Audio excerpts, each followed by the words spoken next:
Hey guys, how are you doing? Good, how are you? Hey, doing I'm great. doing fine. Welcome to another session of the Mages of Pleasant Valley. How are my fwooshers on this wonderful Sunday afternoon? Pretty fushy. Doing pretty good. Ooh, okay. good. Tired Fwoosh, but good. I got to see Sonic die earlier, so that's a thing. Oh my fwoosh-tastic god, even? right. Oh, is that I forgot about that. the Yeah. April Fool's game? It feels like not an April Fool's game though. It's like just a legit fan project. Well made. That's cool. Well, They just- I'm glad it's polished then. Yeah, art style is pretty great. I'm not a Sonic fan, and I look at it and go, huh, it's a video game. You just made a video game. That's not even a prank. Yeah. But yeah, so that's how I'm doing. Very cool. How about you, Crusader? It's been a day, but we are here to play mage. Yes. Mhm. And we have some fun stuff in store for you today, considering we're going on a road trip. Yay! Let me put on my Miss Frizzle hair and get the magic school bus lined up for you. Nice. It's the magic school bus, so it fits. Yay! Yeah. I get the feeling she would incur a lot of paradox, though. Oh, certainly. every second. Yeah, I'm pretty sure she just puts all the paradox backlash on Arnold though. Poor kid. You know what? Yeah, I'd Yeah. see that. Saying it's a joke, but now I realize. That Hey, just hey, makes kids. a little too much sense. This is how you weave the fabric of the pattern of time and space together. Oh, I didn't know we were doing crocheting today. And then Carlos induces like 5 points of paradox. Carlos! God damn it.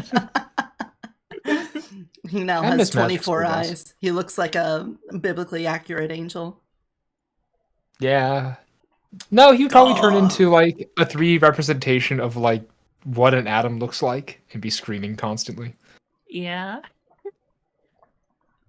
There's a considerable debate about what Splat the Frizz is on World of Darkness. Oh my god. Well, I did see that they recently put out a supplement to the 20th anniversary mage called Sorcerer. Not sure if you guys saw anything about this, but No. not. it kind of slipped under my radar. So apparently there's this whole idea of making sorcerers in mage, and the way that works is not doing sphere magic. Instead, it's all about getting skills like alchemy and stuff like that, and boosting your skills to have spell-like abilities. And so sorcerers are kind of like apprentice mages. They haven't awoken yet, but they're aware of magic. They just can't do it. So they instead harness their skills. It kind of gets closer to what the technocracy does, but without enlightenment. Interesting. Yeah. So I might grab that book and take a look at it. That's the gist that I picked up out of it. That could be completely wrong, but that's what I was basically reading. So it seemed all right. We might be able to incorporate some stuff if that ends up being pretty cool, especially since it's actually 20th anniversary things instead of like any of the supplementals from the past 30 years that don't make any sense. Neato. Yeah. I was For also now though. looking up other stuff, and people are like, hey, can anyone explain to me how the spirit realm works? In this book it says this, in this book it says this, and it seems pretty contradictory, and pretty much everyone responds with, yeah, that's the point. It doesn't make any sense. I think The way that actually just makes sense for the spirit world. Yeah, the way I've had it described, the world of darkness in a sentence is clown world. Everything is stupid. Everything is insane. Nothing makes sense. Everything is wacky. There's a dude over there throwing fireballs for one of 3 different reasons. There's a dude over there who's a wolf, except that this time he's a snake. Except this time you have one who is like a horse, I guess. And you got a guy over there that's drinking blood out of someone's neck. Oh, but he's not a vampire. He's just some weird fae. Oh, wait a minute. You got that guy over there. And wait a minute. You have nightmares from beyond reality. And you got actual demons. And you have weird Frankenstein monsters. And it's like everything is true. Mm-hmm. It's clown world. Jeez. especially when, when you have a system where you can warp reality to whatever you want, it kind of makes it hard to keep reality consistent. Yeah, that makes sense. But let's talk Yeah. about the consistent reality of Pleasant Valley and what things have been going on. So, if I remember correctly, the whole town wanted some of the best dinner that they've ever smelled, but you like selfishly just kept it to yourselves instead of feeding everyone who drove by and was brought like a moth to the flame to the Beset Manor. Damn right. It's my food.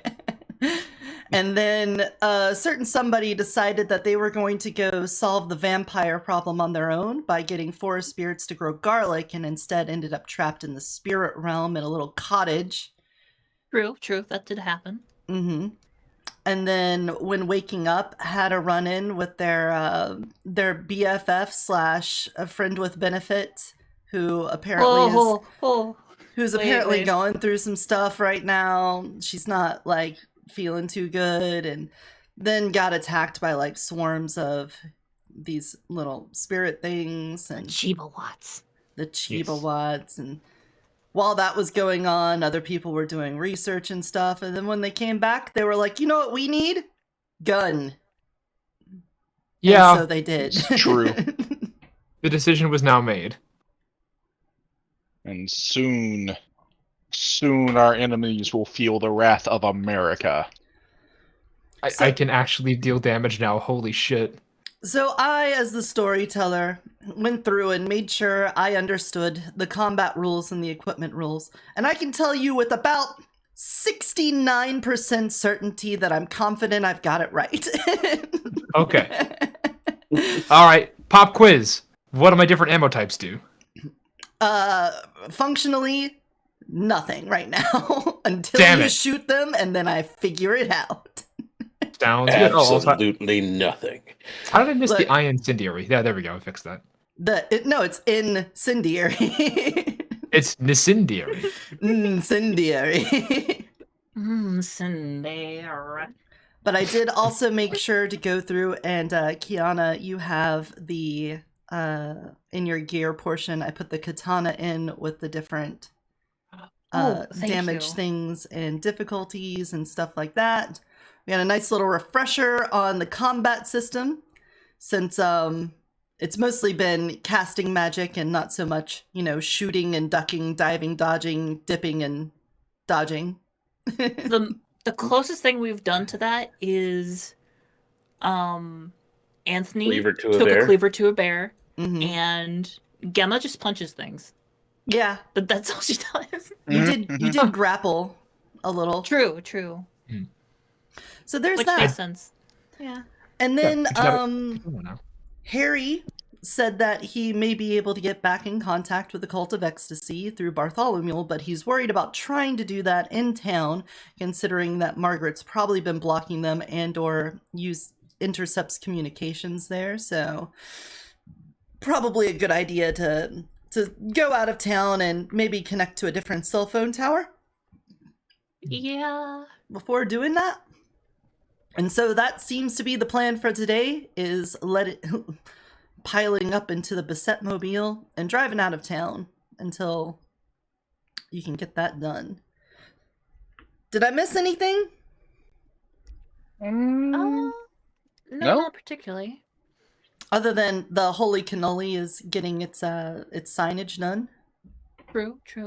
That is true. Mm-hmm. In that case, then. Something important that I believe each of you would love to hear is that another week has passed in game since we are now on Monday. So if you have any paradox, go ahead and burn off one of those paradoxes. Oh my god, finally. They bleed at a rate of 1 per week, so. Okay. I probably could have removed this one a while ago. We'll remove it now. Oh, actually, Okay. yeah, wait. I have not been bleeding paradox for like the last several sessions. Well, I've have we just been? been there. It depends on if we've gone a week. How many weeks have we gone since the start of me being around? Probably many. 2.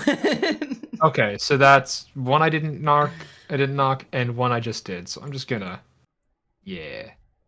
Okay. I still don't like having high paradox, but still. It's fine.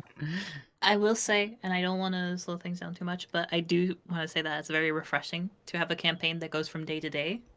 Because every other campaign I've been part of, it's like we do something like one day, and then it's like, oh, by the way, it's been 2 weeks since the last adventure, and I'm like, what? It's a bit of a time skip, yeah. Try to remember what day we ended on. It makes it easier to know that you have weekly duties to fulfill at a church. So I have to keep that in the back of my head. Yeah. That said, Gemma, I hate to do this to you, and I truly just feel awful, but I'm adding another paradox onto you. Oh.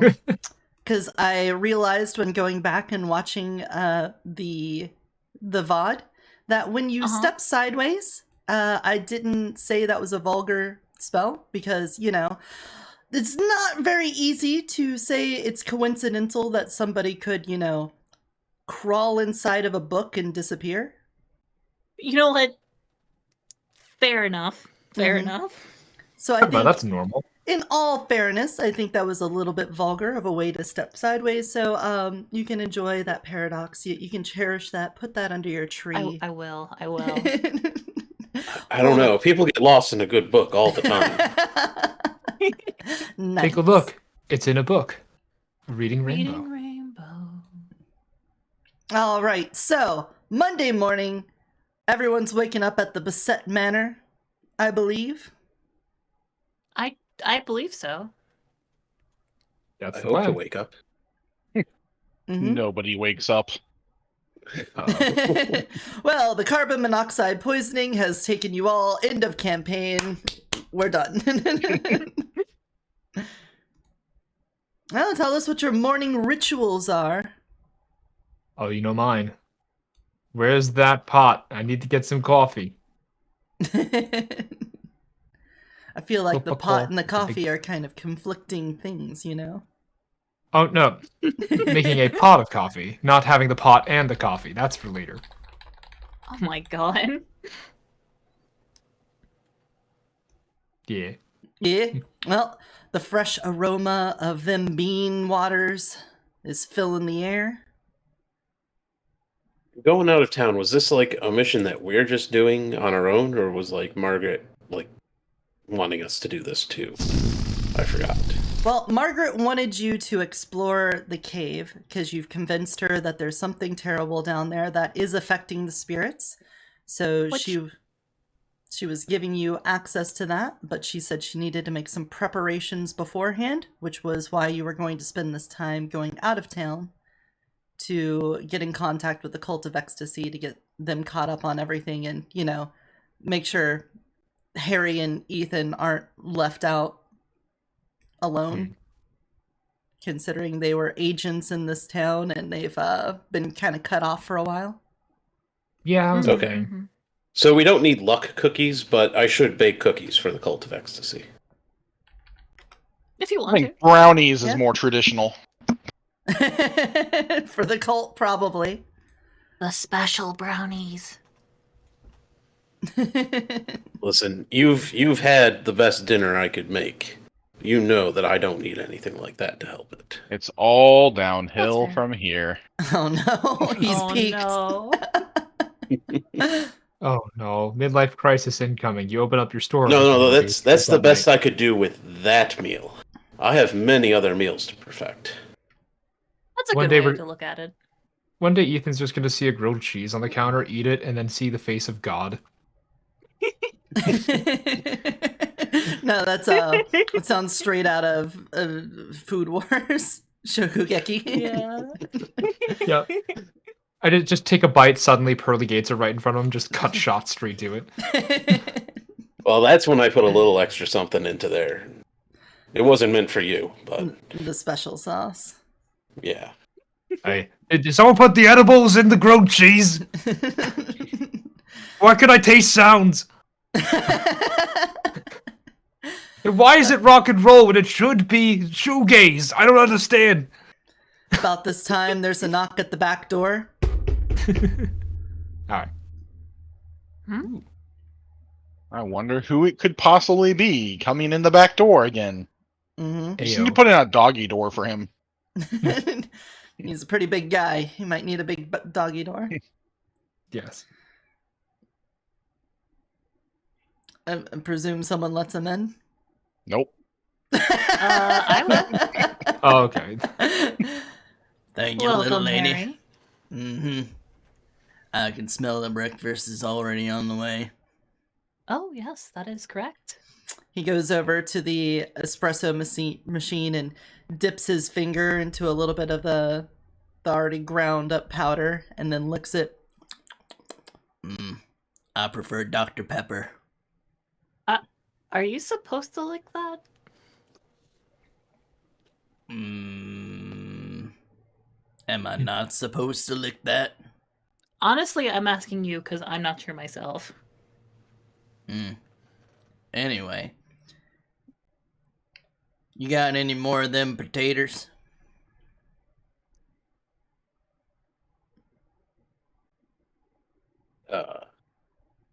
Wasn't planning on having a lot of extras. No. I just ran out of pocket potatoes since the last time I was over. Yeah, I don't make those all the time. Oh. To be fair, we should probably be bringing some Tupperware for him. You gotta stop putting that shit in your pockets, man. It's gonna do all sorts of horrible things. But they got seasoning. The pockets. Yeah. We've now been seasoned with years of McDonald's salt and nuggets. He even just looks over to the cast iron skillet over the kitchen, looks back, just goes, "Huh." Well, the salt should help with inhibiting bacterial growth, but Well, it is not something I recommend. If that is what you enjoy and it brings you happiness to eat, then so be it. Anyway, you all ready to get going? Just making up a batch of cookies. For that I could definitely wait. See him reach into his other pocket and he pulls out a little sauce packet of sweet and sour and he peels it open and then dips his finger in it and swirls it around and then starts licking at it. Hey, Thaumacool, you want somebody? He lowers his hand down. Nothing happens. What? Too good for sweet and sour sauce now? This used to be your favorite, buddy. it's somehow heartbreaking. It's And like a man losing his favorite dog. Anthony, I think you're spoiling the dragon. I might be. You gotta It's wait not off my the fault. good. You gotta wait off the good shit. It's getting a little too rest on its laurels, you know? Give him a basic omelet or something every once in a while. Just a basic omelet. I don't think that's in Anthony's repertoire. If you want to feed it a basic omelet, make a basic omelet. You go even simpler. Go for bagel and lox, a good old hearty breakfast. I'm trying to look up the cookies that I'm making. Snickerdoodles. Chocolate chip? I do like a good snickerdoodle. Triple chocolate chunk. White chocolate macadamia nut. Oh. Nice. No, these Ginger have snap to be cookies? really good cookies. Ooh, cookies with cookie dough inside of it. Cookie dough cookies. Cookie dough cookies. How? You know what? If anyone could figure it out, it's Anthony. Isn't that just like slightly underbaked cookie? Well, I'm imagining it would be a full baked cookie with cookie dough in it. Yes. So you'd have regular cookie dough, and inside that you'd put frozen cookie dough, so the frozen bit doesn't cook as easily, while the outside around it cooks. Maybe. That'd be some real tricky timing and temperature, but maybe Cookies and cream flavored Oreos. Oh. It's Double just stuff. Oreos. Yeah. Wait, hold on. Yeah, wait a second. For a second, it sounded delicious, and I had that little tick go off my head. I'm like, Now but I that's feel a little normal. embarrassed for oohing at that. Yeah, mean, same. Oreos are still delicious, but Yeah. Or they your are flavor. the cookies and cream flavor. No, they're not anything like the original Hydrox. I swear by the stuff. A twist and shout. I miss Malamars. Well, Oh my god. Anthony, what kind of cookies you making? Don't know. Nothing looks fancy enough that I'm searching. Well, let's get you to roll for it then, because maybe you'll botch it, and then it'll end up more appropriate that it's not as beautiful as you want. That is also true. Why don't we get your dexterity crafts baking at how hard are you trying on this? Where do you want them to be on the scale? I want these to be like really good. Not the absolute best that they can be, but like really close. Let's set it at a difficulty 8 then. Okay. We're going for high level cuisine here. You know, just the right amount of everything. Basketball. Wait, what? Are those Skittles? Those are cookies with Skittles in them? Good. That actually sounds. Oh no. That'd be chewy. Well, Oh there wait, you no. go. It would be I get chewy. the auto success because of my specialty. You do get Oh. the auto success from your specialty. So, So you yes, succeed. they do succeed. They are not maybe as impressive as they could have been, but they certainly hit all the right notes for texture, flavor, aroma. They've got the right amount of crisp or chew that you're looking for.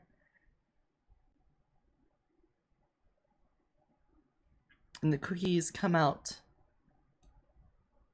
And the room once again fills with the smell of Anthony's delicious baking. Mm.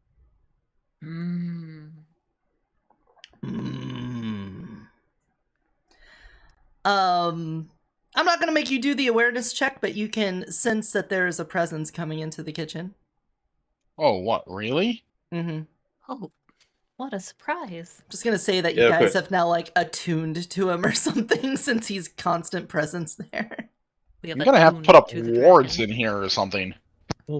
I'll put a couple cookies on the ground. There you go. They, after a very short, brief moment, they begin to shrivel up and turn to, like, cookie ash.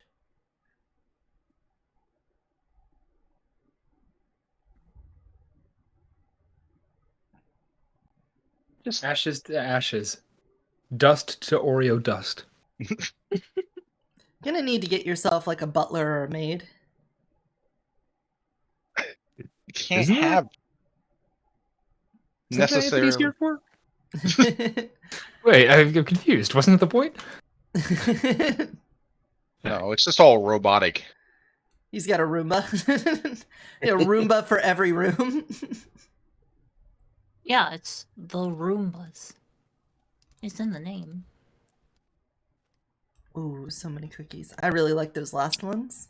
These ones. Oh, yeah. I like that. All right. Cookies are made. Are they, did you foosh them at all, by chance? No fooshing on these. Okay. They're just delicious Foosh? cookies. Just Yes. cookie? Just cookie. Any other preparations to be made before gallivanting across the countryside? My little troop of mages. I mean, how far are we going? At least far enough to get to the next cell tower over.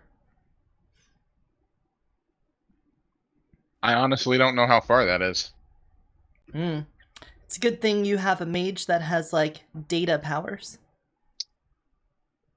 Data powers, go! Who could probably whip up some sort of thing to solve that problem.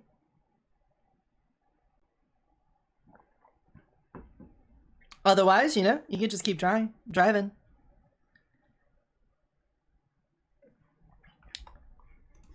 Range of average cell tower. I was gonna say also. Wait, Urban are you? is 1 to 2 miles. Cities referring- are quarter mile. Flat terrain, it could be 30 to 45 miles. I was gonna say, are you referring to me with data powers? I don't have jack shit. You're a correspondence mage. That's all about Oh, I see. Mm-hmm.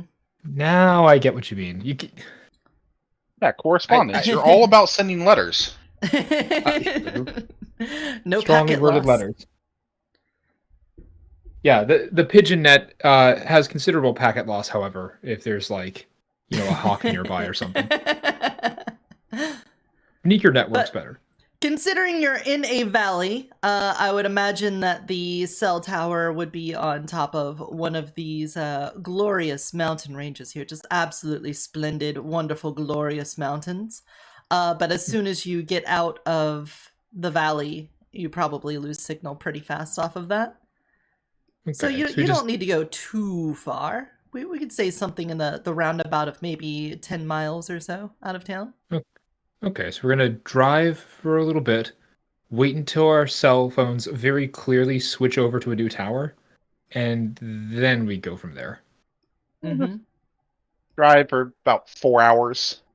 That should do it. That could also do it. Who All right. wants to go visit Chicago? I hear there's a lot of friendly people there. Oh, very, very many friendly people who would love to talk to us. And give you hickeys. Mm-hmm. Note to self, get a steel neck guard. What? We call that a collar.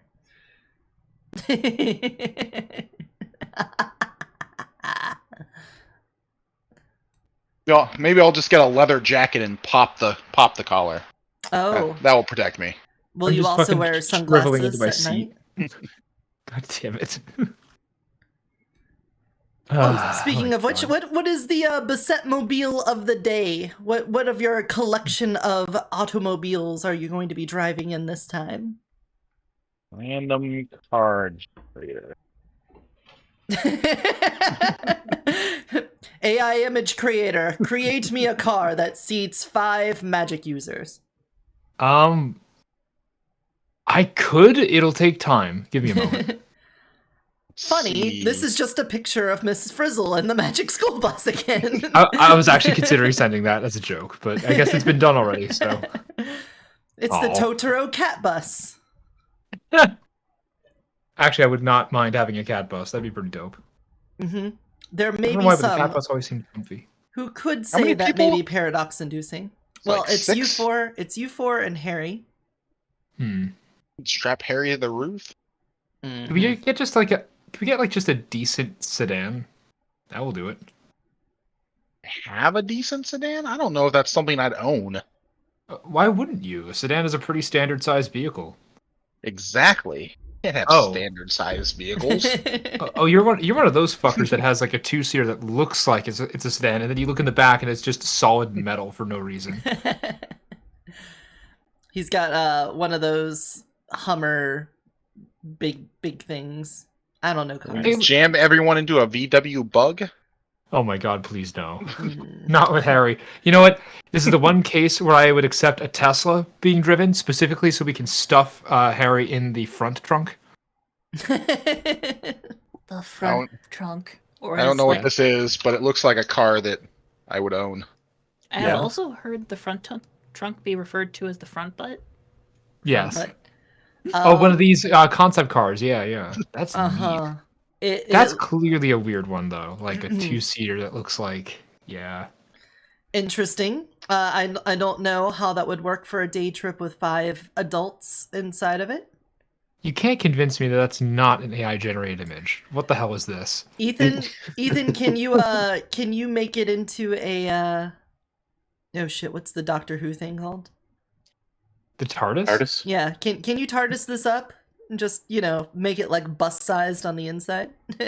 You would think since this is a rural area, Well, Ethan's family would have like a truck or a Jeep or something. Well, for like reminder. the countryside. You know, you're right. There's probably a Jeep. I was going to say a Jeep at the very least. Please make sure the sides are put on.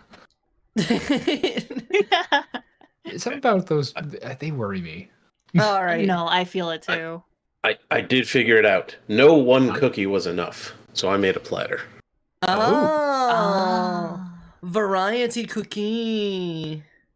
Ooh. Oh, the one got with the the grandma sewing cookies. needles. Yes. Yeah. Where the sewing Ooh. supplies come from.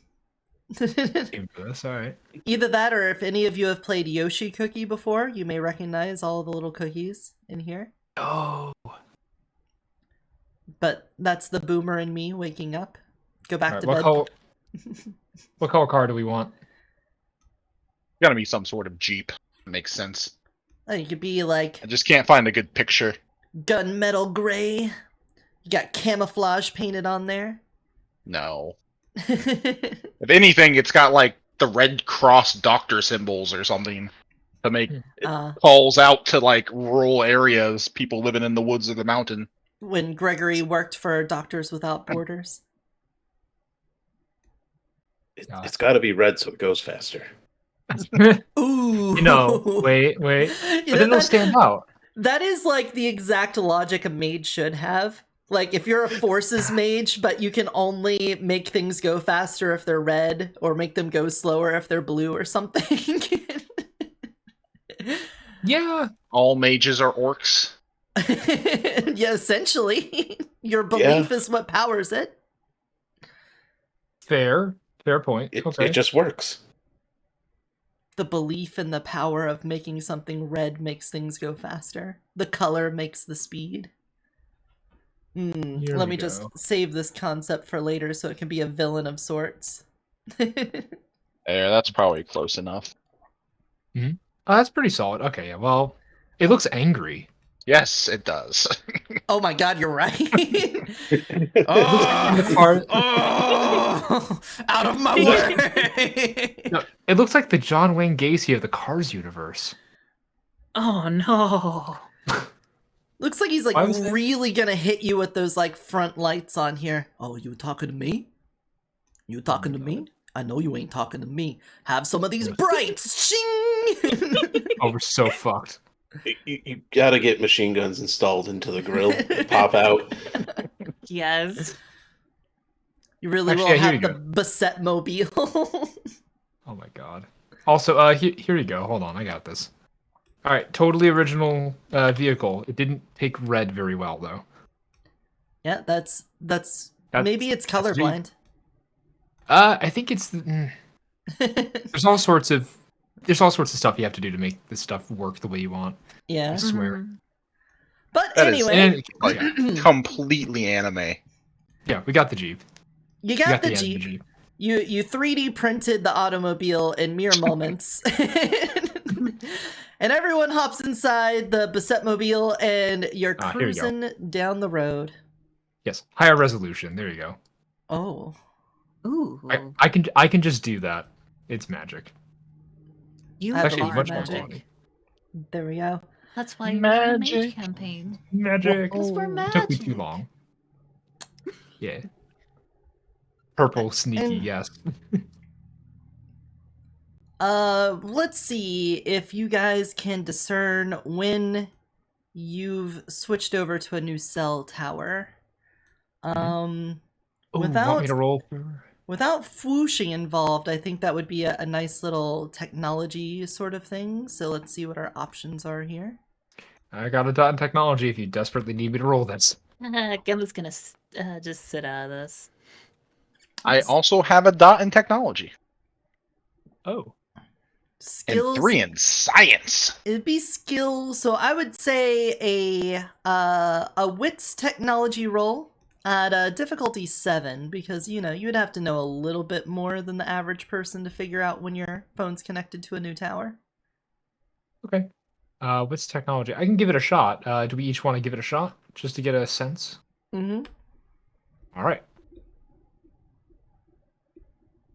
All right. Difficulty what? Sorry. 7. 7. Nope. 11. 11. Oh, surprisingly, Ethan got a beat on it. Well, there you go. Nice. You guys are driving for about 45 minutes to an hour when you notice that your phone kicks over to a new tower. You see the signal immediately pick back up as soon as you get connected in. So you're out of the Pleasant Valley cell phone tower zone. Good. Well, Kite then. And oh, looky there. There's a sign on the side of the road for a rest stop coming up in just a mile. Well, hopefully it's not one of those rest stops that's built on top of fire anthills. No, just an ancient Indian burial ground, of course. You know, that would be preferable to some of the options we have. Just to make sure, I understand, because we did just have some sessions with shopping trips in them.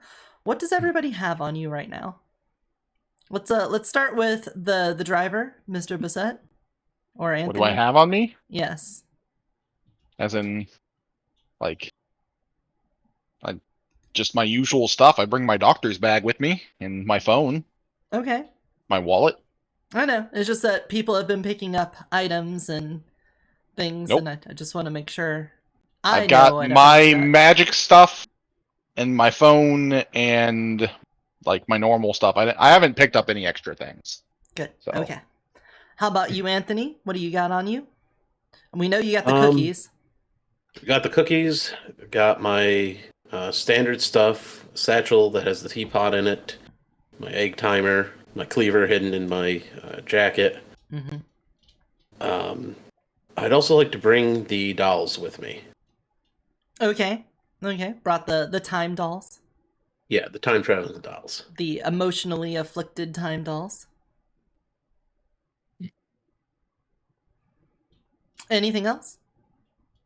I don't think I have anything else. All right. Wooden spoon for Myler. Yeah. Nope, that's it. How about you, Gemma? What did you bring along? Gemma? Well, she has her normal stuff, the thermos, the book, her rosary, her cross, all that. I don't think she would actually... Well, actually, she would have changed out of her nun clothes. Mm-hmm. That is true. Okay. But I don't think she'd really bring anything else. How about the katana? You know what? Unless we're actively going to the cave, I don't think she'd bring that. Okay. Just because it would look a little weird for I just bought it for you. What are you doing? With all that trouble to talk to that sketchy guy. Well, okay, how about this? If Ethan causes a fuss, she'll take it and she'll put it in the trunk of the Jeep. Okay. All right, awesome. Katana in the trunk. What about teacup? Yes, she does have teacup. Okay. That is a good point. She does have teacup. Teacup is her faithful companion. Yes. Feeling like there's another accoutrement that usually comes with you, but I'm sure we'll think of it at the most inappropriate time and have to retcon it. Anyway, Ethan, what do you got on you? All right, Ethan is strapped now that he's allowed to be. Okay, I need to actually cut down what's on my equipment list because I need to write down what I actually am carrying at the moment. And also I need to get rid of the corn dog sculpture. I'm pretty sure Harry devoured that at some point. It's been sitting here since my first session. It is going away. Mm-hmm. Okay. Sag. F's in chat for corn dog. Yep. All right. The gun cleaning kit would be relatively bulk. No, not really. Would it? Not any more bulky than a katana. I don't think so. It would fit in the trunk. Let's put it that way. Might as well. We're gonna look like a bunch of crazy people, but he's gonna put the Ethan's gonna put the gun cleaning kit into his carried slot. Let me put away some items. The pocket full of fries can also go away. Thank you. Well, keep in mind, we're in like the Midwest. That's probably not that weird. It's probably pretty normal. Yeah. There we go. Okay. Average Midwest enjoyer. Mm-hmm. Don't you know every Midwesterner has a katana in their trunk just in case? Mm-hmm. Yes.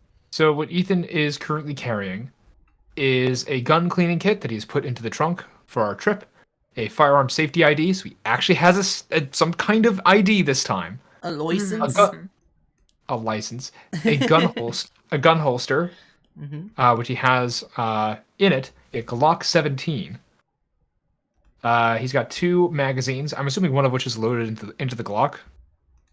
Yeah, that would make sense. Yeah. Yep. And inside the gun cleaning Unless you kit, want to keep it unloaded.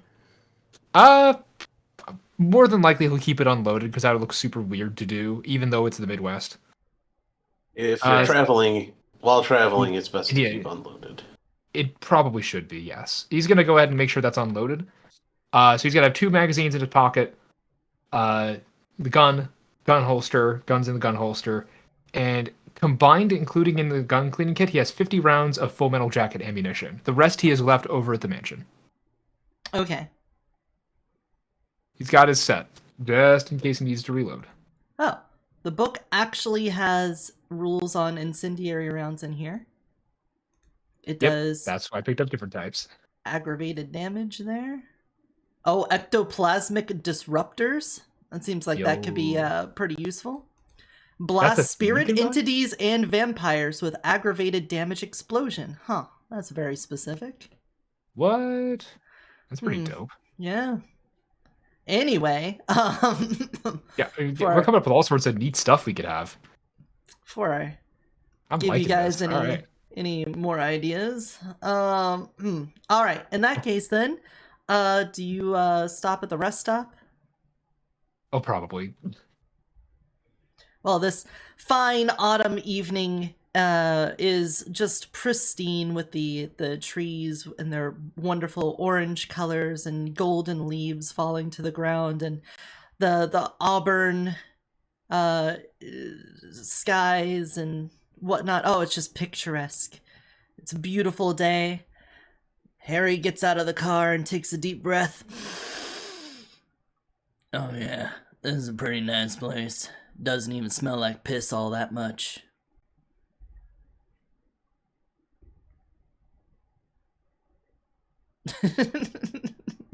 Well, I mean, he's right. Your stunned silence says everything. Oh yeah, there we go. That's nice. I like the cell tower in the distance there. Is that part of the prompt? I had a couple options. Yeah. Yeah.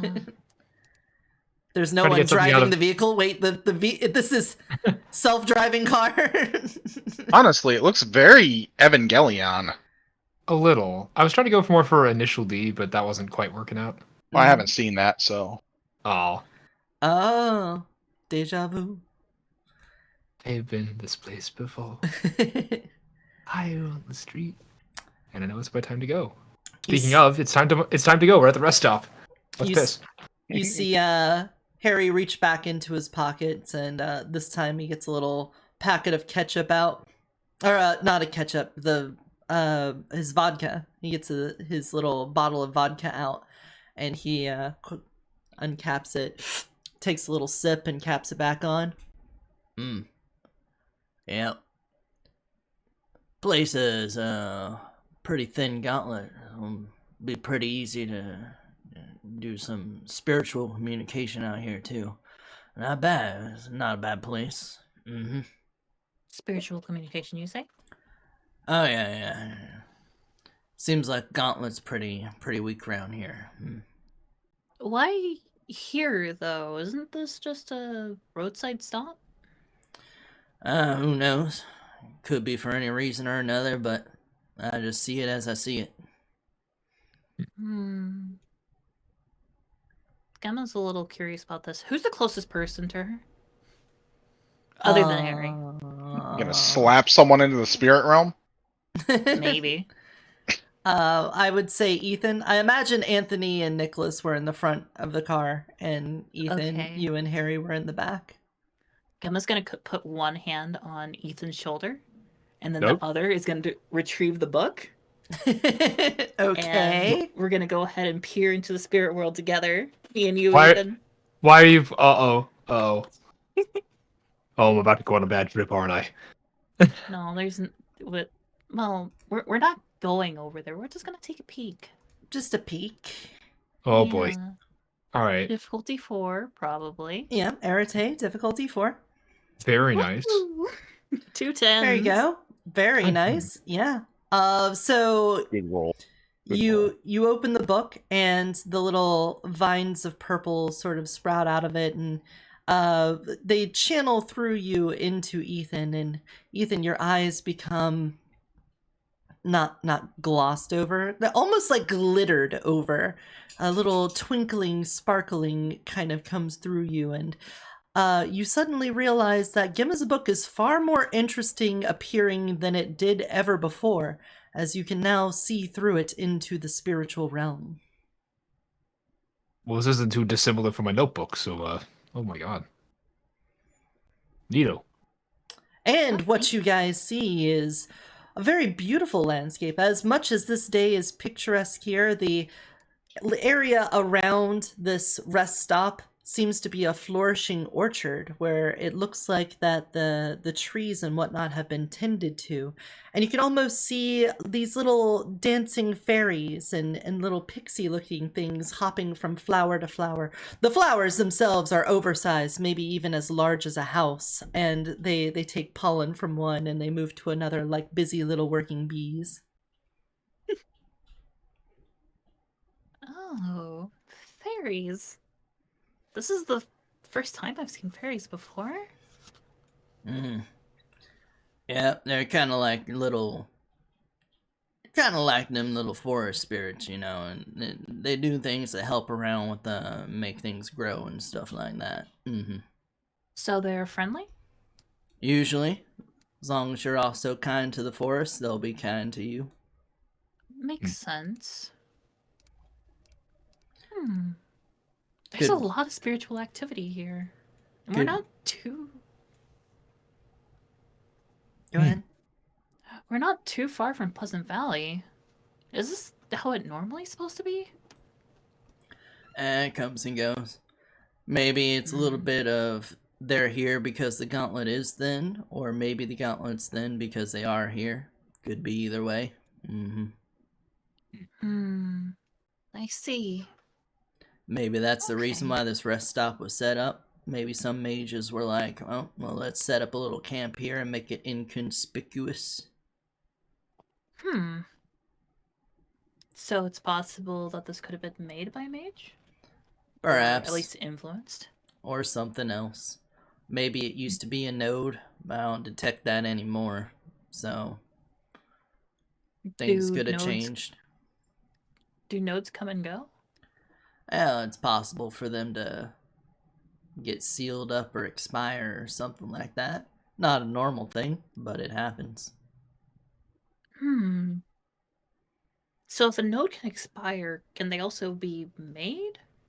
Oh, yeah. You're talking about some really strong forces there. It's way easier to find a small one and help pry it open a bit more, dump into it and make it bigger, but that's also kind of a big ass too.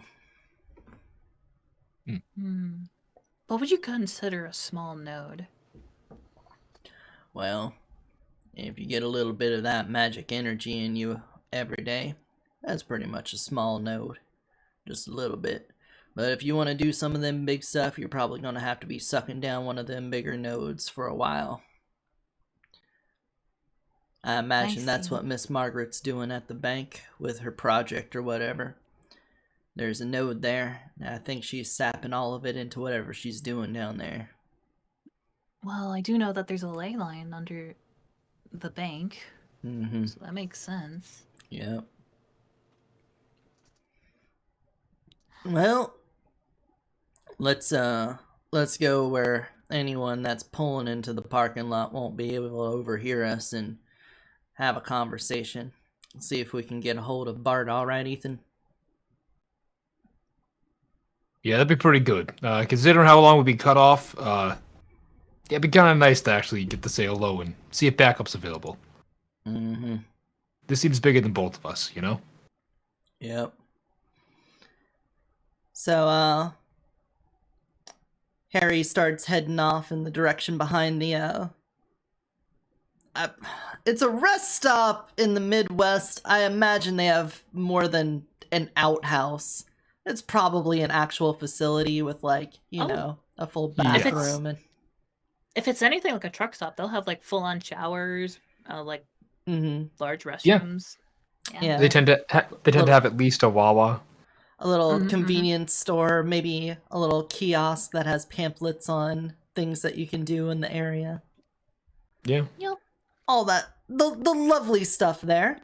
And he heads off behind that out into the woods. It doesn't seem like there's a trail, but it also isn't completely overgrown with like briars and stuff, so he can traipse back into it. All right, this seems fine enough to me. He pulls out what looks to be an old Nokia phone, and he holds down the power button until it turns on. Of course. It's the one they gave to me. I just leave it off until I need to get a hold of them. That way I don't have to worry about charging it or nothing. Boo-doo, boo-doo. Makes a little kick-on noise. Has the X on it for no cell. And then when it comes up, oh, alright. I think it's about time we talk to him. Puts in, goes to his contacts. There seems to be no more than 3 contacts in there, and one of them is just called Bart. He hits the little arrows down on it and hits the call, and he puts it up to his ear. Everyone, I would like you to make a perception alertness check at difficulty 6.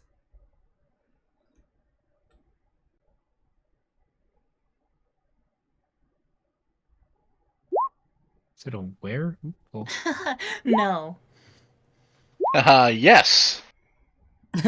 Oh, apologies.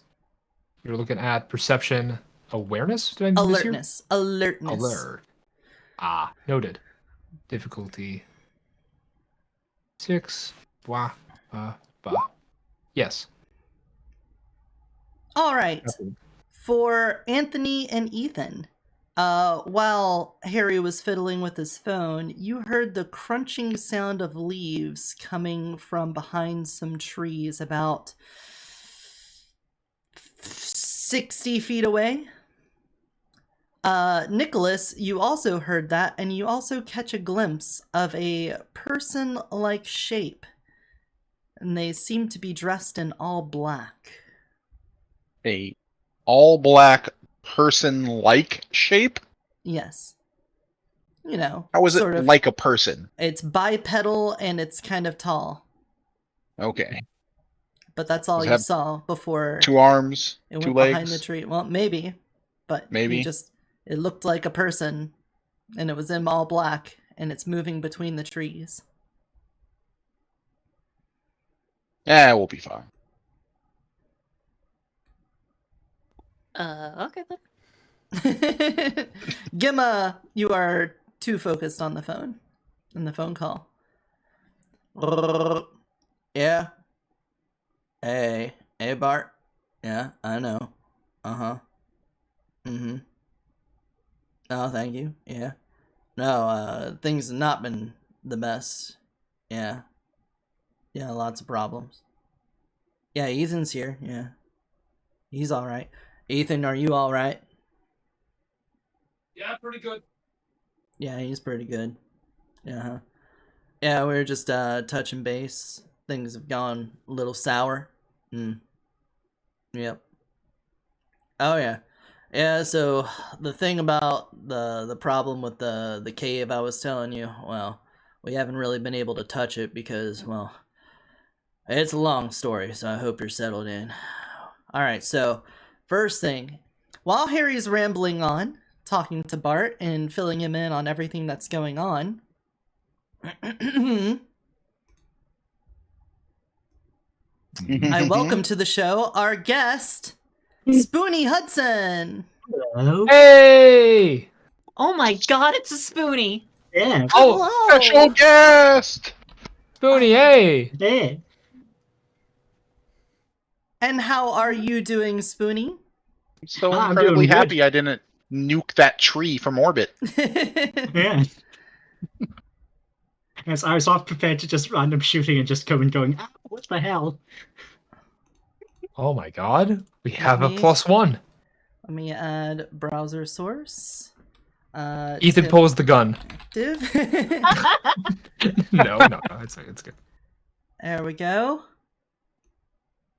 Spoonie! Hey. Hey, oh my god. It's very big for a moment. Yes. There you go. Comically large spoonie. Yes. My spoon is too big. Not again. Edit. In player's journal. There you go. All right. For all of you who are looking at the stream, this is what the person in front of you looks like. And at this point, Spoonie will now be taking over. Oh. And of course, since this is the first time Spoonie has been in the mage's side of things, we will try to take things slowly as she acclimates to the whatnot. I can't actually see the sheet details, just bio and info. Oh, permissions, yeah. How about now? Oh, it's loading.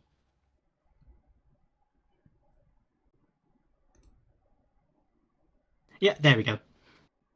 I wonder why it is not putting you down in the players section, though.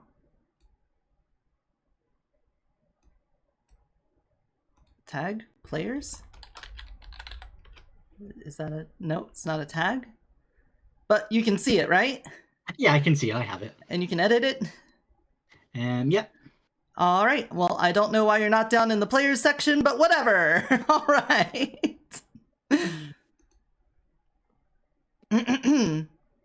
Take it away. I might have missed slight 5 seconds before I joined from stream delay.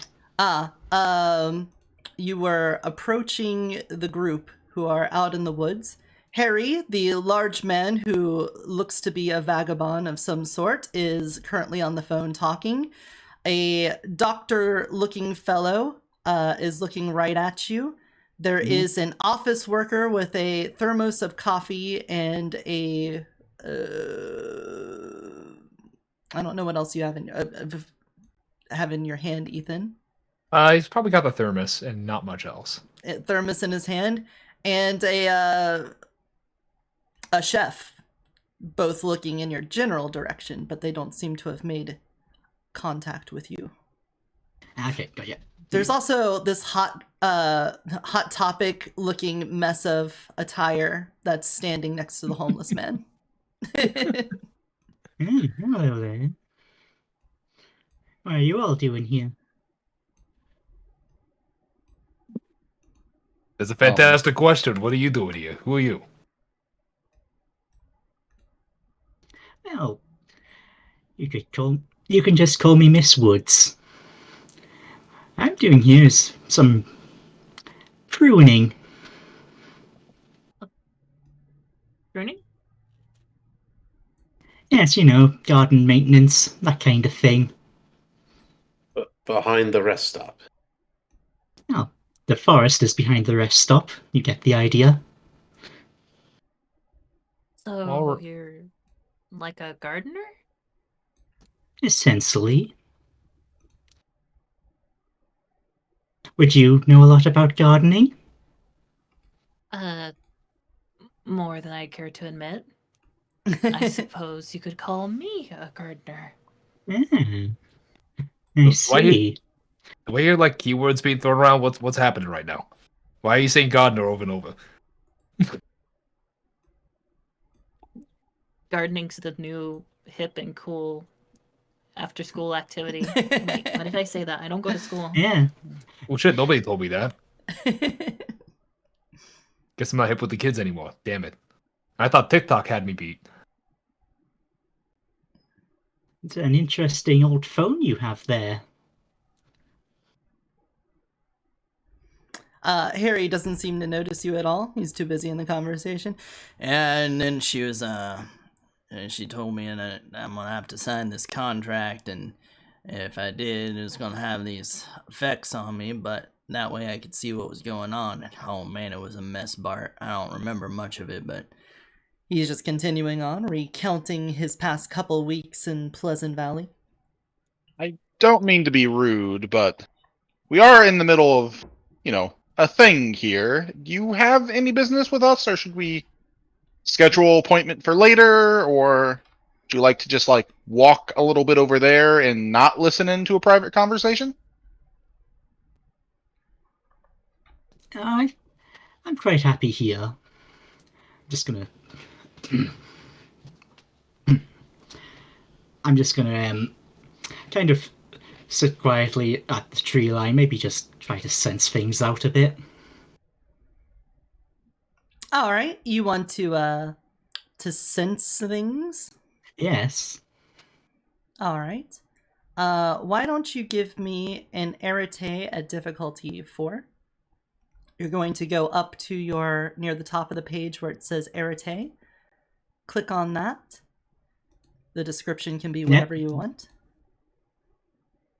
I think me clicking it made it click on yours. No, I got it. Okay. And then it should say to do your DP mod. That's going to be 0. Got it. What's the difficulty? 4.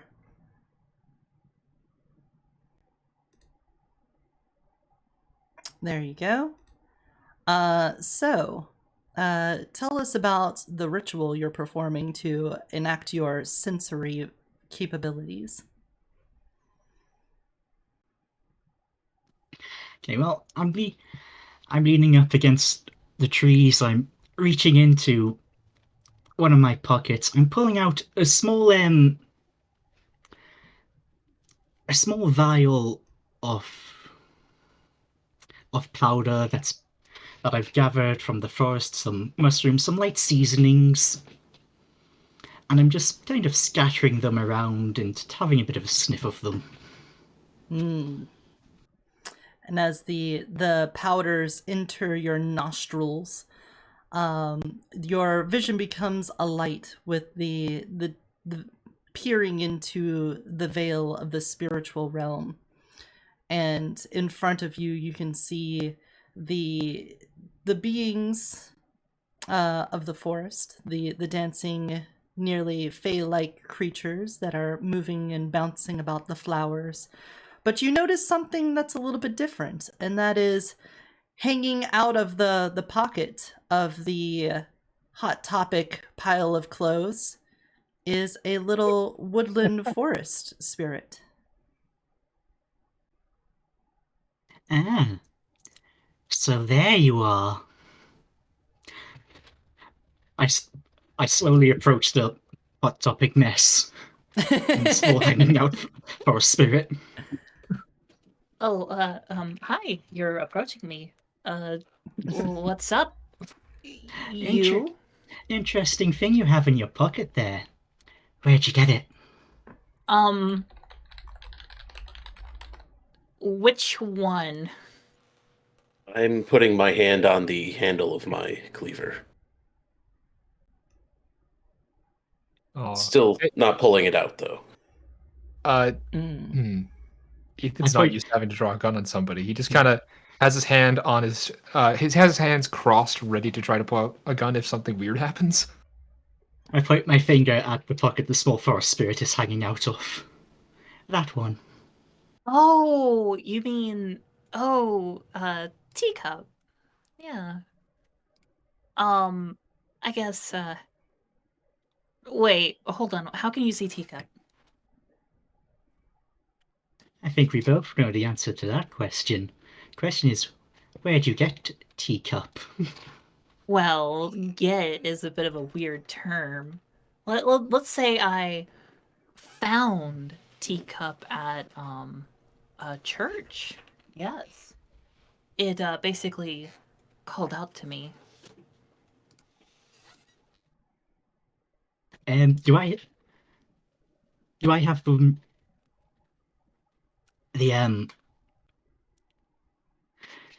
I'm trying to think how to put this.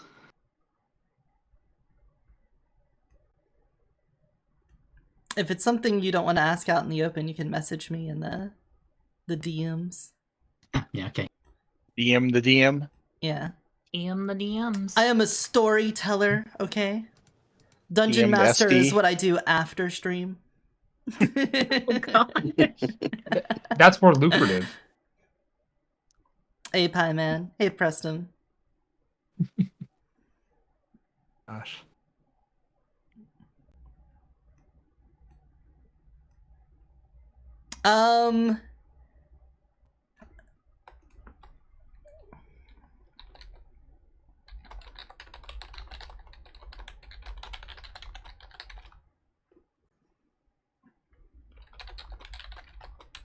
Okay, okay. I see. In that case, I've been looking for those little guys. They've gone a bit missing. But missing? Yes. My own hand is on like a handle of a knife now. Oh God. I Well- think you should tell us more about who you are and why you're here. I'm gonna pull out my clipboard and start writing some things. All right. Is that a call to do your arete? Yeah. In fact. I figured as much. I'm going to try to get a read, literally, on this person and what they're thinking. All right.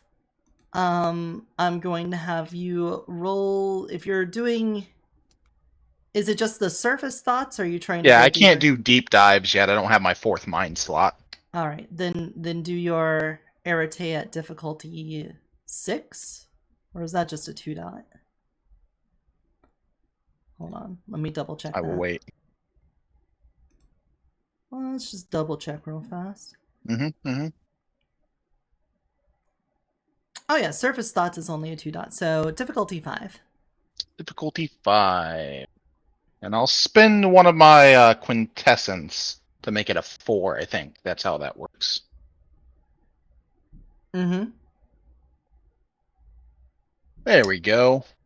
As he starts... Didn't need that, but good job, me. As he starts jotting things down, Morrigan, give us a perception awareness check at difficulty 6. Yeah, let me. So you're going to go up to dice pool 1. Click on that. Yeah, got it. All right. Yeah, it's a DP mod 0. Correct. Did you set up the dice pool correctly first? Oh, there we go. And then... Forgot to do that. And then do perception and awareness at difficulty 6.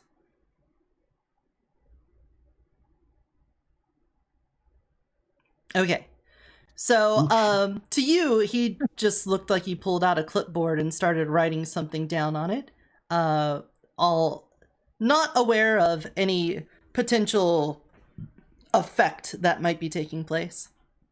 Nicholas, as you begin to scribble, you realize that the person in front of you is very concerned about something. They're on the hunt. But so far, no immediate intentions of like attack or anything. They are on the hunt. That seems to be the phrase that's coming forward. Gotcha. The words pruning also keeps showing up again too. Gemma, I think you should step back from our not so friendly friend. Okay. Gemma's gonna step back a little bit and kind of get behind eeny, meeny, miny Anthony. Eeny, meeny, miny Cleaver. Ethan just sweats a little, going, "Okay, she did pick me this time." Now, Miss Wood, if you would kindly state your intentions or leave. I think, well, I don't see there's no need to be coy about it. I'm after those spirits. The ones in your friend's pocket. What do you want with Teacup? So we're just gonna admit that's there now, okay. I want to take him back home. What if Teacup's happy here? Teacup's happiness isn't really that much of a factor. Teacup has a job to do, and he's been ignoring it. I mean, that kind of feels like you're just ignoring how Teacup feels. I don't know, Teacup. Does that seem fair to you? Teacup looks up at you from the book and then looks over to her and then looks back at you. Okay. Come on, Teacup. Come on. Gotta go home. Just patting my knee. Give me an Arete at difficulty 5 for communicating with a spirit.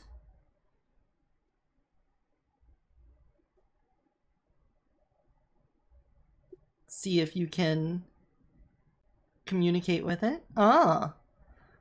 Well, your heightened sensations for the spirit realm, letting you see the spirit, allows you to connect with it, and it becomes stronger still as you pat your legs and begin coaxing it towards you.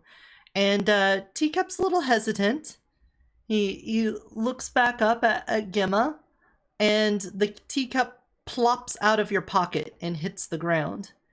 And as it does, it sort of bounces towards Morgan. Teacup?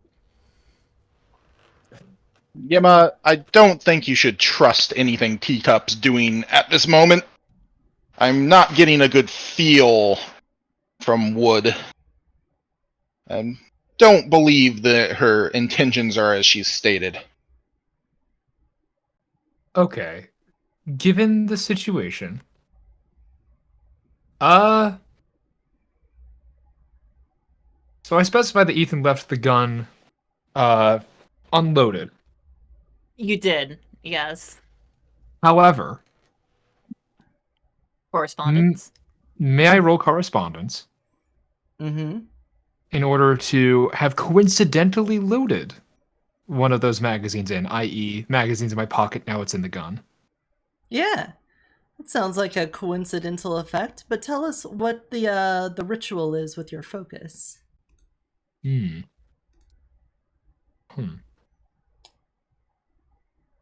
to think of what focus would be appropriate for that. I've usually been using the pen with a notepad. I really love Spoonie's little blinky eyes. Yeah? Yeah. Love them. Yeah, so Ethan is going to... I thought your correspondence was your phone. Oh, shit. Nah. At this point, they're all getting mixed The pen around. was time. Yeah. Ethan is going to flip open his clearly broken flip phone and take a quick little peek at the screen. Uh-huh. Look at this cracked screen. And dials up a number. All right. Give us your Arete at... Let's see, teleporting that. That was only like a 2. So that should be an Arete at difficulty 5, I believe. I can do that. Arete difficulty 5. Sense, touch, thicken, reach through space. Yeah, that's basically what you're doing. Yeah. All right. Difficulty 5 then. Mm-hmm. Whoosh. There you 1. go. You're Okay. able to chamber around into your gun. Yep. Ethan is going to pop in pound 17 because of course. And as he closes his phone up, you hear a faint click. Ethan still has his arms crossed. He puts his phone away into his jacket pocket and keeps his hand there. Just says, "All right, look you. If you'd caused any trouble with us, you do recognize you've just outed yourself instantaneously as someone who understands what the hell a spirit even is. 1, 2, you're surrounded by multiple people who may or may not be friendly to you.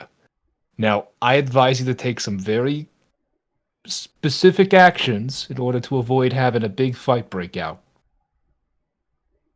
First, stop taunting Gemma and her little friend. And second, back away slowly, back over to the rest stop, alright? We don't want no trouble.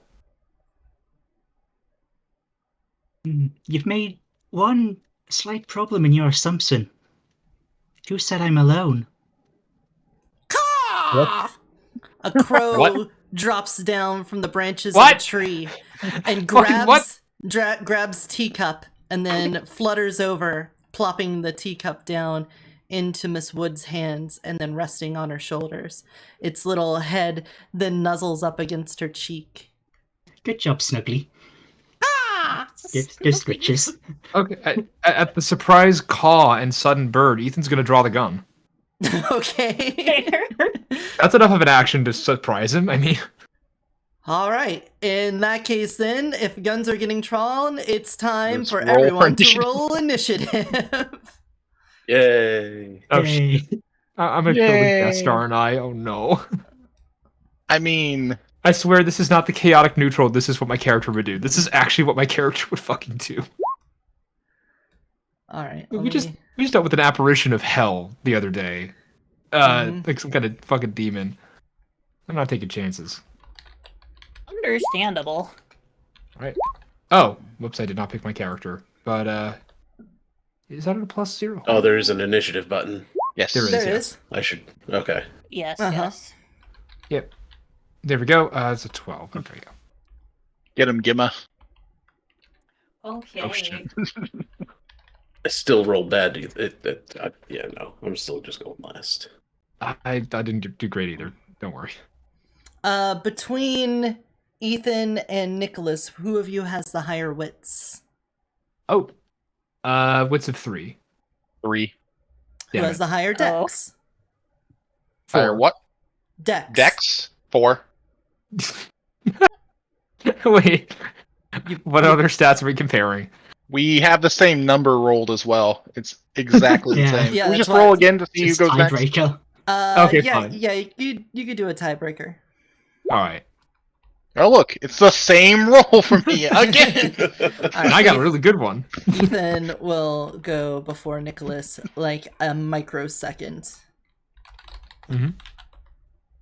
All right, 12. And then Anthony holding down the anchor. We need a strong finish. It's okay. I get Mhm. it. In the background, you hear Harry go, and then the spirits started coming out of the cave like crazy, and there's nothing that we could really do. He's taking more sips from his vodka bottle in between breaths Should be while fine. this is going Don't worry on. about it. Oh God. All right. With that, I believe the first will be Gemma Linguini. Oh, is it actually me first? Oh, because the last one's a roll off between Yeah. Nicholas and Ethan. Okay. Hmm. Let me see. Good I luck. don't. Oh, She thank is- you. She's standing about 60 feet away from you all. Got it. Okay. 60? Well, Yes. She walked up to Gimma, though, to point at the pocket. Oh, you are right. She did walk up. Yeah. Let's say about 30 feet then. Okay. Okay. 30 feet. Okay. I forgot about her So, walking up. I don't necessarily want things to go to violence right off the bat. However, I don't necessarily trust this person with teacup. So, I would like to quickly wrap my rosary around my right hand, Mm-hmm. and then I'd like to make a grasping motion towards where teacup is, and then like basically wrench my arm back as if like grabbing and pulling something away Mm-hmm. as I cast Arete with forces to try to like yoink teacup back into my hand, if that's possible. Okay, so he's at a complete rest in her hand right now. So you're going to be infusing this with like basically you're not manipulating an existing force, you're creating a force. So that will use your 3 dots. Creating it with the pull back is the Yes. idea. So go ahead and give me an Arete at difficulty 6. Okay. A 2. All right. At this point, Morrigan, I need you to do another. Let's see, forces. You do have 1 dot in forces. So you would be immediately aware that she's doing some sort of forces pattern weaving on the teacup in front of you. Your options as a mage, you could try to counterspell by rolling your own Arete against it using forces to try to diminish it, or you can just try to hold the teacup harder than she's going to yank it from you. I'm going to try to counterspell. It sounds fun. All right, then roll your Arete at difficulty. Let's see. So hers was a difficulty 6. So yours has to be a difficulty 7, I believe. So roll Arete difficulty 7. 1. All right. So you diminished her successes by 1. So she got 1 success. So you feel the tug of the teacup as it gets ripped out of your hands, considering you've only got 1 strength. The 1 is enough to overpower it. But the teacup doesn't come all the way back to your hand, Gemma. It drops down in the ground about 10 feet in front of you. Okay. And with that, I'm going to shout out, listen, I'm not going to trust you with teacup until you fully explain who you are.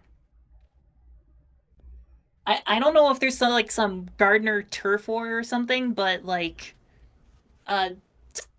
just explain yourself. I have no need to explain myself to spirit thieves.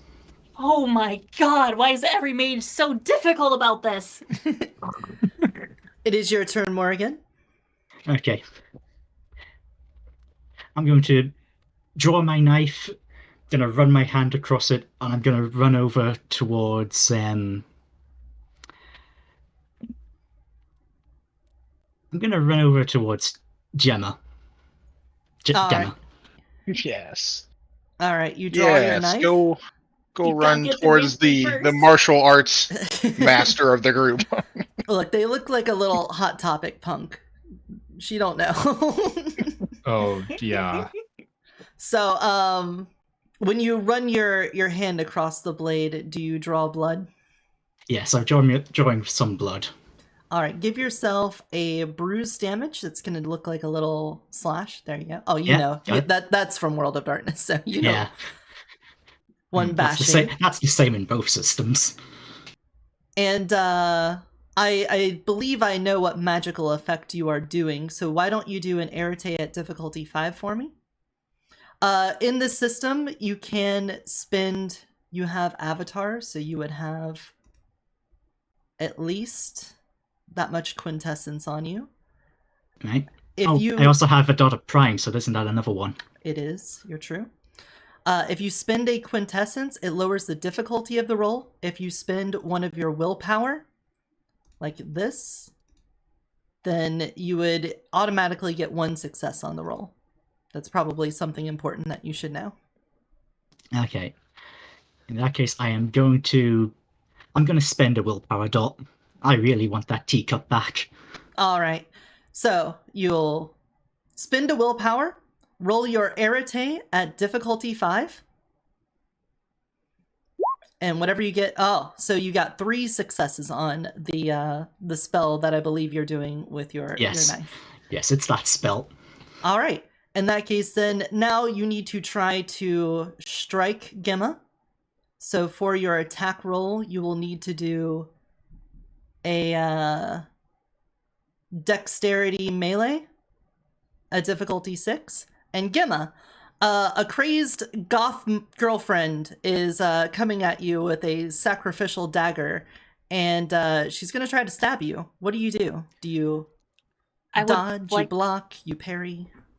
I would try to grab by the wrist and redirect and try to throw them down onto the ground with my Aikido. So basically a parry. Basically, yes. All right, so then we're going to need, for Gemma, you're going to, on the defense, roll a dexterity martial arts Aikido at difficulty 6, basically an opposed roll. Understood. I actually just happen to be looking at the exact same page you probably are for this. What's the difficulty for my roll again? With the knife, let me see, it's on your gear. Yours is a difficulty 4. Oh. Oh, wow. So you got 1 success with that. You did roll 2 ones, which kind of sucks. And Gemma got 3 successes, so she overpowers your attack by 2. So the bleeding knife, you go to swipe at her, and in the process of doing so, she's able to grab you by the wrist and flip you over and land you on the ground. Ah.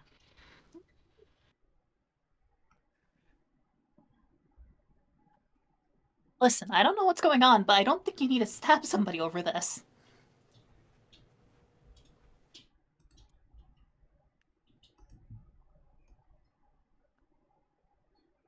Yeah.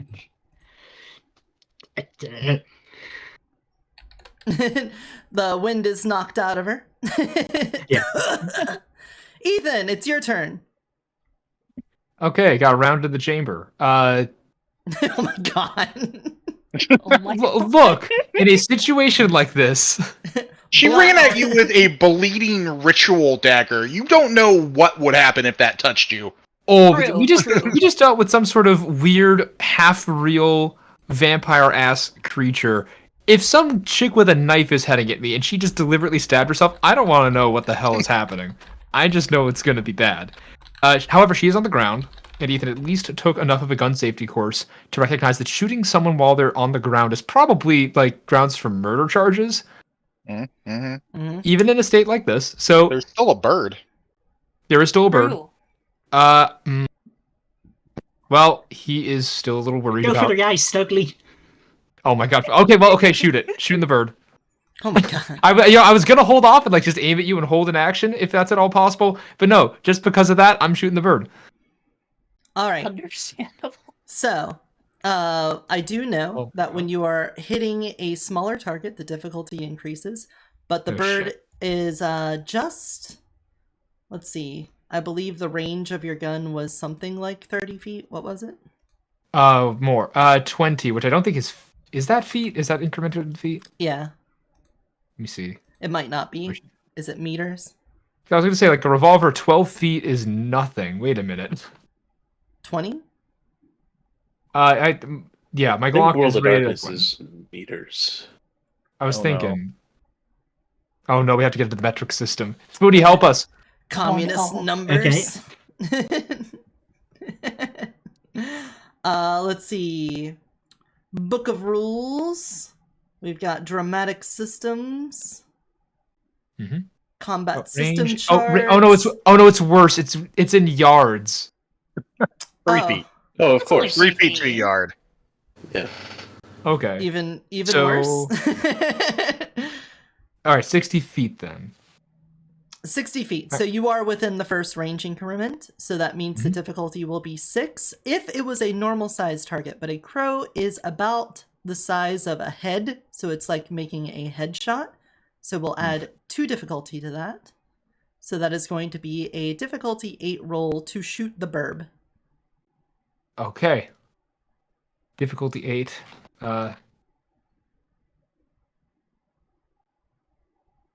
Difficulty 8. Gonna fire off a shot. And I actually, because we haven't had to deal with this much, I loaded a round into the chamber. Yes. A round in the chamber. All right, I'll take the shot, but then I'm gonna attempt to reload if Okay. it's possible during the same turn. Yes. Oh Jesus! Holy no, Snuggly. shit. Oh no! Oh shit! That is Okay. so Hello, darkness, my many old nines. friend. What the hell? 8, 8, 9, Oh 9, my- 10. What? Well, Jesus, Ethan. so I didn't mean it. on the damage, the damage is 4 lethal. Yeah. The bird does get an opportunity to dodge. No. Snuggly. Oh So god! I didn't mean it. I didn't mean it. Oh no. the bird's dexterity and whatnot, I'm just going to we're just gonna make a roll and see if see what happens here. Oh, I feel so bad. Oh shit. Let me just move all this out of the way. I mean, I was thinking maybe we could cook it up after, but there might not be anything left. Oh god. Dodge would be dexterity, athletics. A bird probably doesn't have very much athletics. Probably has some decent dexterity, so let's go with a 4 on that. Well, it got 1 success, so that means it's going to get hit with 3 successes, which means it does 3 lethal damage? No. It's worse than that. Oh no. Because Plus whatever bullet damage is. See, My the bullet damage is damage, 4 when you lethal. get 1 success, you apply the damage of it. So for the No. Glock, that is 4 lethal damage. For every Right. success above it, you roll additional dice. So Oh. Ethan, give me 3 d10s, and let's see how many of them show up over an 8.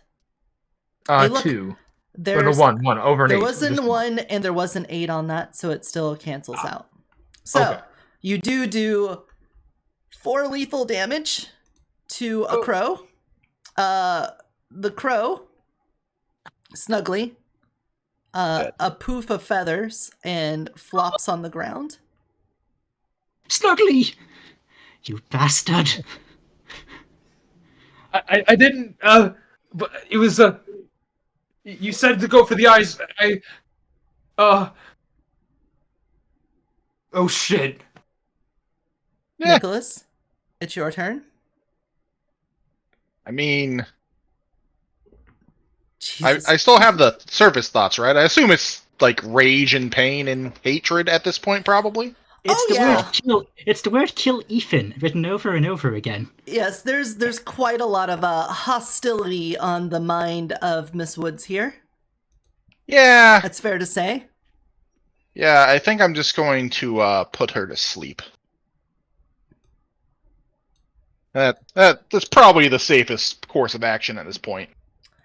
All right. So, tell us about that ritual. well, I've already got a mental tract of her written down. Mm-hmm. So I'm going to place a lot of Z's over it, and then I'm going to reach into my bag and throw some dust on top of her. My sleeping powder from before. And I'm going to roll a combined life mind check, which is compel instant sleep from the book, which is 2 mind and 3 life. All right. The higher of those is 3 life, so let's get an Arete at difficulty 6 then.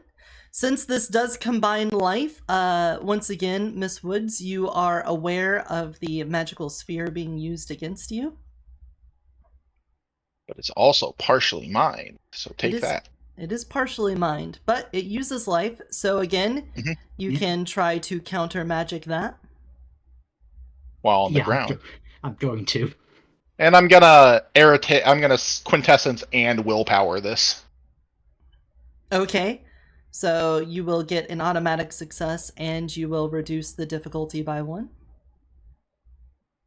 To 5, you said, I believe now. Yep. Well, that would be 3 successes with a 10. Mm-hmm. So you've got 3 successes for Spoony. If you would like to try to counter magic it, you can roll your Arete at that was a difficulty 5 before It was the quintessence. 6 before the quintessence. 6 before the quintessence, so that would be a 7. Arete at difficulty 7. You do not counter magic. There isn't a punishment for botching defense rolls like that, so... Okay. Very nice. There's no paradox for failing to counter magic something, but you do not counter it. The immediate sleep... Do you have that page? Compel instant sleep The chart is on 508. I don't know what the description is. It's just under common magical effects chart. Oh, okay. It could have a thing that says in the life or mind spheres down there, but I was just looking at the common magical effects for things I could do.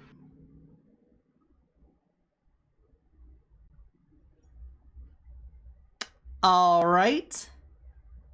I can see if I can find it, though.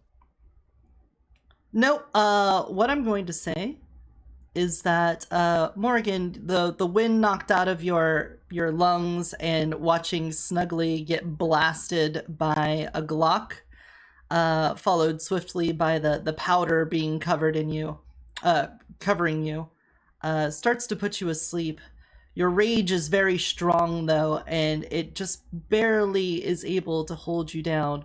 But before you go, you can hear some familiar spirits calling out to you. And they only request that you call out to them before you sleep. Get revenge, Snuggly. Nimue.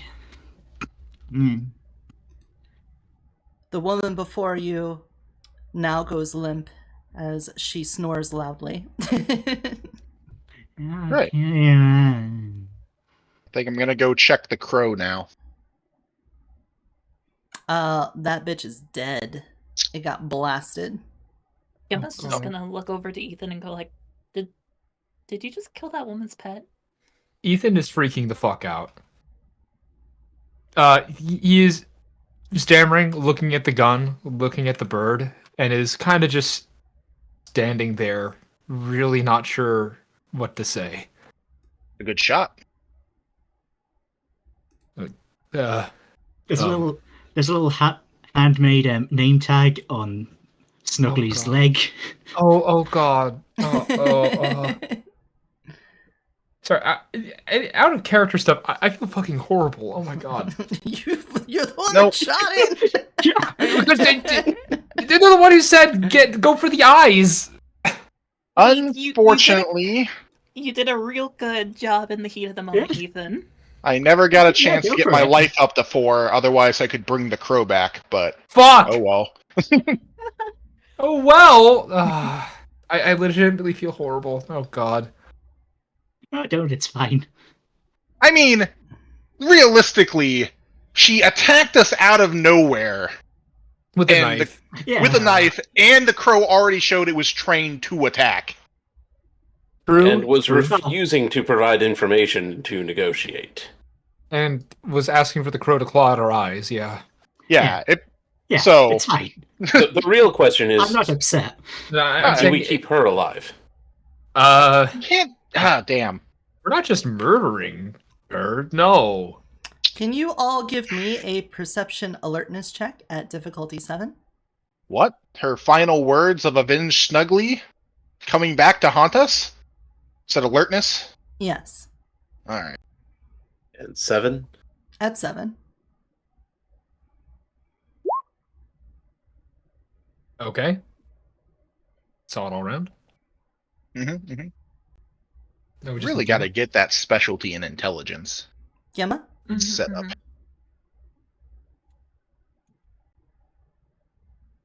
Gemma? What am I supposed to be rolling? Perception alertness.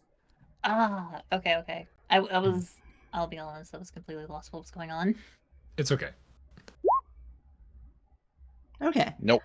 Yep, that seems about right. It checks with what happened last time. You're too focused on still, having control over the body of the sleeping person with your, martial arts. Meanwhile, the rest of you notice that the density of crows in the area is steadily climbing. You hear little caws and caw as basically a swarm of crows all descend on your location. They're taking up the trees. The trees are beginning to be more black than they are the beautiful orange and yellows that they were just moments ago. Oh, shit. More of them fluttering in. Okay, starting to feel less bad about the crow getting shot. Okay, let's leave.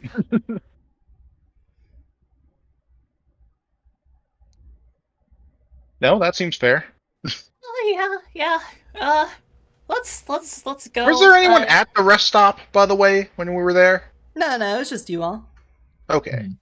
So Gemma's gonna go ahead and drop the wrist and scoop up Teacup. Mhm. we're not just gonna leave her, are we? I'd like to get some questions answered about why the fuck she just jumped us, but You could put another bullet in the chamber. The voice of God tells me to load a bullet in a chamber. No. Not today, Satan. The voice of America tells you to start opening fire. I mean, with a semi-auto, you already have one in the chamber already. Several of the crows swoop down from the trees and begin to cluster on her body, and one of them begins pecking at her face.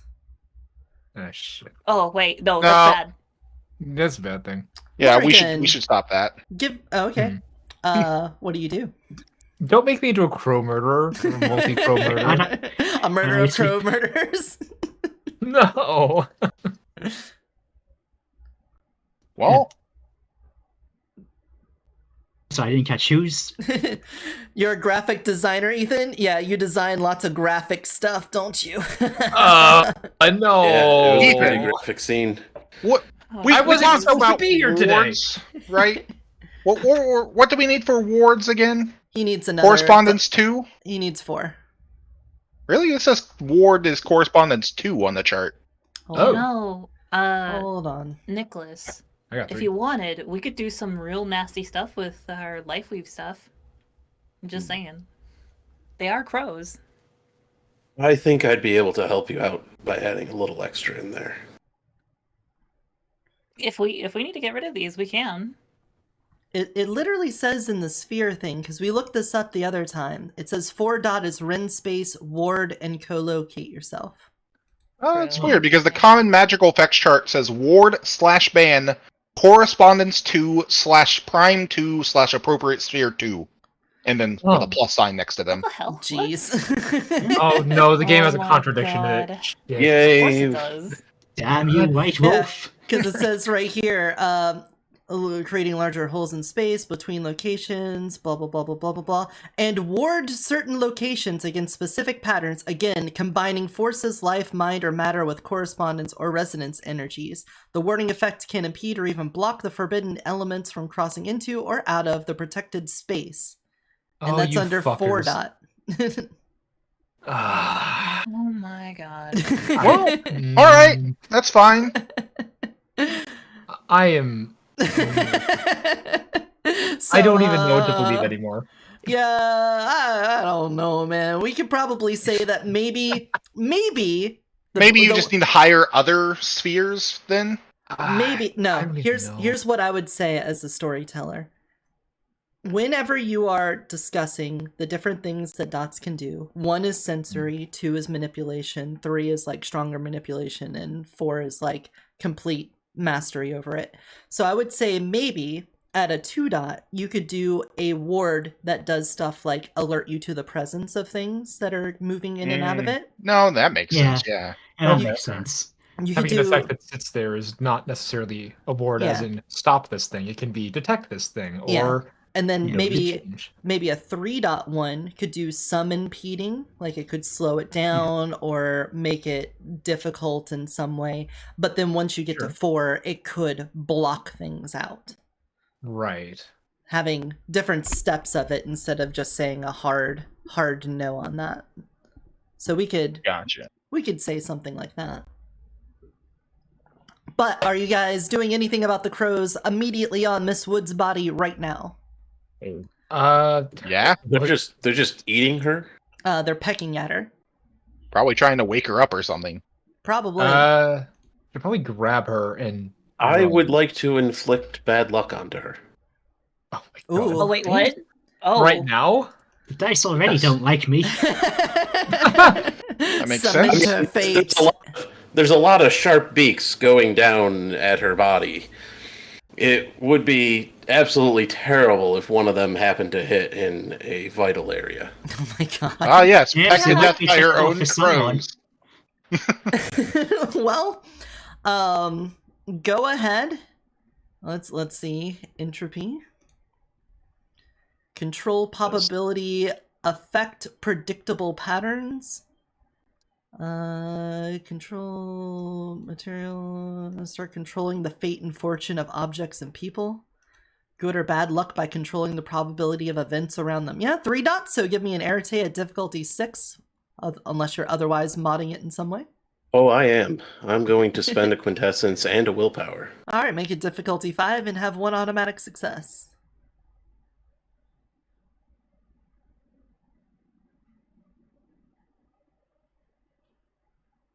Wow. Oh, okay. Okay. Still 2 successes. Yes. 2 That was successes. close. So, the little crows are trying to peck away at you, Miss Woods, to try to arouse you from your slumber. And in doing so, they may have gotten a little bit extra on it. And they gave you an additional bashing. Oof. However, I assume that properly wakes me up now. I was going to say you are now brought back to awakenedness. Yeah. Eyes fly open. Mm-hmm. You are covered in a pile of crows pecking you. At this point, I don't know. Let's see what happens before I make another initiative roll. They're back up. Should we just go back to initiative? Because he was the last one in the line anyway, right? Yeah, Anthony was going to be the last one in line, so that actually works out just fine. Gemma, your turn.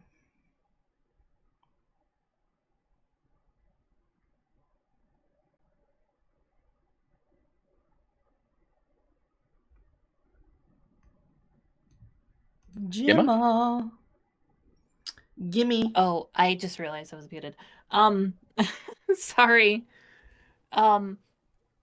I was saying, so we're concerned about the crows because they're attacking. Mm-hmm.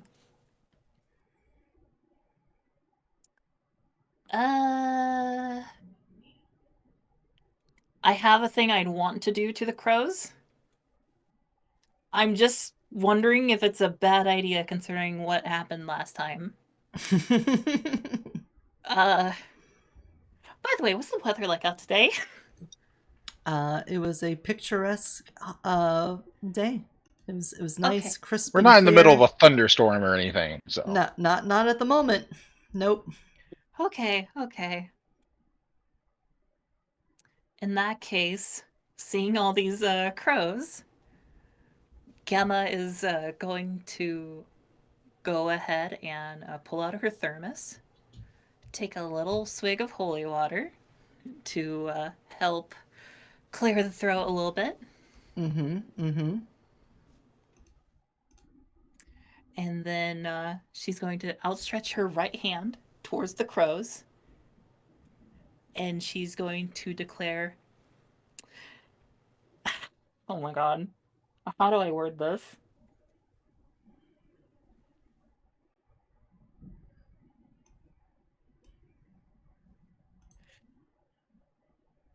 Still your wings on this cold breeze, as I would like to infuse their life weave with some really, really cold stuff.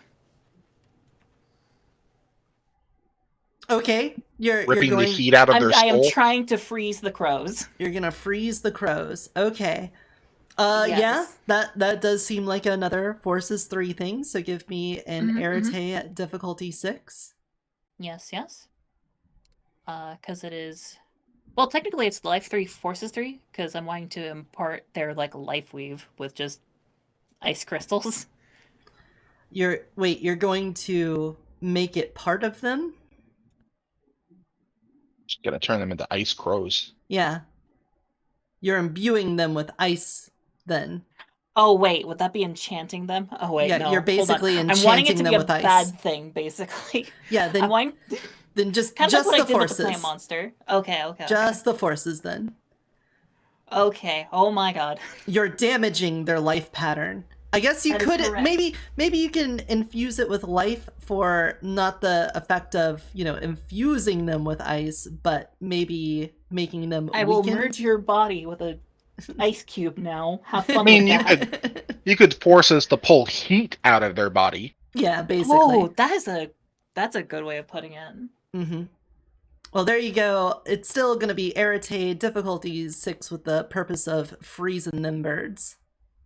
It has been done. It Yep. is a 3. That is a 3. All right, so the birds will have an opportunity to try to soak the freezing damage, considering, that being really cold is a thing they could try to do. Can you soak aggravated damage? It's not really, but it's also cold damage. Well, she was rolling, I think, life to do harm, which I believe life does aggravated damage when you roll to hurt with it. Does it do it? Oh my True, God. that does pretty much bypass any kind of natural. Just specifically because Yeah. that is the sphere I do things in. Yeah, that makes sense to me. All right, Oh, so jeez. let's see.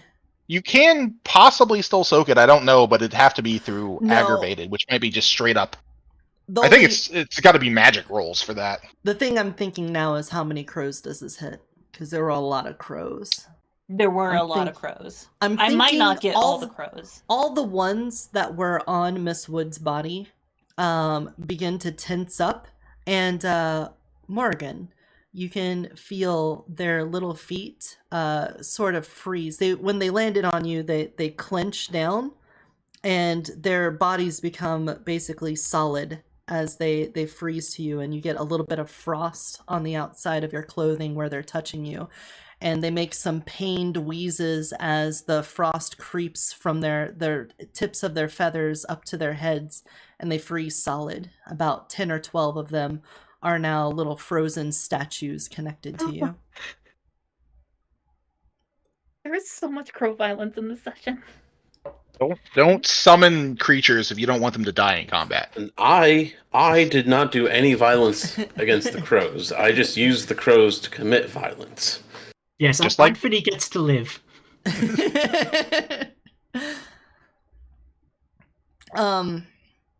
Morgan, I it's just your feel turn.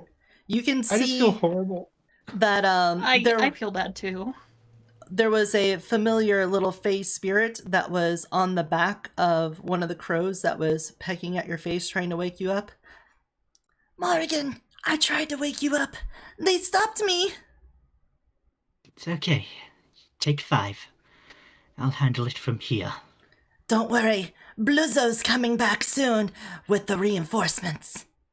Good. Okay, well, all right. I'll go I don't see have if spirit can help. magic, so And then the little fey creature pulls themselves off of the frozen crow and begins to flutter off into the woods at lightning speed. What do you do? Well, my focus is entirely on Ethan. right now. Yeah. Yeah, that tracks. Yeah. Shit. Well, Gemma has released you in order to do her spell, so you're just flat on your back on the ground near the squad. See, this Covered is why I in use frozen non-lethal attacks. Look, I've got a gun now. I don't know, man. You don't leave chains of vengeance everywhere. Back in my day, we had a little madness wheel, and every time someone killed someone, you got more madness points. Your kids don't even have to worry about that these days. Yeah. Morality checks are awful. Yeah, it was Just pretty use bad, luck. Just use luck to make your attacks, and then this way it never comes back to you. Fair.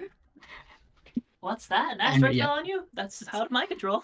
Right. She quickly scrambles to her feet and rushes Ethan in a rage. Oh God. All right. You're pretty close. Just to make sure, give me a dexterity stamina check at difficulty 5. Or not dexterity stamina. Let's do a dexterity brawl at difficulty 5. just want to make sure with you being covered in crows and just getting thrown on your back and stuff, the act of getting to your feet and charging someone is not something you botch up in the heat of the moment. Difficulty? 5. Yeah, okay. Yeah, you're able to get to your feet. A few ice sculptures drop to the ground and thud on the wet leaves. Or well, they're crispy and crunchy actually. They crunch as the ice sculptures dislodge from you and crunch on the ground. And what are you doing to Ethan? Can you give him a hug? No, I'm going to use my own life and my to rend his arm asunder. Oh, yeah, rending's nice. Yeah. Mm-hmm. Mm-hmm. So you're going to injure your own arm? Yes. Got you. So you bring up your sacrificial dagger and you cut your own arm with a lethal amount of damage. So I'm going to go ahead and give you that bashing, and then you are now in the injured territory. However, as that ritual goes, go ahead and roll your Arete at difficulty 6. Alright, I'm spending 1 more willpower and 1 quintessence. All right, so make you really that want to a fuck my day up. Okay. difficulty 5 Nope, with makes 1 sense. automatic Makes success. Oh. All right, so that will be 3 successes. Ethan, you are not familiar with weaving life patterns, so I'm going to need you to make a perception awareness check at difficulty 6. I can do that. That's a 3. Holy shit. I'm getting lucky with these. Oh god. You can sense that she's imbuing magic into whatever it is that she's doing to herself, and that magic is coming towards you. You can't counterspell it. You are just aware that there is a magical effect that is being applied and being directed towards you. And it's about to be applied to me. Do I have any defensive options? Could I use my own magic defensively in some way? You could teleport away or something, right? I was going to say, I could utilize correspondence to have that magical effect pass through to somewhere else and not hit me. Would that be a thing that's reasonable? I don't think the effect itself, but you could probably move yourself away or do something of that like. However, before that happens, we're going to see if she can, let's see. You did get 3 successes on that.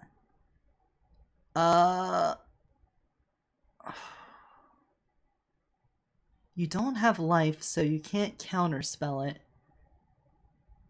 Doesn't have high prime, does he? I have 1 prime. I believe at least at 3 prime you can counterspell anything. Basically everything. Yeah. I wish I was at 3 prime. No. Oh, just is what it is. Yeah, I think at this you're going to take this effect, which what she's doing is she is transferring her damage to you. Oh.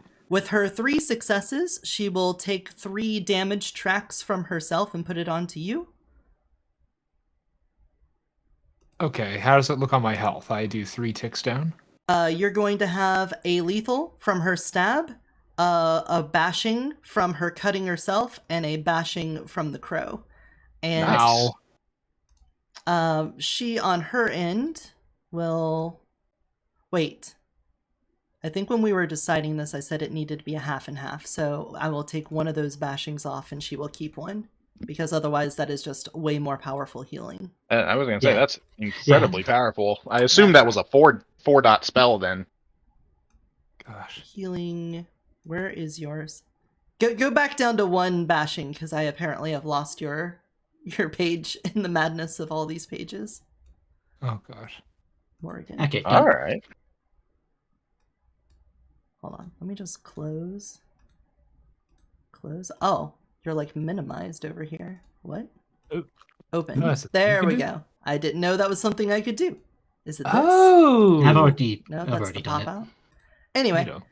All right. So she took basically half of the damage, including the one that she did to initiate that ritual, and then spread it onto you. So Oh. you suddenly have a gash open up on inside of you. Now, that effect is rather vulgar. So Morgan, you are now going to have a paradox on you, and I will quickly roll real fast just to see. Oh, okay. Well, I don't get to do shit then. Oh. Okay, but you did get a paradox because there's no coincidence in Yeah. someone just suddenly having their skin rip open in their arm. Yeah. Ethan, you have a bloody gash in your arm now. Oh no, he came down with a case of blood explosion. Terrible case Oh, of God, what- explosions. What the fuck? Ah! He's not used to this. He does not. He has not really been injured in this game so far. This actually hurts a lot. And it is your turn, Ethan. Ah, shit. Is it my gun arm? She said her right arm. So is your right arm Yeah. your shooting arm? Well, shit. I mean, you get -1 automatically from having, Yes. you know, that many levels. That's a problem. Injured. Okay, well, this has turned from, well, hey, maybe we could de-escalate this to, yeah, okay.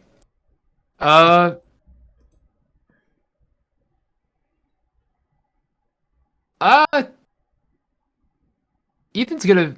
Is it possible for Ethan to finish reloading the gun and then taking a shot? And then take a shot, rather. I believe you can reload and take a shot. I believe in the rules that was okay. A semi-automatic gun, right? Yeah. Yes. It's just fire again, right? Yeah. Oh, I had a bullet in Well, the chamber. He only had one in the chamber. Oh, so- you didn't. You didn't put a. Yeah. I essentially used Yeah. magic to cheat and have one bullet in the chamber. Mhm. Gotcha. I thought you said No. you were putting a magazine in the gun. In the last turn, I asked whether that was a thing, and then I shot and kind of left that out. Gotcha. No problem. Regardless, loads in magazine, starts blasting. I'm just double checking this real fast. I did look all this up, but much like taking studying for a test and then having the test the next day, a lot of that That's okay. did not soak in. Not a problem. Because I think it said something like, reloading a machine gun should take like a full round, but anything that has a clip, I think it said is basically a free action as long as, the clip is loaded. Sure. I think that's what it said. Because, that's the whole point in having clips. Oh, reloading. Page 419. Thank you. Just saw that over there. Yeah. Hey, here we go. Okay. Yeah, revolvers, they would need you to chamber at each one. You lose 2 dice from your attack pool During for it's automatic weapons. for automatic. Yeah. Hold on. Oh, here we go. A character with a firearms rating of 1 or better can reload it without making a roll under normal circumstances. Okay. Reloading a spent clip or speed loader with fresh bullets requires... Oh, so I would actually need to... If I were loading up my magazines themselves. No. But... Yeah. Assuming your character has... Oh, first paragraph of that. Assuming your character has a spare clip handy, an automatic weapon can be reloaded during combat by taking a single action. Reloading. Then what about semi-auto? Oh no, the game's... Why is it... It's the same thing. If you have a clip, you lose 2 dice if you reload and attack. However, if you're using like a revolver or something, it takes longer. Got it. Yeah, I mean, that makes sense to me. You're basically doing 2 actions there, the reload and then you're aiming and firing at the same time. Fair enough. So yeah, we'll say just lose. So you'll have a -2 dice pool modifier to reloading and shooting on the same turn. Fine by me. All right, so that's gonna be Dex Firearms again. Yep. This time with a modifier of -2. Mm-hmm. And then of course on your side, Morgan, you can try to dodge, or you could try to block the bullet. This is I'm gonna harden my skin with life. Sick. That sounds like a good idea. In that case, then, while he's getting his dice pool ready, why don't you do an Arete at difficulty 6 for us? Wait, could I also use entropy to just like nudge the bullets, like some of them to miss as well? Oh Jesus. I would say that is Yeah, probably just one at a time. Yeah, that's 2 effects. That's 2 effects. You can do that. It just means that your dice pool for each of those will be cut in half. And I'll just harden my skin. Okay. Yes. By the way, how does rate work with ranged weapons? I don't know what that stat does. I think that's like rate. Let's go back down to these ranged weapons. Oh, right. Maximum number of bullets or 3-round burst the weapon could fire in a single turn. I can fire. Oh God. Guns shoot lots. Okay. So you can reload. You can shoot 4 times. I think the balancing fact of that is that it's still individual actions, I believe. So you would have to split your dice pool for it. So your chance of success on each individual bullet would be smaller. Oh, that's for a 3-round burst specifically. I saw the rules for that. You increase your difficulty by doing that. Maximum number. Yeah, your here we go. So 3-round burst, that's still on 419. As with full auto circumstances above, these bursts add extra dice to your attack roll, 3 extra dice for a 3-round burst at the cost of a higher difficulty. So +1 to the normal difficulty standard. And the tactic expends 3 bullets each time a burst is fired. So technically speaking, that would be for full auto. Game gets weird with this. Okay. Yeah. For 4 shots at your like maximum number of rolls seems absolutely ridiculous to me. It is a gun, let's be fair. True. But also, yeah. But I feel like you're supposed to be aiming a lot, and so I think if you do 4 shots, then that means that you're not aiming each one of them as much. Okay. Yeah, I think it's splitting your action with each shot. Mm-hmm. Whereas the 3-round burst, it increases the difficulty of the one attack. No. Otherwise, why would you ever do it? It says because there's a difference between increasing the difficulty and reducing your dice pool. Yes, in this case, it says it adds extra dice pool, but adds a +1 difficulty. Mm-hmm. So I'm basically firing off extra shots, so lots extra dice, but I have a harder time hitting with any of them. How would you like me to handle this? I have the roll ready to go. I had the standard ready at first, so I could redo that if need be. Or not redo, I can prep it again, rather. Well, your dice pool on the 1 shot was just your dexterity firearms. And they were in range, so that's a difficulty 6. The only modifier put on that was the 2 because it was a small target. But now, if you're just shooting, center of mass, there's no difficulty for that.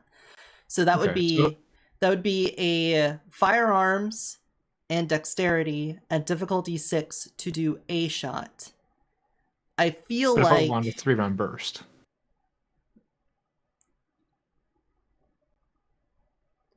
I feel like there's got to be some balancing effect here, because I don't understand how someone would survive any encounter with a gun ever.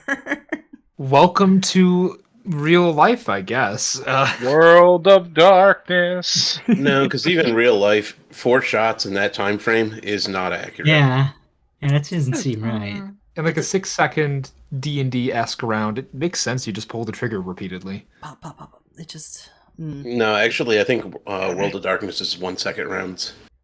Oh shit. Oh, really? Oh, jeez, really? I think I don't think they put an actual number I on mean, it. they're a little bit more narrative, but like Ugh. D&D is specifically 3. You have a semi-automatic lock. In Yeah. Pathfinder, Yeah. it's specifically 6 to 7 4. seconds. Maximum number of bullets are 3-round bursts the weapon can fire. So you can fire 4 bullets in a single turn. Yep, Okay. we know that. It's not a full auto. Nope. Correct. I was not that much of a crazy person. So go range combat. Mm-hmm. Uh-huh. 3-round burst is a combat maneuver. Uh-huh. Yeah. I don't think Okay. that's what his gun has. He's just blapping off semi-automatic. Mhm. He's going 1, 2, 3, 4. 4 different trigger pulls. So that's probably just part of regular combat then, isn't it? Yeah?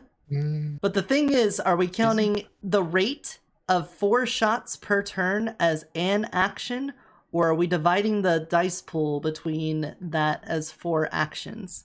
That's the thing we're hung up on, because otherwise, this I feel guy is gonna just murder everything I put in front of you all that isn't Yeah. a spirit. I feel Well, I it mean- has to be So divide, because like if you're firing automatic, that's going to be a lot of recoil, and it's going to mess your aim up. So yeah, 3. It's actually 2 different things, and I do think the 3-round burst does apply to this.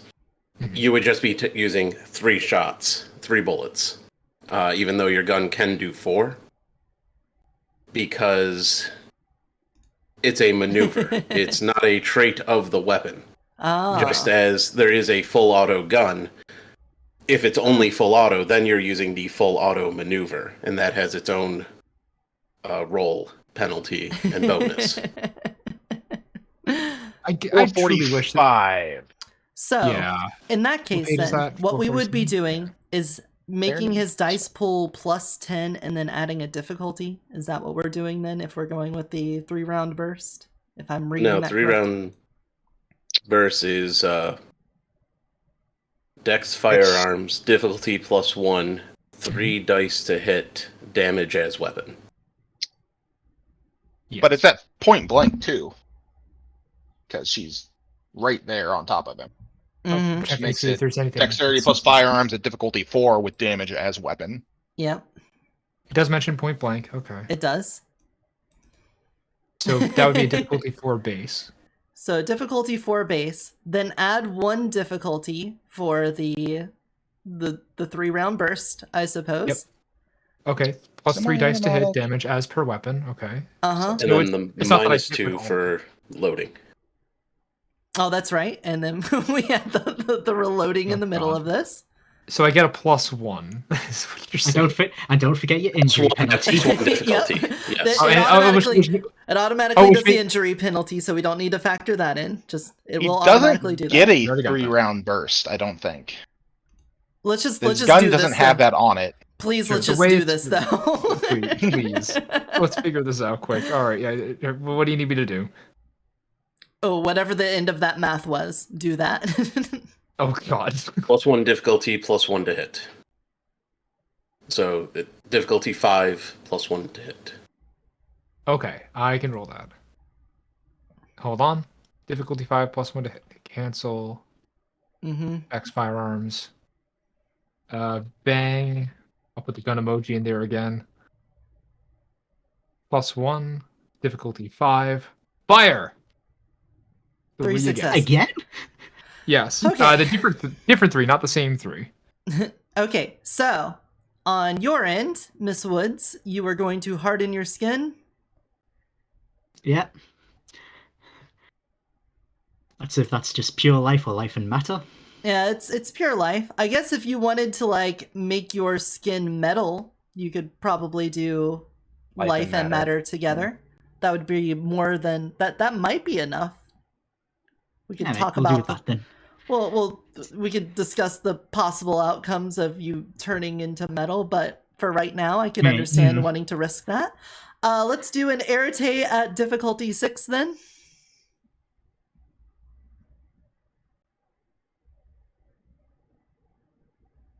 1. Oh. Oof. Let's say you. What did you want to turn your skin to then?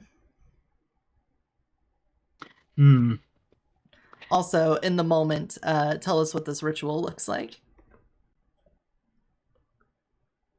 Okay, so I see him frantically aiming the gun. Very quickly, let's see. Life uses my dagger.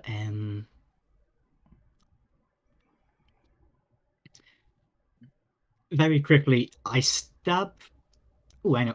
I stab my dagger into the ground, finding like a very hard rock or something. Okay. No, wait, no, because my hand's still bleeding, right? Yeah, yeah, you're still bleeding. Okay. I rub the blood from my hand onto a rock, offering my blood to the rock to turn my skin into rock. All right. As Ethan is reloading and he begins to aim the barrel towards you, your bloody hand grasps the rock and the stone begins to crawl up your arm and cover your body until you become almost entirely stone. As this process happens, Ethan unleashes a barrage of bullets, and even though you aren't immediately hurt, you do have bits of stone flake off and the bullets ricochet around. Ethan, can you just roll a flat d20 for me? I can do that. 6. Okay. The bullets whiz past some people's head, and you see Harry on his phone just like tense up real fast and turn around and see something. He's like, "Oh shit, Bart! Something's going on. I'm running back to the car. I'll talk to you in a minute." And Harry starts bolting out of the woods away from the gunfire. So right now, Morrigan, I'm not having you take damage while you're in stone form, but several chunks of what would have been your flesh are now on the ground as pieces of rock. Oh dear. Shit. Nicholas, your turn. Hopefully Silky brought some glue with her. Oh gosh. Well, this is not what I wanted to be doing today. Apparently not going to get to do as non-lethal as I would like, considering all this is still going on. So I guess my best bet then is I'm gonna psychic blast him. Or her.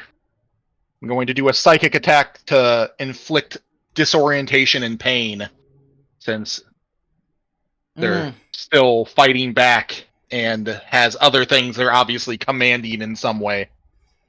All right, time for a psychic attack then. Which is a mind 3 from the chart. Mm-hmm. Is this also with your little clipboard out? Yep. What are you drawing? You drawing little like lightning bolts? Obviously, I'm drawing the medical little gritty pain face over top. Because that's the obvious thing to do, isn't it? Oh, by the way, definitely paradox for turning yourself to stone. So I'm gonna automatically put that down there, and we're just gonna roll this real fast. You got 2 of them now, so we're just gonna go like that. Okay. As part of this,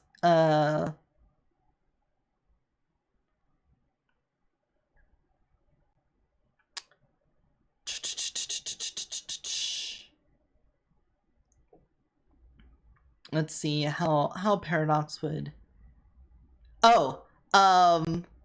Your dagger and your clothing turn to meat. Ooh. Oh, gross. So your body has become entirely stone, but the clothing on you kind of looks like strips of bacon and like, you know, like Lady jerky Gaga got it. Yes, exactly. And your dagger looks like it is now made of sinew and tendons and some cartilage that's been put together. When you said meat, I initially thought the dagger flops over, goes boo womp. Sorry about that. Anyway, Nicholas, you were gonna psychic blaster, so I believe that is a mind 3. Yes, it is a mind 3. And I'm going to purposely leave out life, as I've noticed several, life things happening, and I know about counterspelling. Mm-hmm. In that case, then, go ahead and give us your Irritate difficulty 6. Meanwhile, Morrigan, I'm going to need you to do another perception awareness check at difficulty 6. I'm spending another willpower because she attacked my friends, and I have to stop that. Understandable. Then give yourself an automatic success on that. All right. The strange doctor keeps on writing things on his clipboard, and you don't know why at all. He's like taking notes on the fight or something. What? That's weird. What a giant nerd. Yes. A giant nerd. You said difficulty 6? Yes. So that would be 3 successes. Yes. With the willpower. So, tell us what kind of psychic... How does your psychic damage manifest in her head?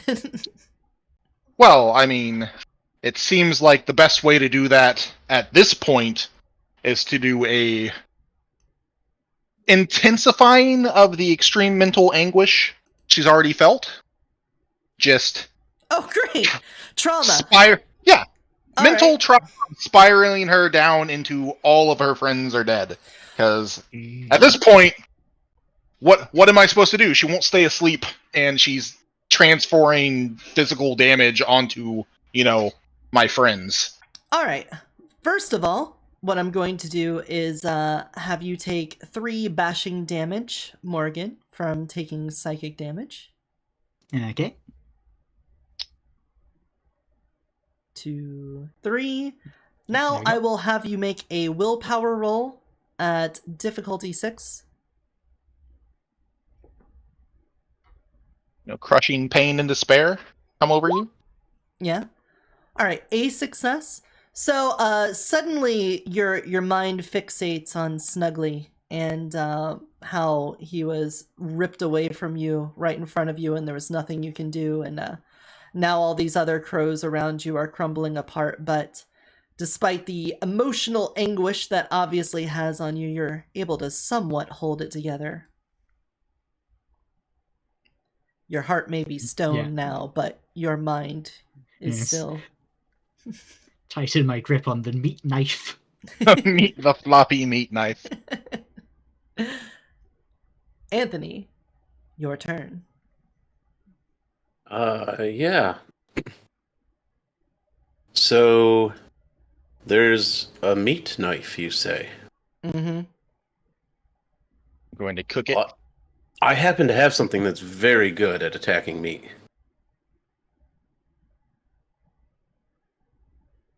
And I think I would like to do that. Okay. I was just trying to look up the rules for doing multiple actions. It says that you split your dice pool between them, but I don't know exactly what that means, considering that the dice pools for different actions are different sizes. So I just figured if you're doing 2 actions, you cut it in half, and if you're doing 3 actions, you cut it into thirds, and if anything would go down to 1 dice pool, you can't go any further lower than that.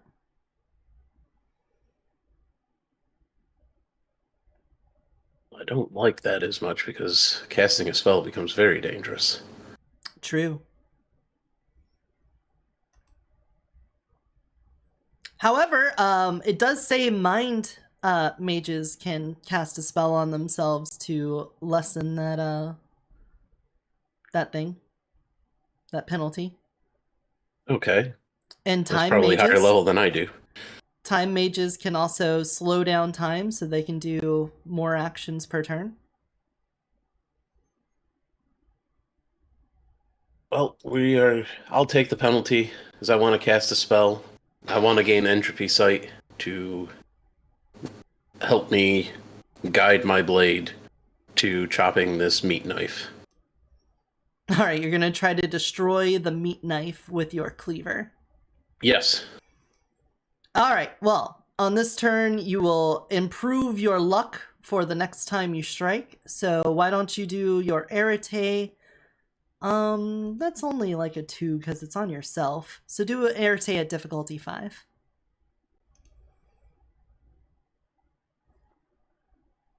It's your own luck you're manipulating. But I'm cutting I have a DP mod of -2. Because you're also going to attack this turn? Yes. Yeah, that makes sense to me. It might not stay meat. I must strike now. Yeah, strike while the irons meet. Sure, let's spend a point of quintessence to lower it down to 4. Yeah, okay.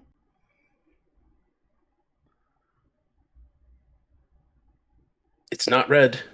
Yeah, it's purple. It's a 2. So you will add a little luck to your roll here. And now I have to actually hit.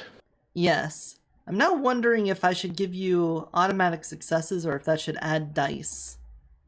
I feel like in the past I've said it just adds successes, so we're going to go with that, but... Okay. So now I need to make a melee attack. You need to make a melee attack with your knife, so dexterity melee, but hitting a small thing like the meat knife is going to add at least a difficulty to it. Let's see. Head, hand. Hand, gun is +2, so add 2 difficulty to it. And then again, that's on the range. I wonder if that applies for melee. Called shots do still add difficulty for melee. Okay. Then let's add 2 to the difficulty 8. But your luck will give you 2 automatic successes. I will also spend a point of willpower. Okay, and get yourself another automatic success. So we'll add 3 to whatever you get here.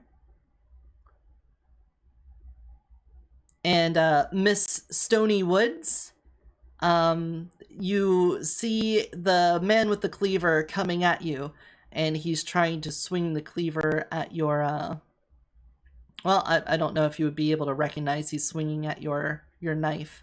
What do you do? Well, my knife's more vulnerable than my fan right now, so I think I'm gonna try to turn it so it hits my stony hand instead of the fleshy knife. Alright, so you'll try to basically block the attack with your stone body. Yeah, gonna try and block. Alright, then give us a dexterity brawl. You did, so difficulty 6. Yeah, you're not parrying, you're just blocking.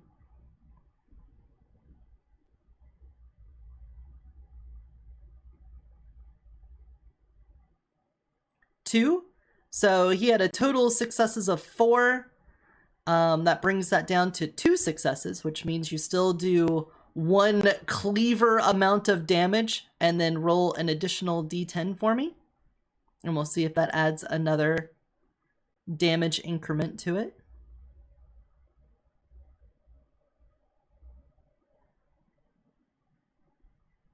It does. Oh, it does. So the cleaver cuts straight through your sacrificial meat dagger, and it slightly scrapes your thumb, causing a spark to fly. But your meat dagger is now flopped in half on the ground next to you. Ah, dang it. I've lost my best friend, I've lost my meat knife. And it's Gemma's turn.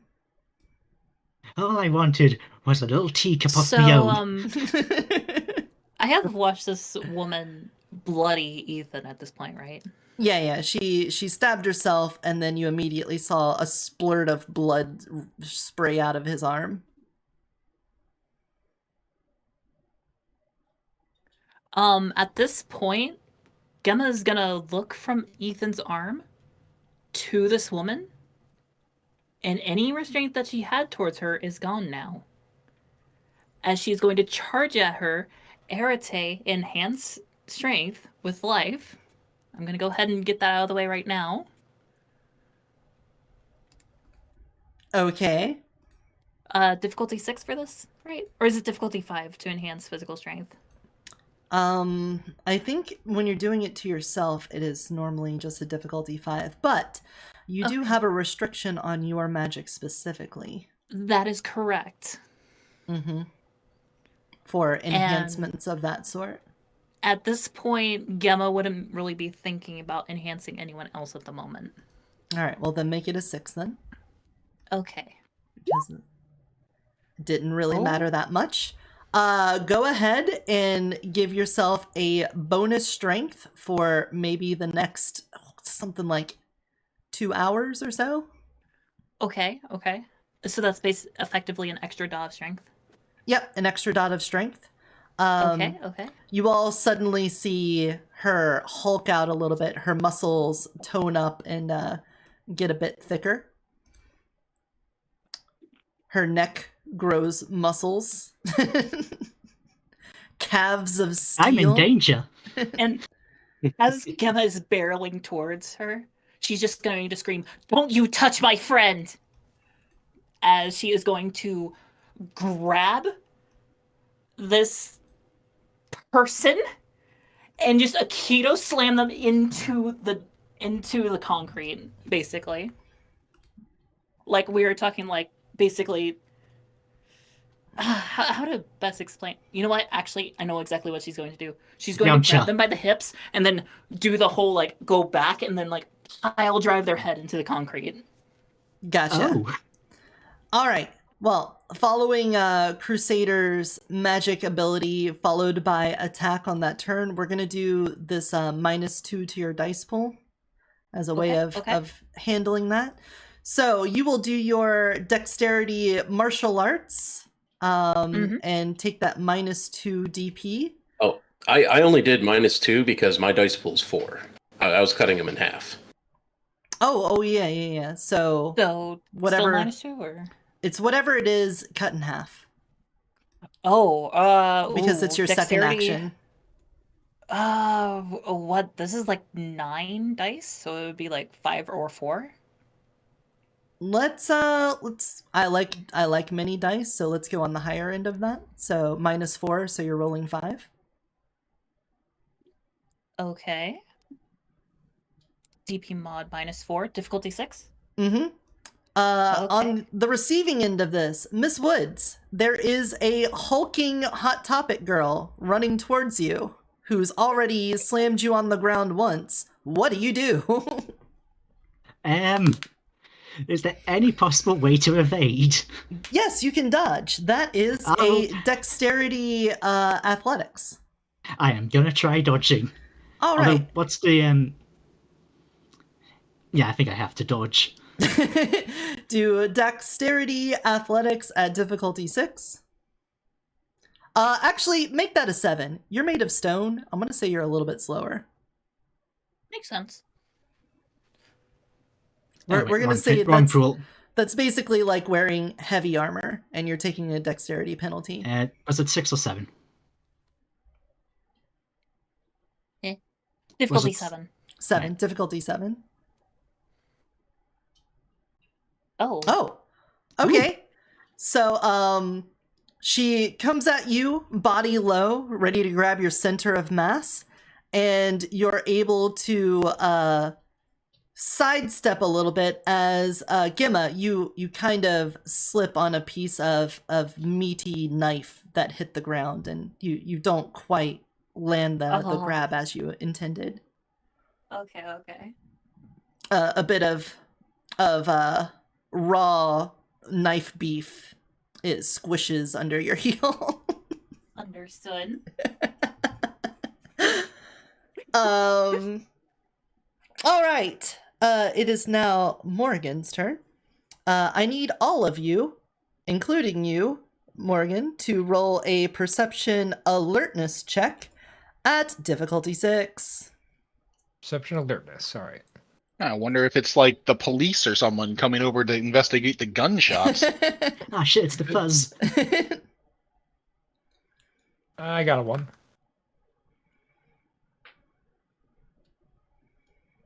Three. All right. So Morgan, you don't hear this, but everyone else can hear the howling of wolves approaching. With the gunshots and the psychic damage, you kind of miss that piece of information coming in. But you all hear wolves howling and prowling coming from the woods.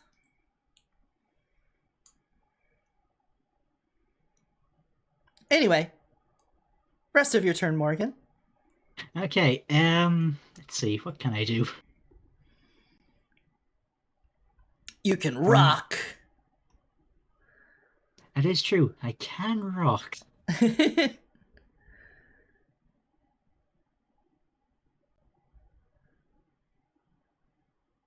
Yeah. Alright, I'm gonna try and quickly strike Gemma on the back of the head with my rock hand. All right then.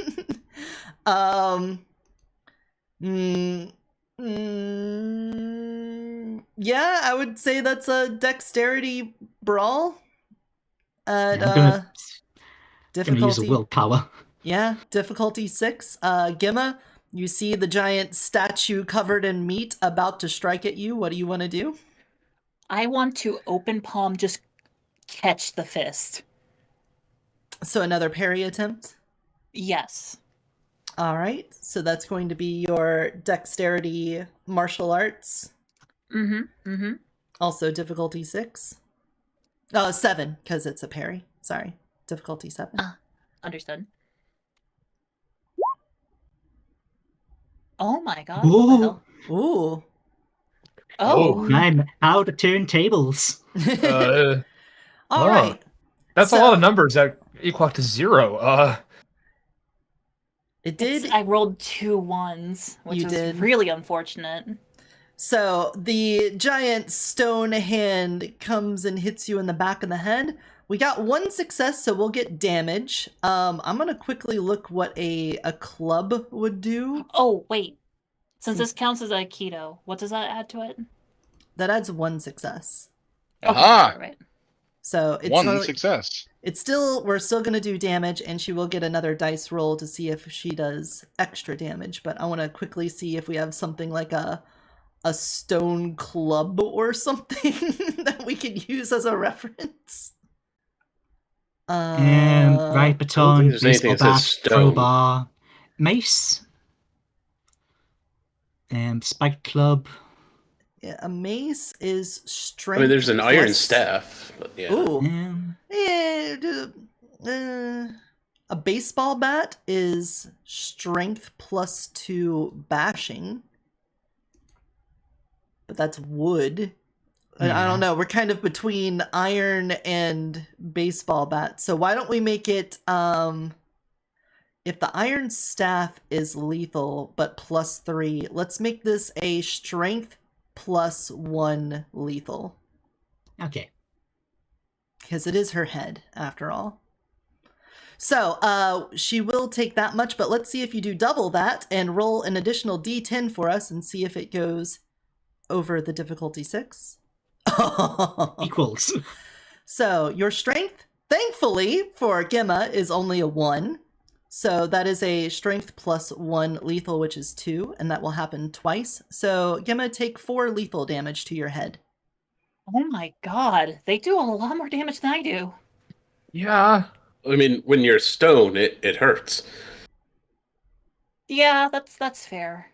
Mm-hmm. We start throwing boulders at your opponents, and they'll take a lot of damage. Is lethal the X? Yeah, lethal is the X. Keep in mind that the second she is not made of stone anymore, she's probably going to be instantly dead. Did we just kill a new player character who was happy to meet us and say hi? Happy to meet us.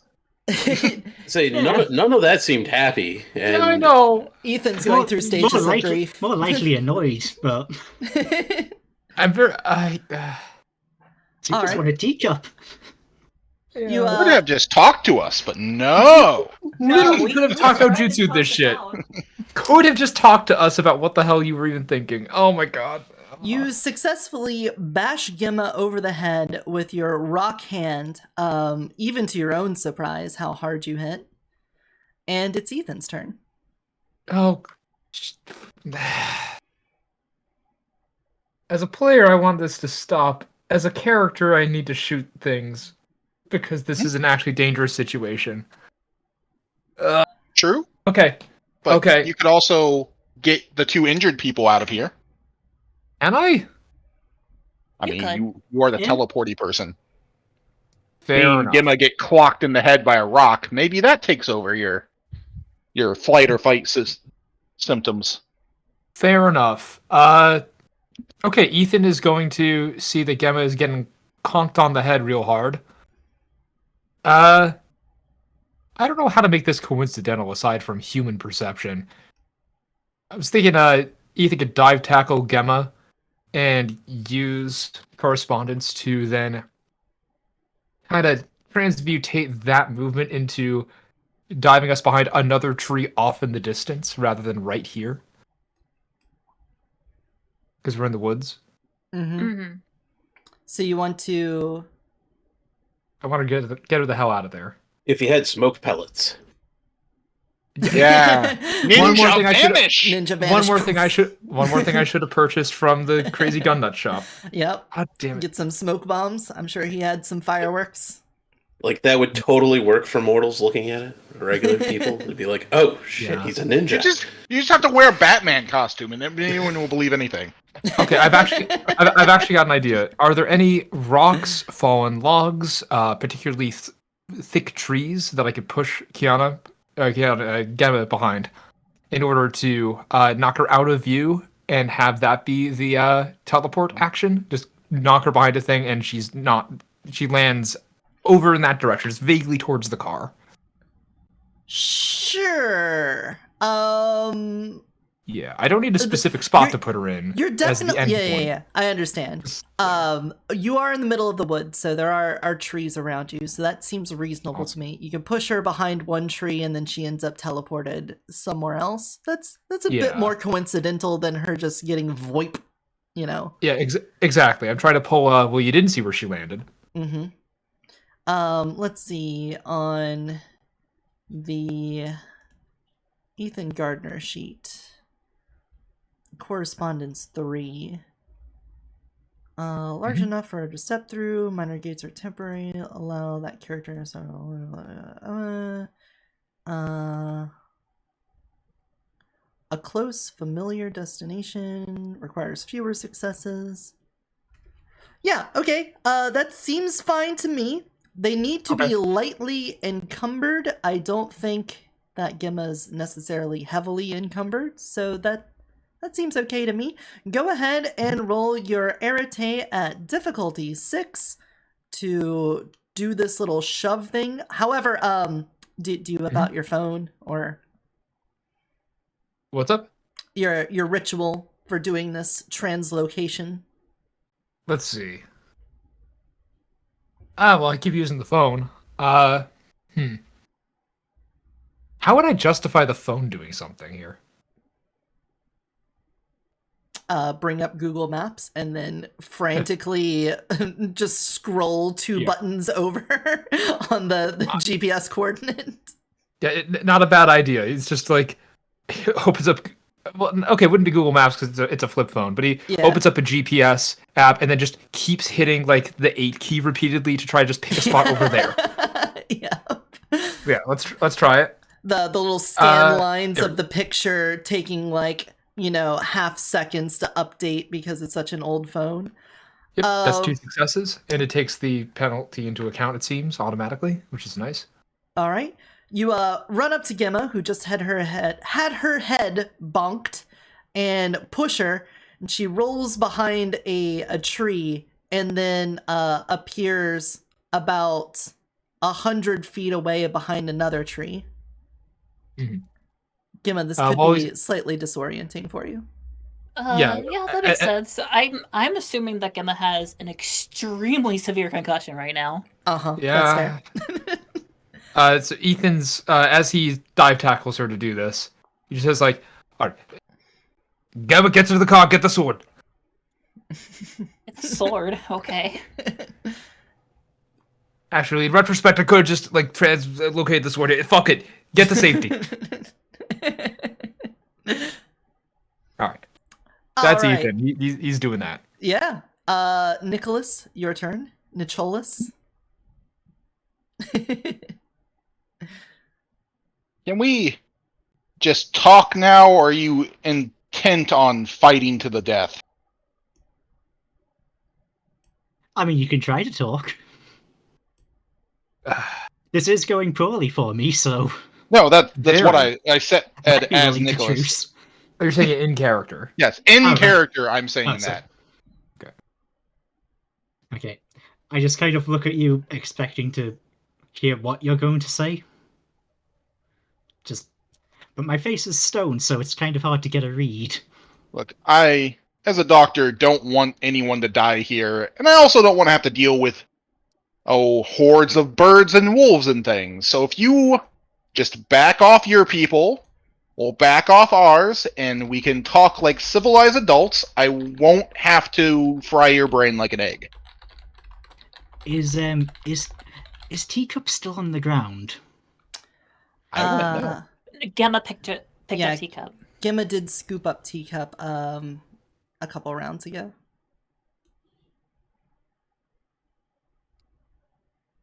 I believe while you were passed out that one turn. Ah, right, okay.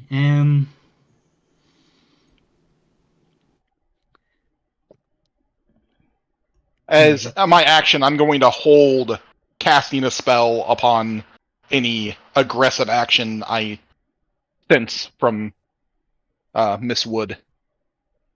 Okay. I believe you can hold actions in World of Darkness, right? If not, you know what? We're just going to say you can. I'm not going to go deep diving for something about that. I'm going to use Spirit and Entropy to and look over at Snuggly's, remains. Just see if I can get a grasp of, if his spirit's still hanging around. Yeah, give me an Arete difficulty 4 then.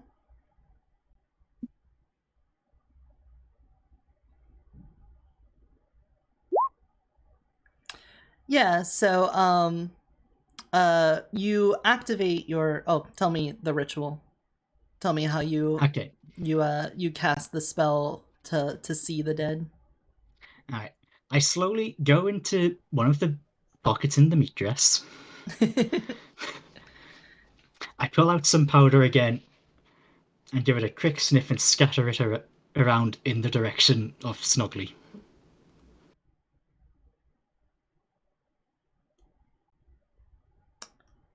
Alright. And when looking at Snuggly's body, you don't see anything there, but the ghostly apparition of a crow is sort of hovering near your shoulder. And once it realizes that you can see it, it comes up to you and tries to nuzzle your face, but its incorporeal state doesn't allow it to actually touch you. Right. Oh.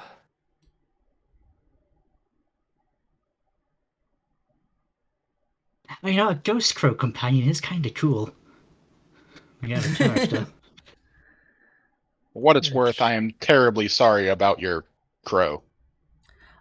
Crusader, you absolutely can make that roll. Okay. We're getting that here now. Yep, that would be... Yeah, and yes, exactly. Make that a difficulty 6. Okay. Miss Woods, could you please now do a perception alertness check at difficulty 6?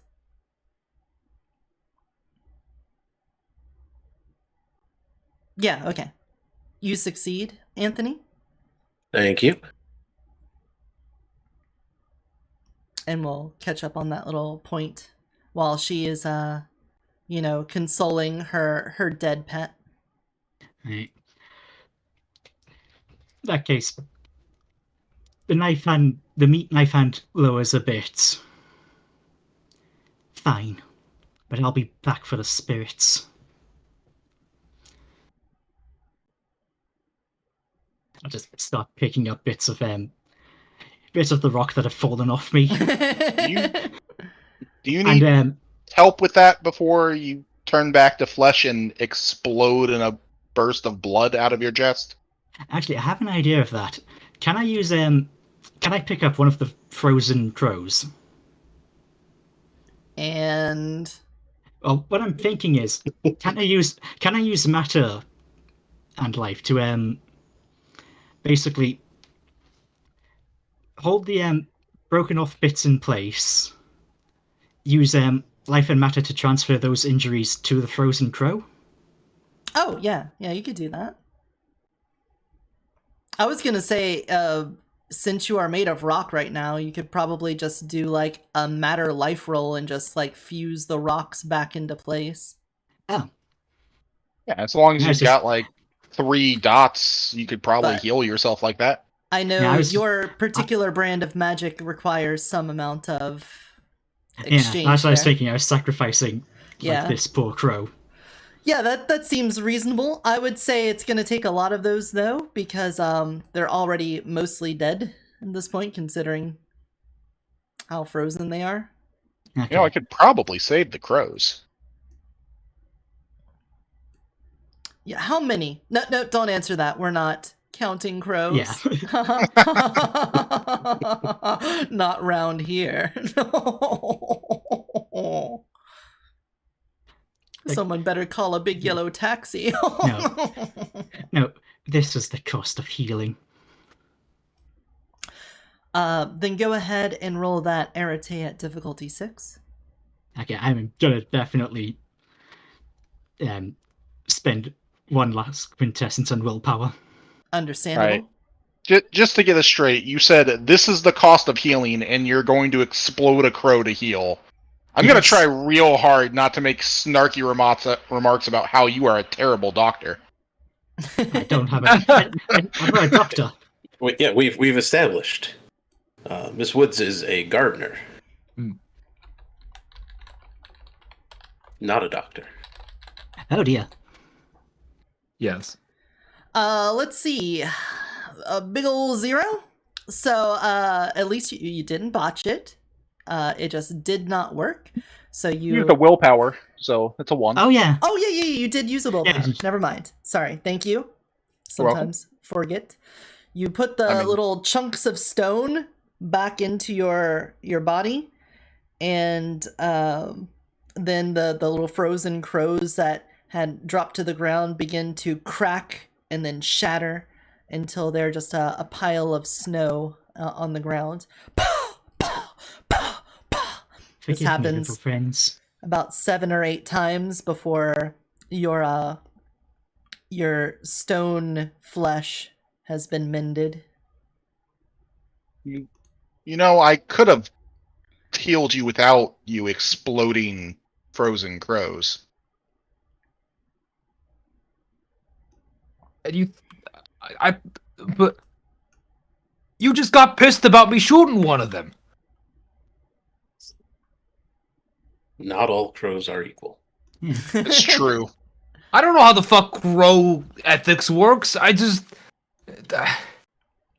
fuck! Right. Well, Miss Wood, have a nice day, I suppose, and please, next time, I don't know, send a letter or something if you want to talk. About this time, a pack of wolves descend on your location. Gemma, there's one snarling in your face as you are, adjusting to the translocation for the rest of you, they're these great. if you've seen a wolf before, you know they're like really, really big dogs. Like their head comes up to your chest because they're that big. Yeah. And they have surrounded you all. A pack of 10. There's one with Gemma and the other 9 are around you, and they're growling and circling. Morgan, you see, Basil's back, and I brought the troops. You took your time, Basil. Well, it takes a while to get the pack together. Plus, you know what we need in exchange. Yes, I do. Are you talking to a fucking wolf? What the fuck? We're supposed to just take a nice drive out. What the fuck? Yeah, this is what happens when we try to leave, our home for just a little bit. Honestly, this has been exactly how I expected this to go. I didn't know we were in Ohio. Nah, this is Philly with all the gunshots. Well, I guess if this is Ohio, this was quite a train wreck, wasn't it? Oh, too soon. Too soon. Anyway. All right, boss. Who are we biting first?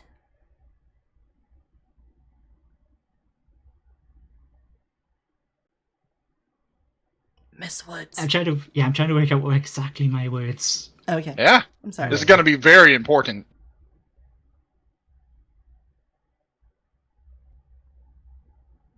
Oh, I just said I'd be back. I didn't say anything about my friends.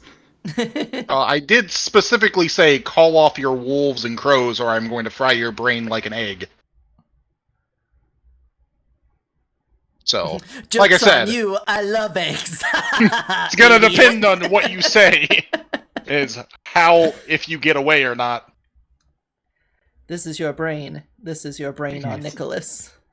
I raise up a stony hand. And I motion at Anthony. And wait, what? You raise up your stony hand and what? And I just point at Anthony. Okay. Get him, boys! All right. Anthony, it's your turn. I believe I was holding my action. You can use your held action now. Yeah, I'm going to fry her brain like an egg is what I'm going to do. All right, then. Because I don't make idle threats. Then, I believe we know that you need to do an irritant difficulty 6. Yep. Willpower and quintessence. Mm-hmm. And she's going to be able to counterspell this one, though, if she wants to try, because this is going to be aggravated damage. Okay. In that case, then, Miss Woods, you know that he is at least infusing the spell with some amount of life coming your way, and you can only imagine that may have deleterious effects on your life pattern. Would you wish to try to counterspell it? Yes, I am. Oh, well, of course. Let's see. Oh. So, that was an irritate difficulty 6, correct? -1 because of the quintessence, and willpowered, so a 3 total. Okay. So you will counterspell that with an irritate at difficulty 7. Okay. This is my last willpower point. I believe you're at -2 as well, right? She's a bit wounded? banged up. Yeah, she's banged up a bit. So. It's going to be rough. But she is using a willpower, so that will be at least 1 automatic success. Although I did just heal. You fused rock together for a wound that hadn't happened yet. Yeah. Yeah, of course. Yeah. Yeah, I was delaying that until either that was resolved or not. Oof. So you got 1 success from your willpower, but he had 1 from 3, so that just brings us back down to 2. So that should Puts be you to crippled, I believe. Yes.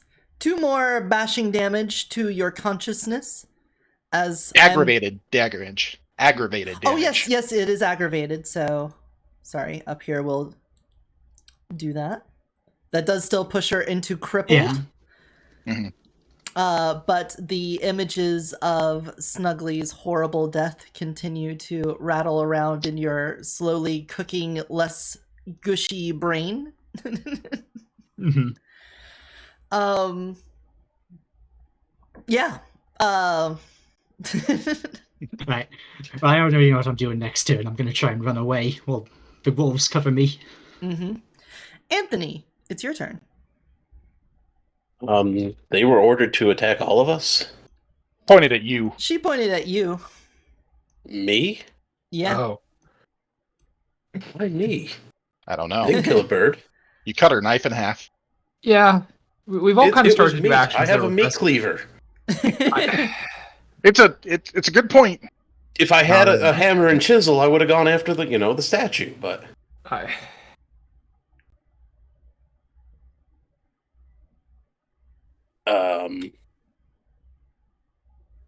yeah, only thing I can do is try to run. A full defensive runaway? A strategic Yes. retreat, in other words? Alright. Nope, not that. I know there's something special about the full defensive maneuver. I remember. I read it in a thing. Combat. There we go. Defense. There we go. Desperate defense. When you want to get hell out of dodge. Roll your dexterity plus athletics or acrobatics, whichever one is higher. And you get to use your full dice pool, but on subsequent attacks, you lose 1 per assault. Well, I don't see acrobatics as a skill. Oh wait, this is your action. You're not defending against them right now, so you're just running away. Yeah. Okay, never mind. Forget about that until you get attacked. That doesn't matter. Dexterity athletics or something. Yeah, you're just bolting. Let's see how fast you run. Give us a dexterity athletics at difficulty 6. And we will just say you run however fast based off of that. It's the woods, there's probably some roots and things and whatnot. Not very well. Oh no. Well, it's not a botch, but you turn to run and the piles of snow and the mess that's been caused so far with everything, maybe something trips you up along the way and you don't get as far as you could have and you have to stumble and kind of raise up to your feet, but you do put some distance between you and the pack of wolves as they begin to lunge towards you. We'll say, but I thought we called a truce. We weren't going to attack anymore. Tell that to Snuggly. I didn't do anything to him. Gemma, Remember when I said I'd kill you last? I lied. you're barely conscious, and there is a snarling wolf in your face. Oh god. Okay. Yeah, I've been thinking about what I can do about this.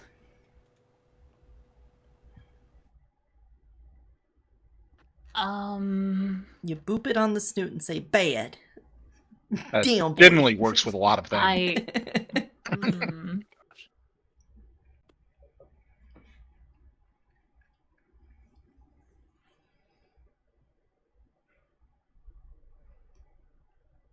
Do I still have my spirit vision?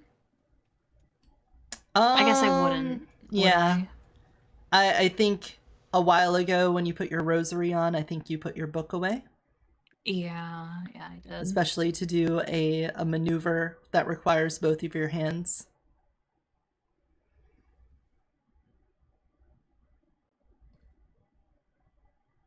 Oh.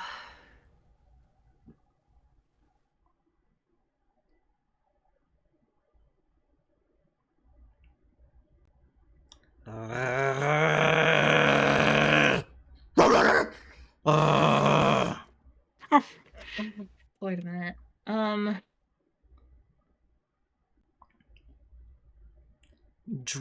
fluids dripping from its black lips, its teeth bared, a crimson red color between the slit of its nose. Just wants pets. Clearly. Its eyes, a dazzling green. So clear that you can even see leaves falling from the trees reflected in it as it stares at you.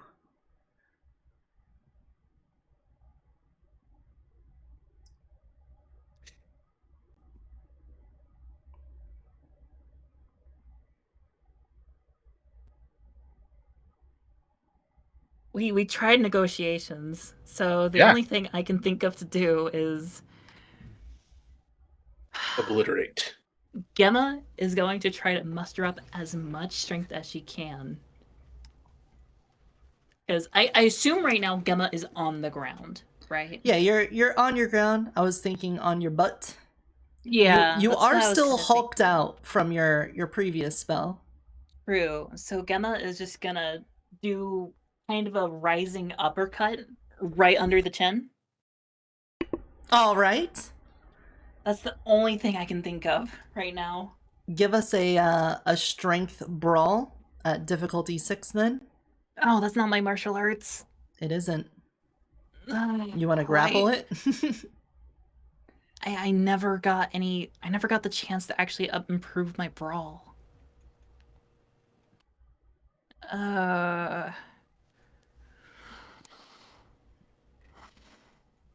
Cause I have like a -2 already. There's no way I could actually just.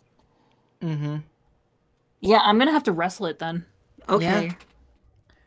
Fine. In Try- that case, Try to get control of its head.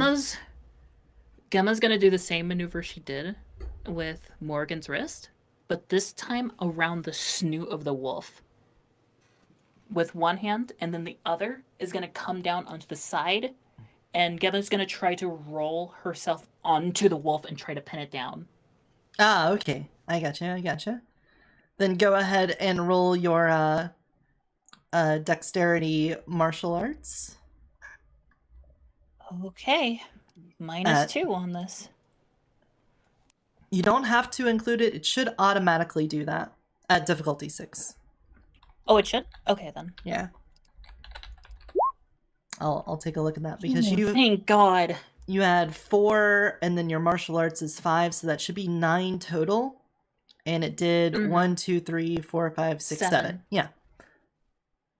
This is So that's gonna be effectively a 6. This is how I imagine it's kind of going. But, not a deer, it's a wolf. Yeah.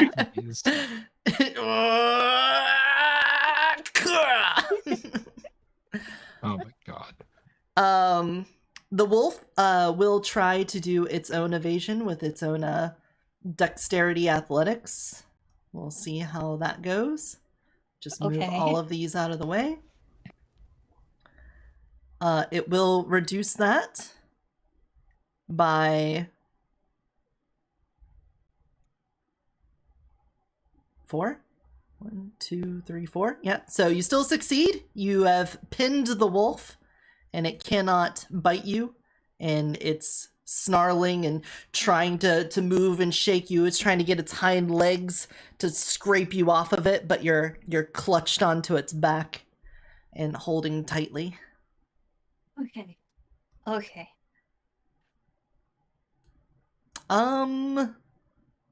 Let's see. So I would say that attack, since it was successful, should probably be like your strength and bashing then, right? That would make sense to me. Makes sense if we're like going for damage. Are you just holding it? Not choking it out? Yeah. I thought you were choking it out. No, we're doing damage. I can't. I cannot afford to not. Yeah, we'll say you're choking it out, and it's going to take your strength and bashing. So right now, since you're hulked out, that's that gonna is be 4 dots on strength. 4 dots in strength bashing to a wolf. Yeah, he's still kicking, but you can see the fight is draining from him. His tongue is sort of hanging out of his mouth, and he's panting His growling is becoming less intense. Okay. All right. As for the other wolves, about of the 10, one is dealing with Gemma. Of the other 9, 2 are side by side with Morgan. Just basically at her heel and still in a ready position. And the other 7 go diving straight towards Anthony, and they chase after him. It doesn't take a lot to catch up because they be wolves. And we're going to have individual wolves roll to attack you. Anthony, great. What's your plan? Are you going to dodge, block, or parry, or something else? It's going to be parry, because they will be using natural attacks and I will be using a weapon. All right. Mm-hmm. Makes sense to me. Like entropy them to miss or luck yourself out to dodge? Not on their turn. Yeah. Needed those cookies then. Needed to have luck cookies. Well, let's have the first wolf. They're going to roll their dexterity athletics. And this is where I declare full defense. Yes. So you will roll your, what did we say? Dexterity Dex plus melee. X. Oh, wait, you're parrying. Yeah. So the parry is the dexterity plus melee roll. Mm-hmm. And do that at difficulty 7 for me.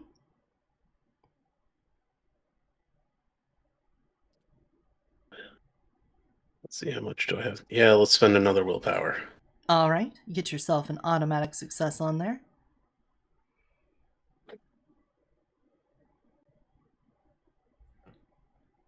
Two. So the wolf actually... 3. Yes, 3. The wolf actually had 0 successes, so you overpower it with 3. So you will do your damage. Roll me 2 more d10 to see if they also land.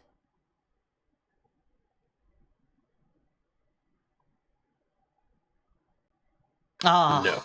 Well, you do your damage. How much was your cleaver?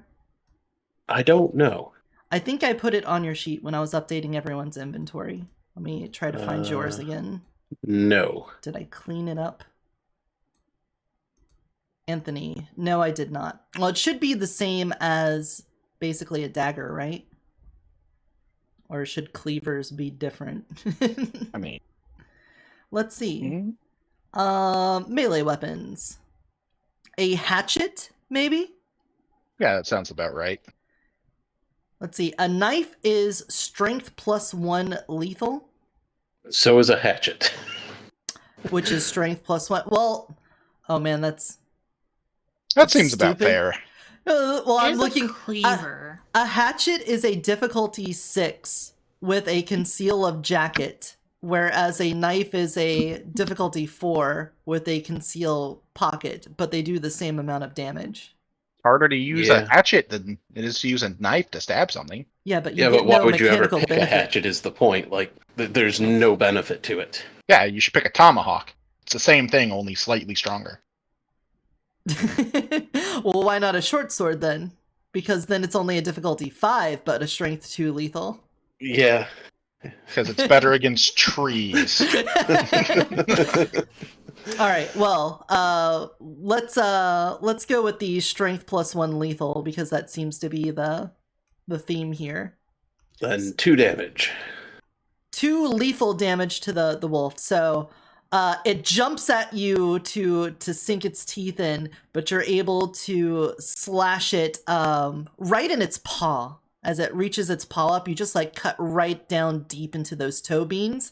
And when it lands, you can see it visibly whine and like do a little thing where it stands on its paw and like lifts it back up. And we'll it's just like fighting the bear all over again. Another one of the wolves lunges at you. And will you give another parry? Yes. Let's go, team animal friends. Animal How many are friends. attacking me? There's 3 attacking you this turn. So you've already dealt with 1. You're going to have this one and then another one all lunging at you. This one's going for the leg. And you're rolling your dexterity plus melee for a parry. Mm-hmm. Spend another willpower. At a difficulty 7.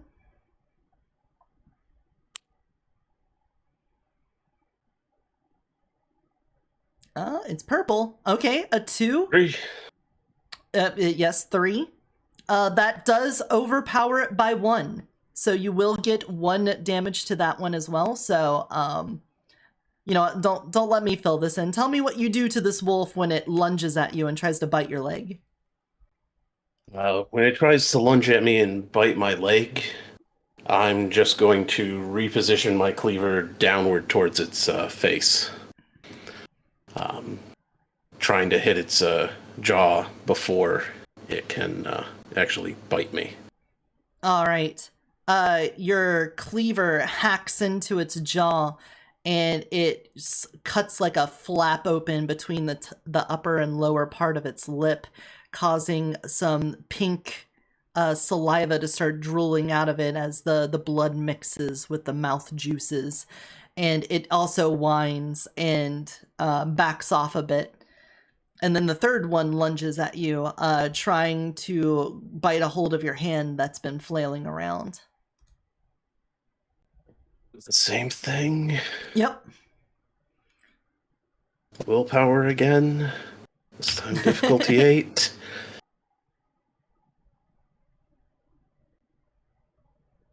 Let's see. It's purple. Oh my god. 9. Holy shit. Well, again, this wolf got a 0, so that's going to be at least 1 damage increment. Give us 2 more d10s, and we'll see if you add on top of that. So we're going 2d10s. We're trying to get target number is 6 or 8? I believe 8 because that's what you rolled. We're just basically confirming that you do extra damage on this roll. Since you had successes in excess of what was needed. We'll look it up. I think damage dice are just rolled at 6, but I'll go with the 8 for now. Okay.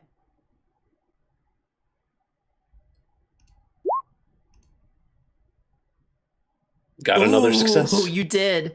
So this one's going to take 4 lethal. Tell us how that looks. It was jumping up to bite a hold of the shiny thing in your hand, and instead you fucking slash this thing. Well, this one was going for my open hand on the other side. So I'm just going to, instead, as I swung down at my legs, I'm going to swing upwards across my chest to try and get it in the try and get it right in the throat.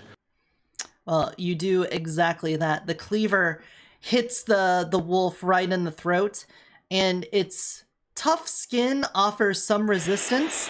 So thanks, DC. Welcome back, my servant. Sorry. It's time to play. Appreciate that.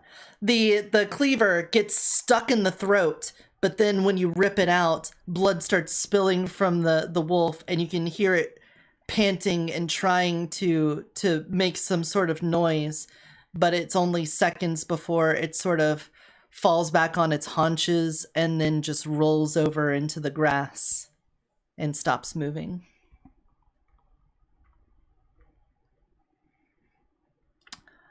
Gemma, it's your turn. Oh wait, no. That was Morgan's turn. I'm sorry. That was just before Morgan's turn. It was the wolves. Apologies. Sorry, yeah. Morgan, your turn. Worries. Okay. Well, I'm still very, very heavily wounded, and now I have a splitting headache. So I'm going to start just retreating back into the forest. I'll come back later to go get the spirits back. Master, please. Growler is here to give you a lift. I lean onto Growler for support, just kind of. The second wolf that was also at your side sort of nudges you up on him, and then they begin to sort of gallop away from the fight with you on their back. Yeah. Yes, thank you. Thank you, Growler. Looks like the pack is getting cold by this. Oh, there's going to be so much payment for it. Yes. Pull back who you can. I'll bring them back in just a moment. We'll get you to safety. Thank you. You see the little pixie put its fingers up to its lips and blow a loud whistle. And at least the two injured ones begin to separate from the pack and run off in the woods in a different direction. And the other ones that were chasing after Anthony, when they hear the whistle, their ears perk up and stand up on end. And while they still growl at you, they begin to take a step back and then look at the others. Ethan, your turn. Okay. How many targets remain for me to shoot at? Because apparently that's my gig at the moment. Besides pushing people out of the way. Well, we've got 4 uninjured wolves, 1 dead wolf, 2 injured wolves, and 1 that is currently in a wrestling match with Gemma and losing. Yes. And the 2 that are running off with Morgan. Got it. Damn it. Let me try to... Let's see, so the wolf is losing to Gemma, or Gemma is losing to the wolf? The wolf is losing to Gemma right now. It is getting choked out. Okay, Gemma's fine. I'm gonna fire at one of the uninjured wolves. Fine is doing a lot of heavy lifting in that sentence. Oh, well, I mean... But yes, anyway, sorry. Fine is certainly a term to use for this, yes. Thank you for the raid, Kima. We're doing some role-playing, so sit back and relax and enjoy the show. Watch me make this drive as I shoot a bunch of wolves. Alrighty. I'm gonna go ahead, and since I'm not reloading on this turn, I'm gonna go ahead and fire off rounds at one of the wolves. Can I go ahead and do so? Yeah, I would say have at it. It's open season. Wolf season. Oh boy. Creatures of the forest be damned. Basically. I don't want to go through the whole rate discussion again because I realized that just caused problems. I'm currently not at point blank range, or where am I in relation to the wolves? We haven't moved too much. No. When you pushed Kiana out of the way, you're no longer in point blank with the wolves, but you are in your first range increment. So just a difficulty 6 for that as the base, and then you're doing the 4 shot. So whatever we agreed with on that. That was that'll add 1 difficulty, but add a number of dice. Hold on. Yeah. I've got the cheat sheet here. Here we go. Thank you. plus 3 dice to hit damage as weapon, plus 1 difficulty. So that'd be 7 difficulty with 3 additional dice. Okay. And this will already take into account your injuries. Yeah. The sheet should take care of injuries, so we just need to do our own dice modifications. DB mod 3, difficulty 7. Yes. Average right. is still pretty solid. I got 1. Oh my god, 2 1s on that. I canceled them out, but shit, that could have been real bad. Yep, but you strike. Well, actually, we'll see if the wolf dodges. We'll give him his dexterity brawl. He did get a 10. So,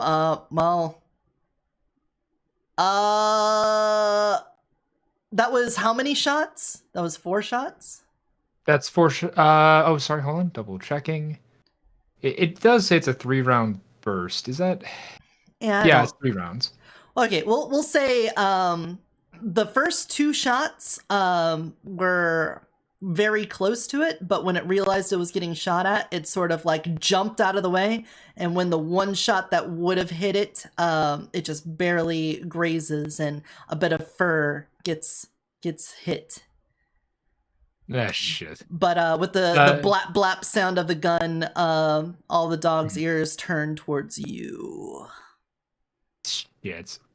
Hey, EO, stupid question because we've not actually had to deal with this. Yeah. It appears that cover and concealment is a thing I have not been using. I'm behind a tree. I'd like to use the tree as cover. Okay. Understandable. Tactical maneuvers. Quick, use wall to be hit instead of me by claws and teeth.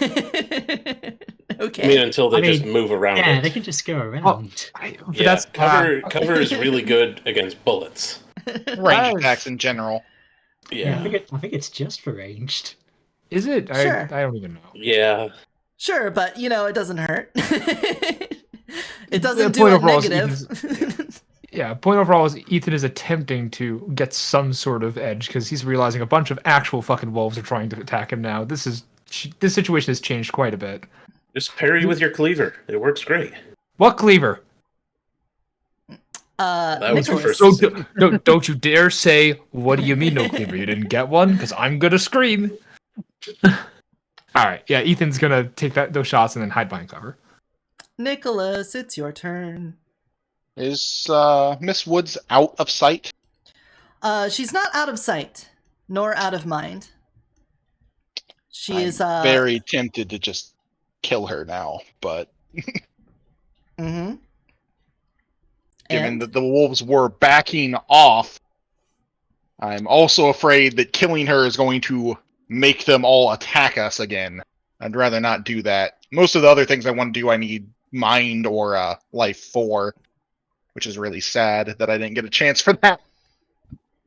But I think I'm just gonna let her go at this point. But I'm going to I can influence subconscious as one of the mind 3 powers. Yes. So I'm going to implant a thought in her head as she runs away.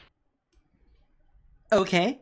Let's see your mind 3, so we'll do an Arete at difficulty 6. Right. Let's see. You're in the middle of fleeing. And... I'm not moved at all. No. I'm thinking of Morgan. Oh. Yeah, you're in the middle of fleeing. I have no mind. You have and no has mind. a -5 to all dice rolls. Yeah, So. I get the feeling this isn't going to end up doing anything for you, but how about you give me a perception awareness check at difficulty 6?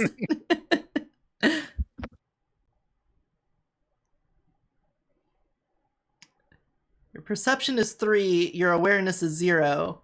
So I think it gives you 1 die. Yeah. Oh, look at that. Nothing. Yeah, you're unawares of anything going on. All right, Nicholas, let's see your final notes on this patient. All right. Let's see if I actually get the roll. I do get a roll. Ooh. All right. You will implant a thought into her head. What is the thought that you want to implant into her head? I'm going to implant the thought into her head that she is incredibly afraid of everything that's happened here. So she will take longer and hopefully more time to try to come at us if she has a growing fear of us at this point. So you want me to be more prepared the next time I want you to be more afraid of us than going after the spirit. So you're focusing your thoughts on us, not it. Because I feel like that's going to be more easy for something I'm going to do later. Because I'm not a spirit person. I'm not going to give my plan away in front of the enemy, though. All right. Even Anthony? though, the enemy can't actually hear me. And I'm not saying it out loud. Well, it is true, Miss Woods. You oh, now yeah, I'm have sure. a fear of the people that you ran into. A fear of the Pleasant Valley Cabal. A growing fear of us. Yes. I really need that spirit. I'm going to have to get some backup. Anthony, your turn. The injured wolves have run away. The dead one, yep, it's still there. and the other ones are backing off from you, though they seem to be looking at Ethan as they are prowling away from your direction.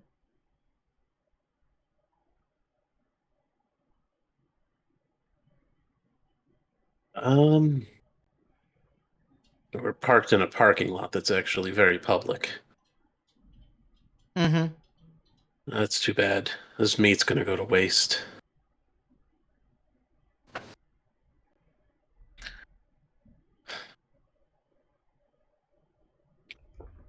You said two are heading towards Ethan? They're looking in his direction, but they're still moving away from you.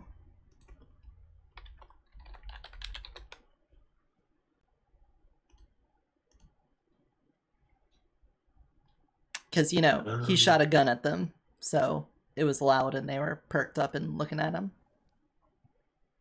Yeah, I'm gonna wait and see what they actually do.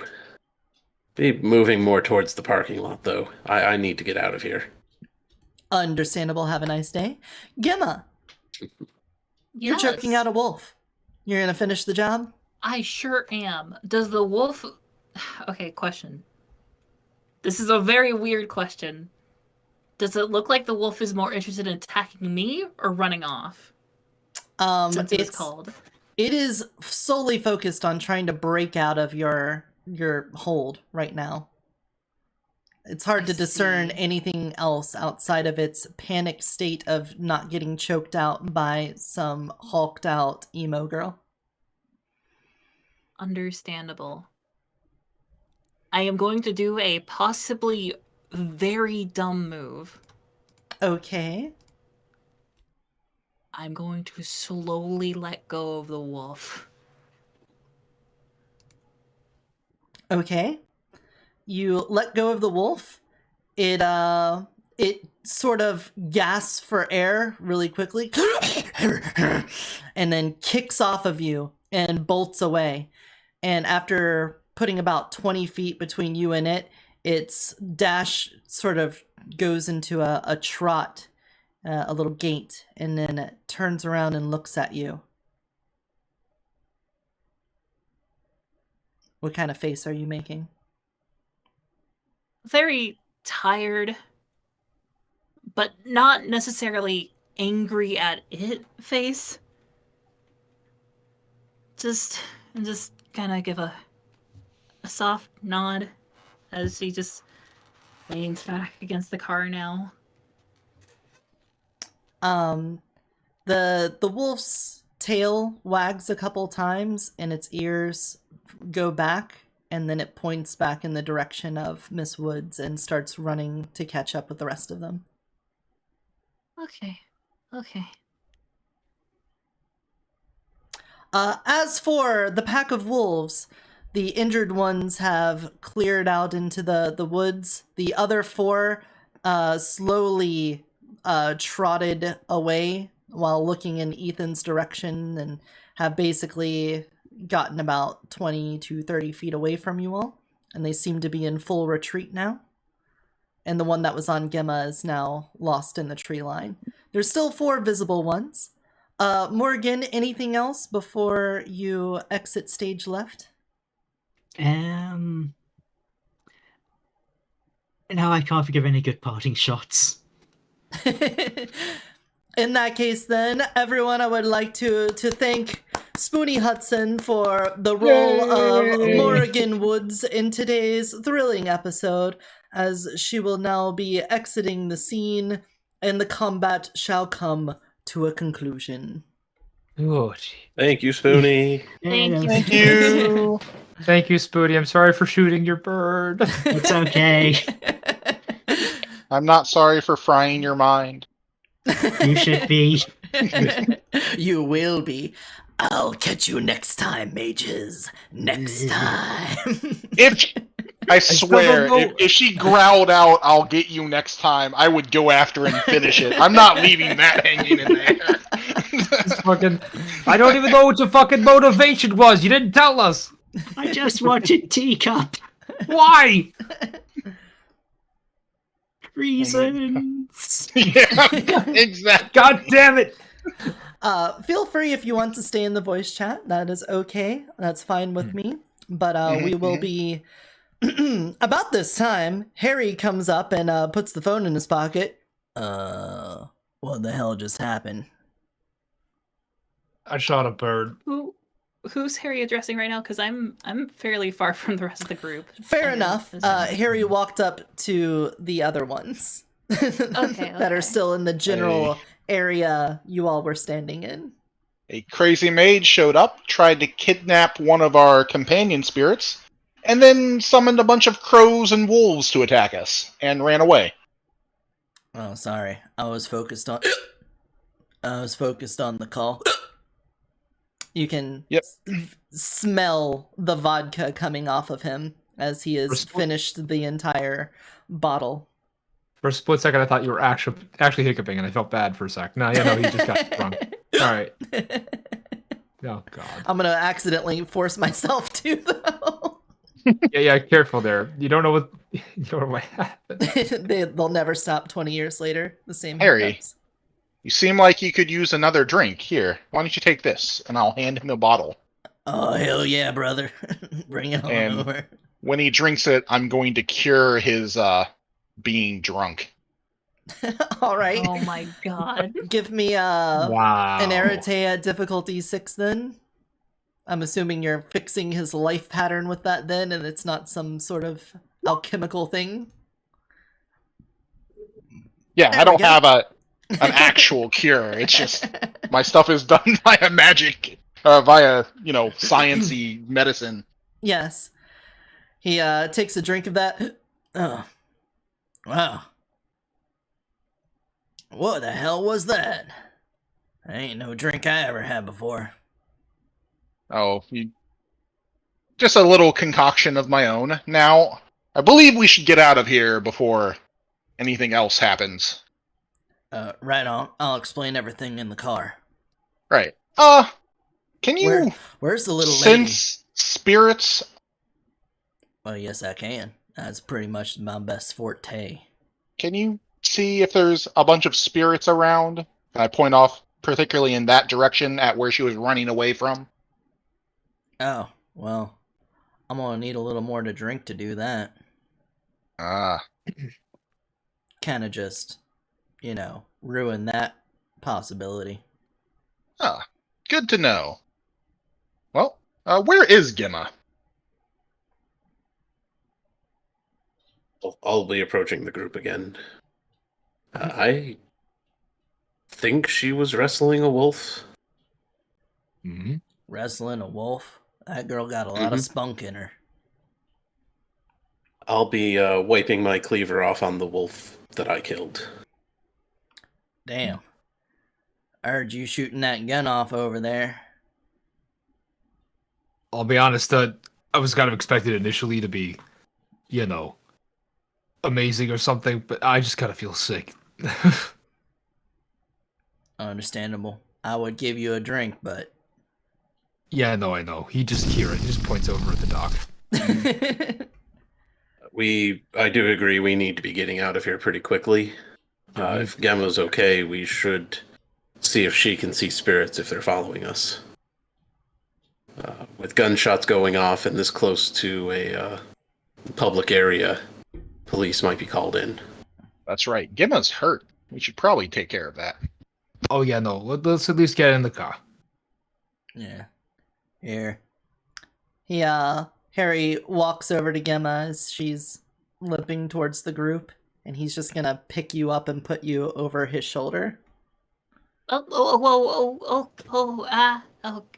I don't think this is necessary. No, it's alright. Anyone who's suffered a concussion, you're supposed to pick them up and wrangle them around a bit. I highly disagree with that. Nicholas, can you check the back of my head? I kind of hurt a lot. Alright, let's do a medicine check. Perception medicine, I'm guessing? For a checkup, yeah, that makes sense to me. Perception medicine. Oh, look, perception medicine. Wow. Holy shit. Really? She looks fine. Like, you know, she's a little visibly roughed up from How is being it still pushed. blue? Because I mean, I don't know, man. There's so many ones. is it because of the specialty? I think the Maybe? specialty must be. Oh yeah, that does put it at a 0. Jeez. Because Okay. physical alteration is your medicine. Yeah, Right, and it's her also not. back of her skull got altered physically. Yeah, that's what you're trying to discover. So, Jesus. no. I can't see anything under all of Yeah. her hair and Hot Topic body spray. Her apparel. No, you probably just got conked. Yep, you're fine. Probably. Oh, okay. Maybe. Well, that's a relief. I mean, that fist was made of stone. I was concerned. I mean, It's you the must have rolled first with the hit perception well, check I've ever failed, by the way. Yeah. Yeah. Well, with I'm kinda 3 impressed. 1s in it, that's fucking ridiculous. Yeah, that is actually absurd. We're just gonna say Yeah. the adrenaline has gotten to you, and maybe. Yep. You're more Well, focused on. Or getting get her you guys back out of into the there. car first. Yeah. Bouncing up and down on the back of someone's shoulder is not a great way to check somebody out. Good thing I don't have to worry about the brain damage. The brain damage. The brain damage. The brain damage. God damn it. So the troop makes it back to the big red Jeep. It's a good thing it's red so that the blood stains aren't apparent. Yeah, we're getting the fuck out of here. And someone else should drive so I can stay back with Gemma, just in case. you know, Ethan has a visible, you know, splurty blood thing on him. Oh, that's right. I totally forgot Ethan got hit. So that's what. This is why you don't fail your perception rolls. Well, this is Ethan, me, and Gemma will be in the back, and Harry and Anthony in the Harry front. doesn't get a drive, even though I've sobered him up, because I don't believe he's ever driven a car before in his life. I don't think I'd want to. All right. Well, while you're taking care of the lady, I was able to get a hold of Bart. He said that they've been going through some heavy shit in the past week up at our headquarters. He says as he makes little Crack quirky house? fingers. Yeah. Turns out Brewery? that there was one of the dealers defected. And they had decided that they were going to turn coat and go join the technocracy. And they apparently sold us out. We don't know how they were brought over. We're starting to think it was foul play on their part, probably some kind of mind control or something like that, but you never know. Everyone's two-faced in this world, so I don't want to think about it too much, but I can tell you right now that they're having some shit going down there. Bartholomew, go ahead. So what you're telling me is that we've been left alone not only because of our own situation going on, but also because, you know, Well, boss's whole organization got jacked. Holy shit. Basically. Now, that was the bad news. The good news is that they're really strong, so he knows a bunch of data and that correspondence stuff that you do, but there's plenty of them time mages there as well. They just, you know, kind of brought everything to a halt, packed everything up, and then moved it all out as fast as they could. Only problem is that much magic leaves a footprint behind, you know, and if the technocracy's on it, well, their hounds are pretty hard to break off the trail. So they're going to be laying low for a bit, but more good news. Bart said that he might be able to get us a hookup and be able to come out here and give us a hand. He said if we're dealing with our own correspondence magic and he needs to lie low, maybe he needs to, you know, take a trip out to the countryside for a bit. So I'm going to start wrapping Ethan's arm up. So even though we don't have a plan for it right now, because my conversation kind of got cut off in the middle of that, he said that he'll find a way to get close to town and then try to meet up with me out in the woods without alerting Margaret. I told him all about that situation, how she seems to have eyes on every corner, so we'll have to be discreet, which might take some time. And since we'll be back in town again, I'm not sure if he'll be able to reach us without her knowing, so we'll just have to hope that he shows up sooner than later. Well, at least we made sure that he's aware. Mm-hmm. Oh god, this is a shit show. It's quite a mess, I gotta agree. Ethan, I know I only met you not too long ago. I highly apologize. I didn't know what I was getting you into. I don't think I knew what I was getting me into, to be fair. I just thought that there was a town that needed a little help, and there's a little trap there. I didn't know that it was all caught up in all this nonsense, and now there's all the things that Mr. Mr. DeLuca's in, and oh, little Miss Gimma, I'm terribly sorry. This has been quite a bit for you as well, and thank you so much for your hospitality, Mr. Bissett. Oh, you've been going to be quite a help for us, so... I don't think there's anything I can do to help you lick your wounds, but I do have, and he reaches into his pocket and he pulls out 2 little McDonald's Monopoly pieces, one for a free 10-piece McNugget and one for a medium drink with any purchase of $5 or more. We could stop at the McDonald's and I can get you something to eat. Look, I think I'm good. Go ahead. Sorry. Sorry. No, I just Ethan hears McDonald's is just like fucking no. Anyway, yes, Gemma's gonna look down at like the drink and go like, "Does this work for a Shamrock Shake? I've never had one of those." Little lady, good. I don't know if you've ever been to a McDonald's before, but there is 100% chance that the shake machine is broken. I don't know. It can't be 100% chance. I look over at He turns back at you and glares you dead in the eyes. 100%.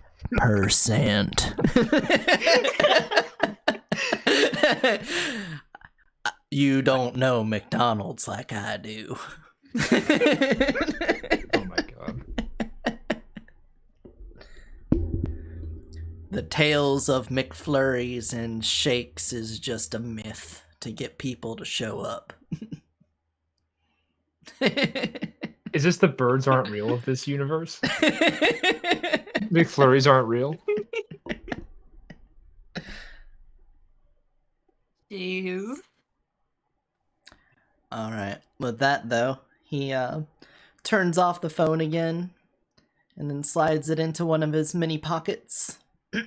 So, what was all of that about? Y'all look really roughed up. Fucking crows, fucking wolves, fucking fuck. some mage wanted to steal Teacup. Hunt and prune specifically. She called herself a gardener. Another gardener.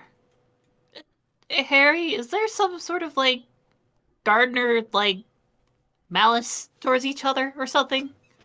Did I sign up for gang warfare? Well, I can't say I've heard anything like that. No little like buzzword rattling around in my head about a gardener. There's plenty of mages that deal with gardening.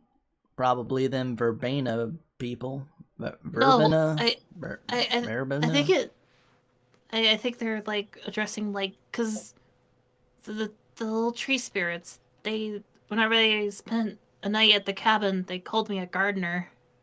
And I don't know, it's way too specific that she also called herself explicitly a gardener.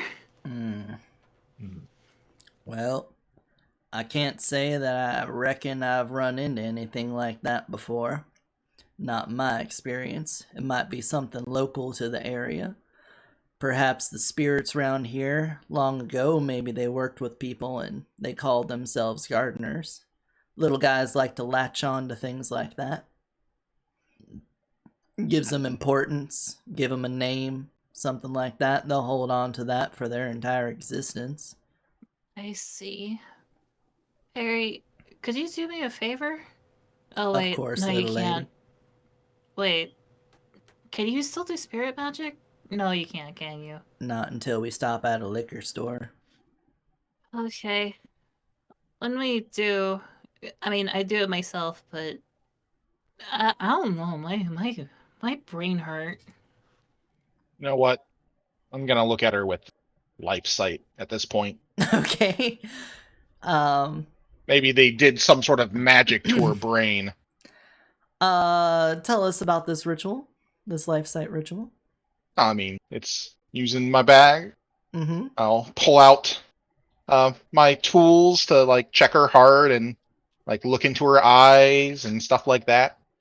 And just pulling up my life sight via examination of normal medical means. All right. Why don't you give us a perception medicine roll again at difficulty 6? Okay.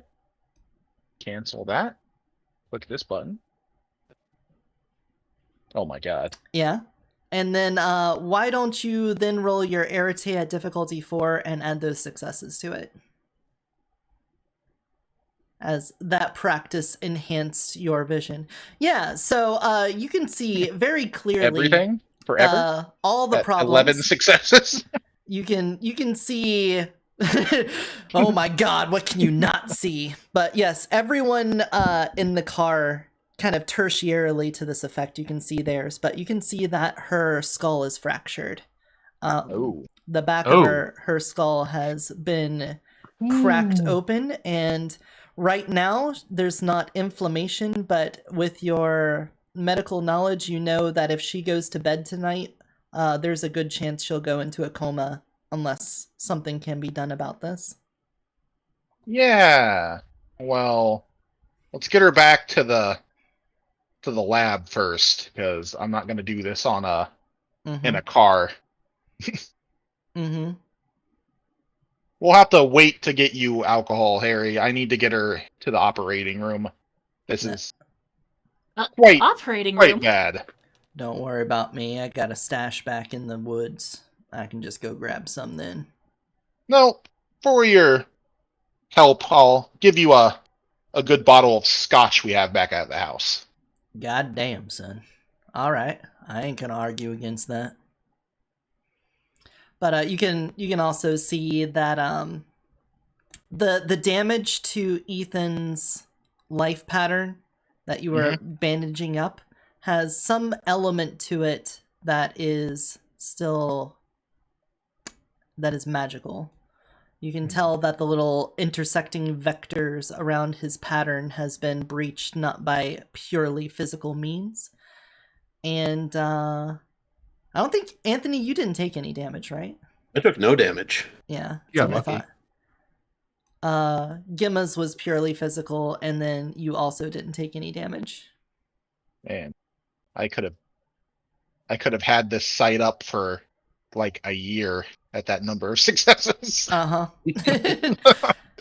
It's very hyper aware of Gimma's medical needs, and then your kind of just general life sight is affecting everything else. But right now, you basically can see every little thing that's ever gone wrong with Gimma's body in her life. You can tell where she's at in her cycle. You can tell that her blood is pumping. You know her exact beats per minute, her blood pressure, how much blood sugar she has, what histamines. Did you know she's actually allergic to the shark meat? Yeah. Now we know. Not for long though. Get back, I'm gonna get Anthony to whip me up some magical cookies or cupcakes or something, and we're gonna fix her right up. Gimma, come up with an exotic food allergy. You now have this flaw. Coriander. Wait, no, that's not exotic. No, that is not exotic. Oh that's in so much shit. That's actually really bad. That's also wait, coriander is something else. It's a spice. Yeah, but that's the spice, but the plant that it comes from is also something extremely ordinary, I think. Cilantro? Cilantro, It's yeah. cilantro. Yeah, it's Wait, cilantro. hold on. The soap no. plant. Yeah, cilantro. Lethal soap. Yeah, so you probably don't want it to be coriander. Yeah, not coriander. Give me a second. You know what? Think of that while we head back to the Beset Manor. Prunes. Could be saffron. You probably never had saffron. But True. it's like in Spanish However, rice. I mean, I'll cook with saffron. Exactly. Anthony's likely to cook with saffron. That's why I'm gonna go with prunes. Okay. You learn that she has a terrible food allergy to prunes that she didn't know about before. You've uncovered this information. Just keep that in my back pocket for how to innocently assassinate Gemma when the time comes. Wow. All right, and you all cruise back into Pleasant Valley.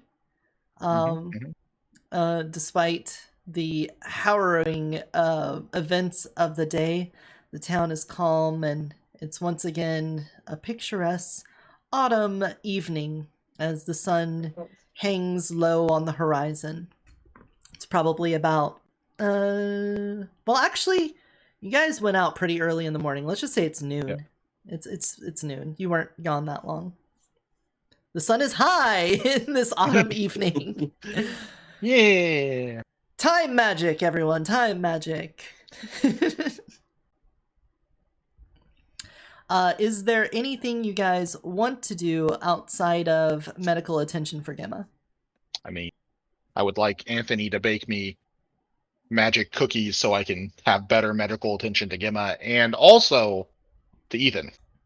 Because, you know. I can't make special luck cookies.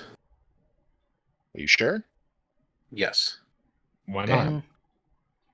That was something that he was able to do with Margaret because she was able to combine entropy and matter together.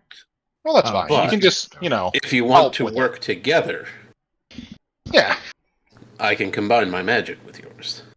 Sounds good. I also want to study Ethan's wound to help with coming up with a counter to the magic that was used.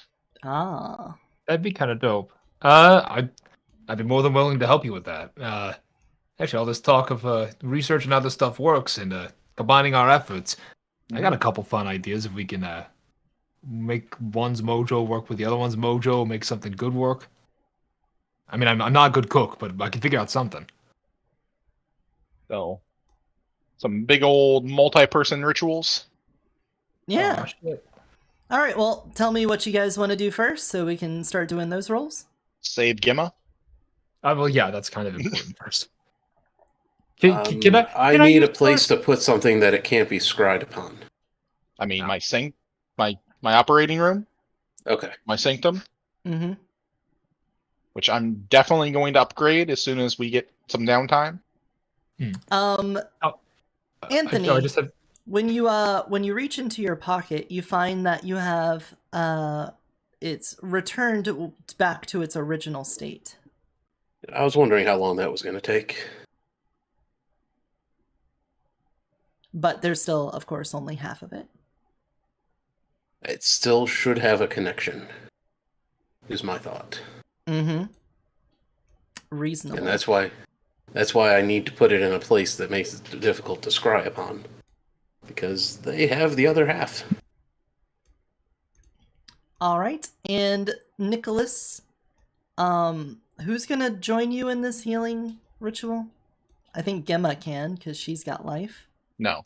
We're not having Gemma do it. She has negative dice. Yeah. What? Not... No! You want her to join? No, let her Hold join. on. Can we talk about the weirdness of having someone who is being operated on assist in the operation? Especially with a head injury. Uh-huh. Yeah, I don't know what you're going to try to do to yourself with that. It's not going to happen. I won't allow it. Understood. I'll help you. All right. I'll grant you luck Okay. All and right. guidance. In that case, then, let's kick this off by having you give him luck with your Arete at difficulty 6, since you're affecting his luck. I believe. Yeah, let's spend quintessence here. Make it 5. Make that 5. I'm all out of willpower because I had to fight 3 wolves at once. I mean, it's a good use of it. Nice. Take 3. Yep. So we'll add 3 onto your healing roll, Nicholas. All right. I'm going to keep my willpower at the moment. So that's 6. 6 in total. So And it would have been vulgar, but it should only be coincidental because of the laboratory. I agree. I think doing the healing back here in the laboratory out of sleeper vision and specifically in a sanctum should make it more coincidental. So we will be taking off ranks of lethal damage in the amount of 6. So all 4 of your lethal will be returned to bashing. And then additionally, that still leaves 2 more. So your 2 bashing will turn into, or your 4 bashing will turn into 2. So you are only left with 2 bashing after that. From your medical vision that you still have, Nicholas, you can see as the magic flows into her, the pattern stitches back together and the skull heals over, and the autoimmune system begins to subside and the inflammation stops before it can ever really get started. However, she still has one hell of a bruised up head. Where the hair is, you can see when you peel it back, it is a disgusting green and purple color all around that spot. In bruise, so she's got 2 bashing. Yep, she's been left with 2 bashing. Recovery time. Just- She'll be fine. Yeah, just a little bit of resting around. Yeah, she'll be fine in a little bit. Thank you for the help, Nicholas. That feels a lot better. No problem, Gemma. It should be good in a few hours. You should be back up to top shape. Good. That's good. I feel like I need to do a lot.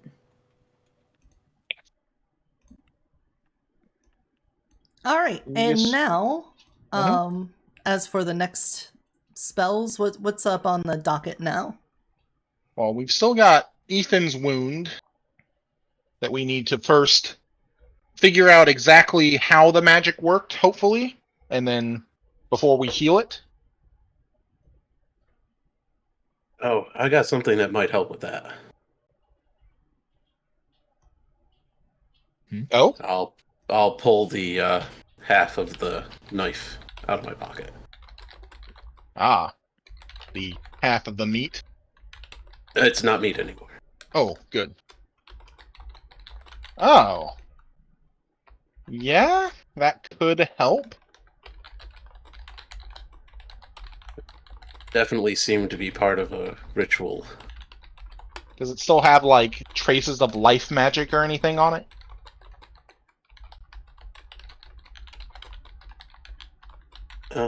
I just figured that if it was Yoda? part of the casting. I'm acquiring information in secret. No, that's fine. Okay.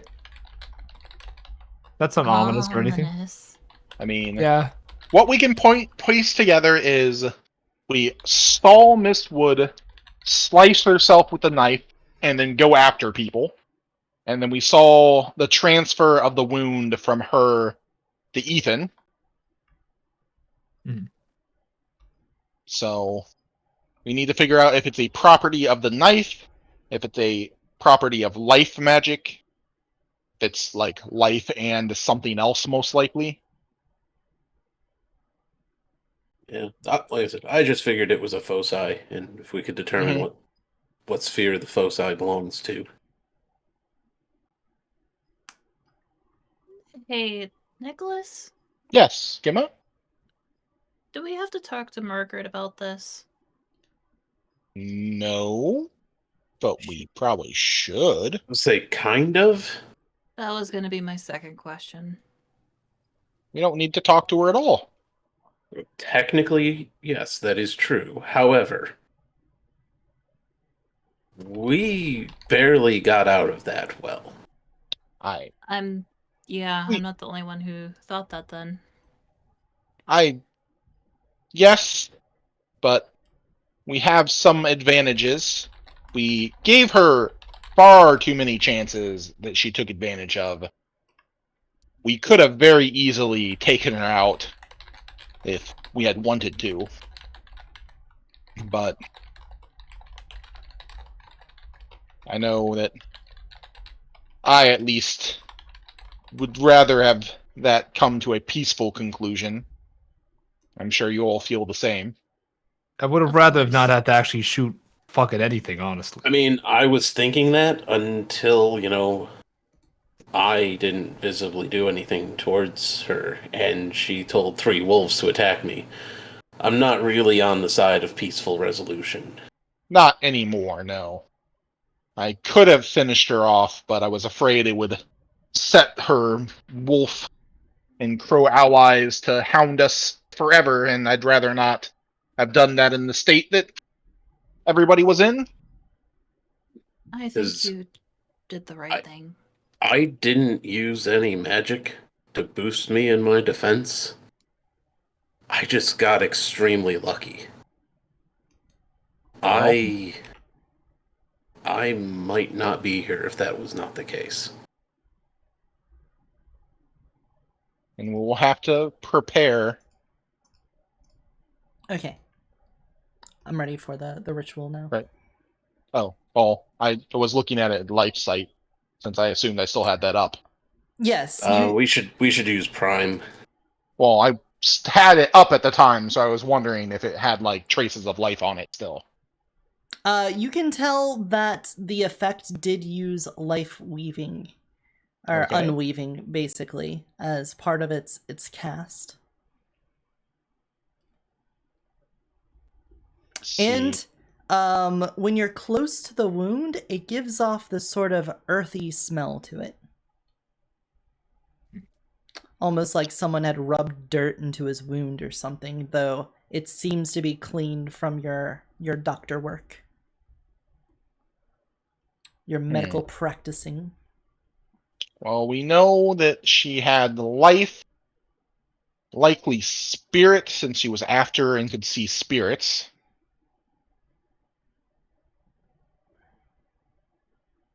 But I'm not sure what would account for the transferring of wounds.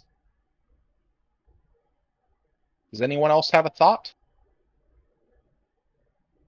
I mean, spirit, prime, correspondence.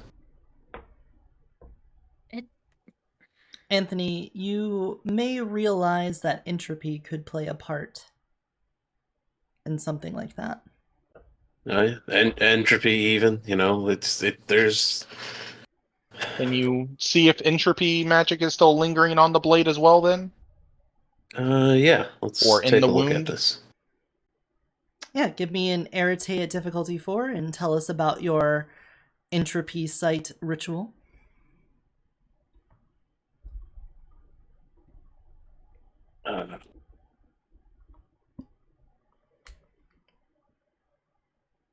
Usually when I use entropy as a sight on things, I just focus my blade towards it, thinking about best ways to slice at it, or just hone my perception. Well, as you hold up your knife, your cleaver, and you make little slashing motions towards Ethan, you're able to see clearly that, yes, it does seem like some amount of entropy has been intertwined into this pattern.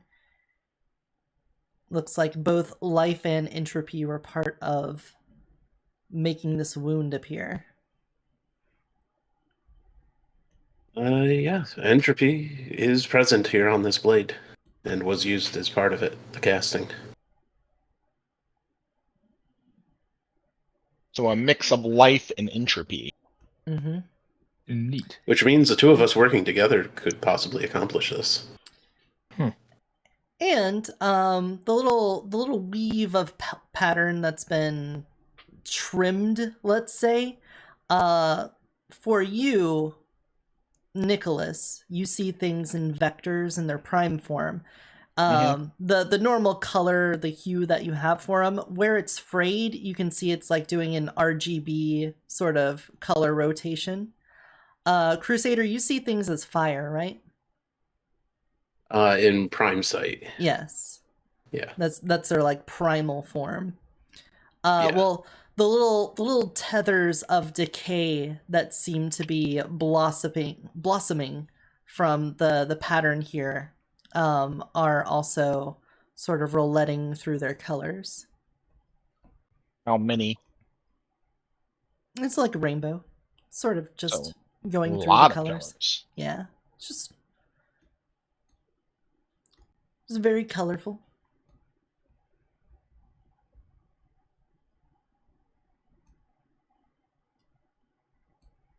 Oh, should also mention turned into rock, so matter as well.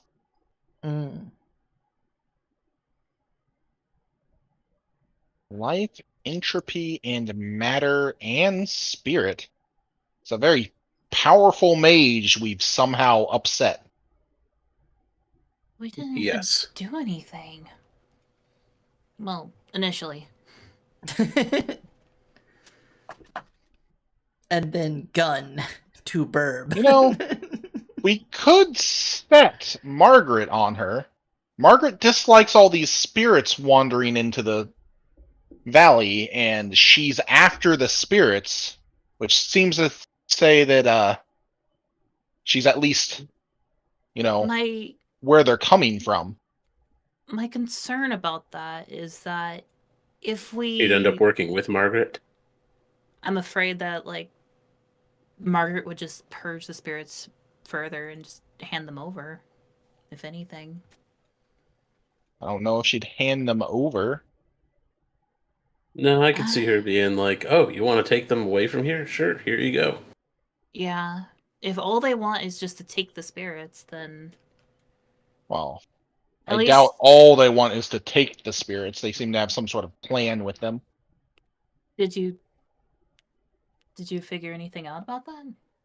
No, I didn't get to see too deeply into her mind, just that very much hunting and pruning.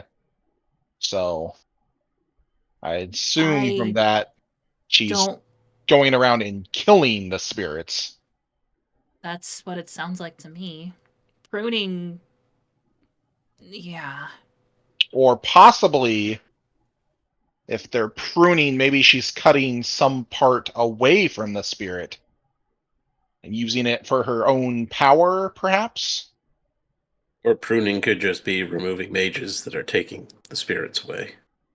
Maybe, but she was very focused on the spirit, not on us when she was thinking that. I can't say for sure, though. I need more training in that area.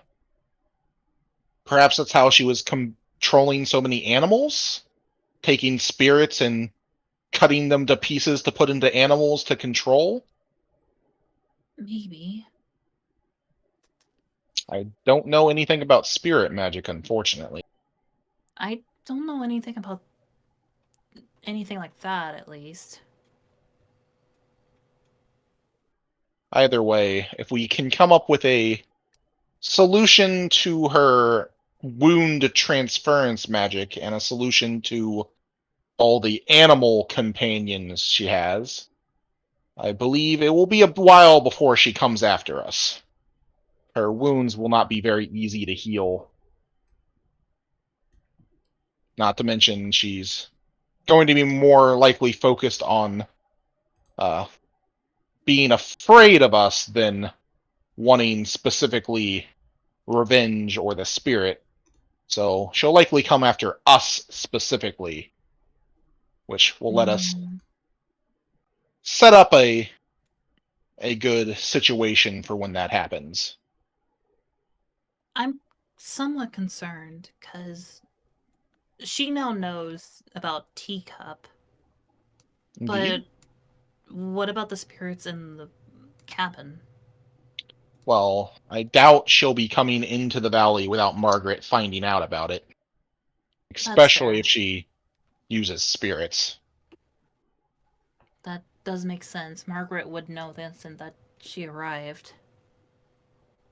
Still, I just worry, what if something happens to them? Well, we can work to set up our own traps and defenses, but let's get Ethan's arm fixed first. Yeah, Mhm. of course. Probably bleeding out enough as it is. Yep, it is still gushing. I wrapped it. I mean, yes, but despite you wrapping it, it still seems to like not be Healing? clotting Oh, properly. well, yeah, we should probably deal with that before he bleeds out. You note and notice. Did he get cursed? That would be more entropy magic than life. That'd be a lot of entropy. Entropy does more- curses? More than I can do. Well, I mean, entropy sounds kind of scary unless you're using it for the whole cheating at poker thing. It is Poker, pretty I scary. barely know her. Sorry. I'm very careful with how I use entropy.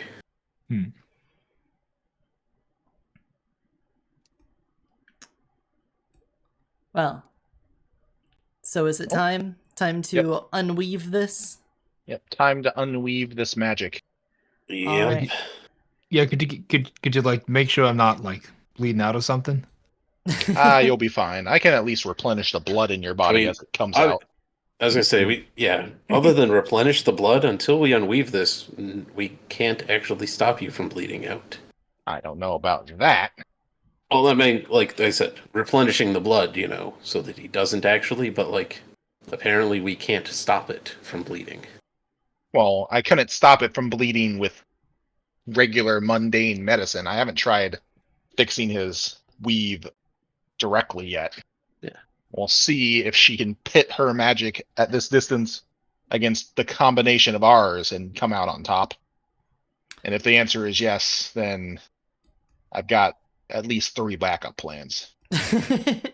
Well then, let's have your guys' combined ritual here of your unweaving of the entropy life magic.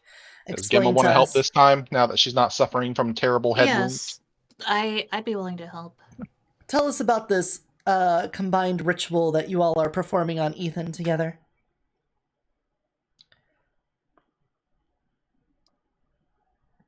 Well, I believe it's going to start with Anthony entropying us up a positive to the counter of her negative.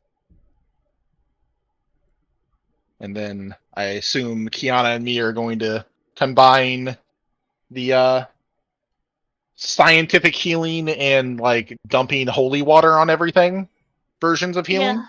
Yeah. Gemma goes ahead and holds up the thing. So we inject holy water directly into his veins. What the fuck?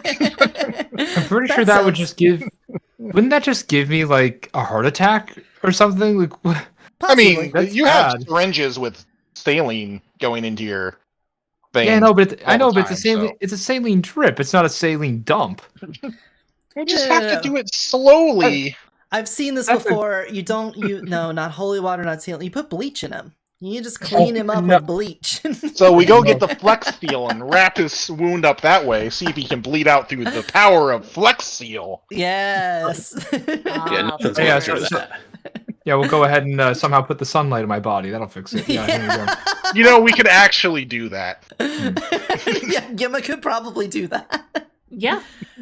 All right, Anthony, let's figure out what your luck, your overcoming of the entropy part of this weave.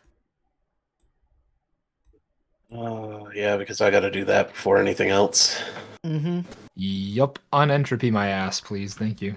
Let us spend my last Erte. What would the difficulty be? It will be Arete at difficulty.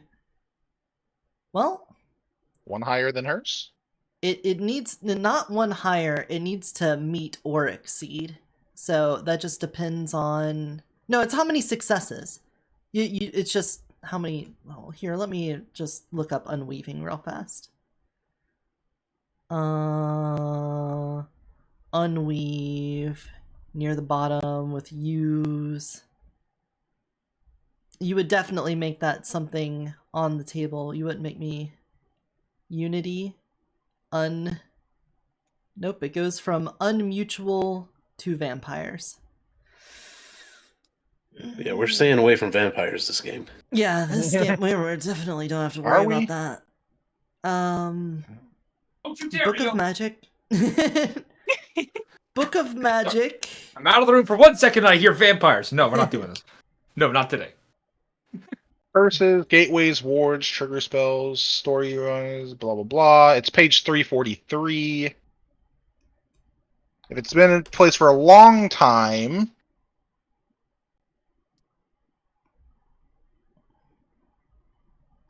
343. 543 maybe? 543. Oh, thank you. I guess 545 in the thing. The pages aren't put right. Yeah. Mine says 545. Just the page is 540. I guess that is a 5. Man, I cannot. Your 5s look a lot like 3s. Unweaving. Oh, it's an optional thing. Great. By using the most sophisticated form of counter magic, a mage can unweave another mage's existing effects. Curses, gateways, wards, trigger spells, transformations, and so on can be untangled by sufficiently successful unweaving endeavor. Story-wise, the unweaver draws upon his understanding of the spheres, prime energy, and the methods of enchantment, and then begins a ritual that unravels the original caster's work. Game-wise, the character needs at least 1 dot in prime plus at least 1 dot in each of the spheres used in the original spell, rolling at a +1 to the basic counter magic difficulty. Again, see above. The player tries to overcome each of the original caster's successes. So I guess we have to combine we're our all working rolls together to do this because, I don't have life. Yep, you need to combine your life and your entropy and at least prime together in order to fix this weave. Luckily, we all have at least 1 prime. Yes. Prime good. Is good. It's good. Is good. All right. Explain your combined ritual. How are you combining your foci together in order to heal Ethan of this horrible affliction? I think what we should do is we should mix a coagulant compound up with holy water and put it on the edge of the cleaver to slightly cut away the edges of the wound to cut away that curse. Like cutting away I was actually necrosis. thinking like the same thing. Like I was going to use the cleaver to cut the curse out, and if we could do something to coat the blade. Mm-hmm. Well, there we go. Great minds think alike. That makes sense. Uses all 3 of our foci. All right. In that case, then, why don't you all roll your Arete at difficulty 6? I will spend my willpower. Yeah, please don't. I have no willpower. This is. Oh, I don't know if this counts as a benefactor thing. I'm spending it to specifically help someone else. Mm-hmm. But it is one of my teammates, so I don't know if that counts or not. Gamma. I think both you and Anthony can get benefactor for that. That seems reasonable. Then I regain a willpower just to spend it immediately? Yeah, basically. Because I don't have willpower. That... yeah, sure. I'll allow it. We're a little overdue, so let's not rules lawyer too much at this point. But I am spending my last Arete. Alright, I got 4 successes. Quintessence? I don't have any quintessence. No. Yeah, quintessence. Yeah. Yeah, Sorry. okay. I ought to use mine in the fight. Okay. So I need to up Prime so I can start stealing quintessence from.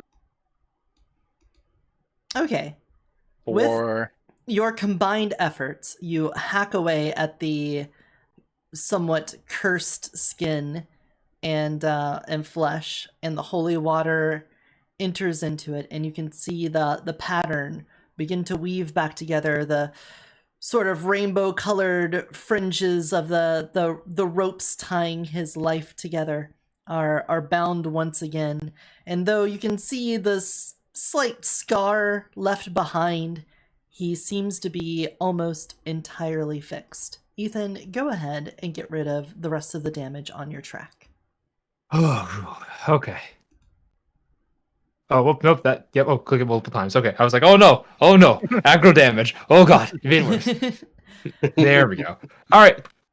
So Ethan's arm stops metaphysically bleeding, I guess. Mm-hmm. and physically bleeding. Yes. Just kind of like, let me see if I can get some pops in. Just like pop. Oh. Oh wow, it actually feels better than it has in a little while. All right. He pats his shoulder and just goes, "Fuck. How the? Oh, can we do that consistently? Like fixing that, because that really sucks." it's not easy. Well, I mean, yeah, but we really got to find a way to like put that in the cookie or something. Well, I believe we could do something like putting together some sort of anti-curse or reflective. If it's already got a thing where it's bouncing from one person to another, we could possibly put something together to bounce it back. Oh, I've got a fun one actually. I think I would need to learn more entropy before I can actually truly come up with a counter like that. Well, I've actually got a potential option to sort of fill the gap in on there. So I'm learning how things kind of correspond from place to place, right? I know I'm not exactly the best at the whole the fleshy bits or the thingy bits or the mental bits, but I can like I'm good at connecting a couple places. What if I just had him aim at the wrong thing? yeah. I mean, Could also. It's got to be done with intent, I'm sure. So I could put up a mental illusion to make them think they're attacking someone that they're not.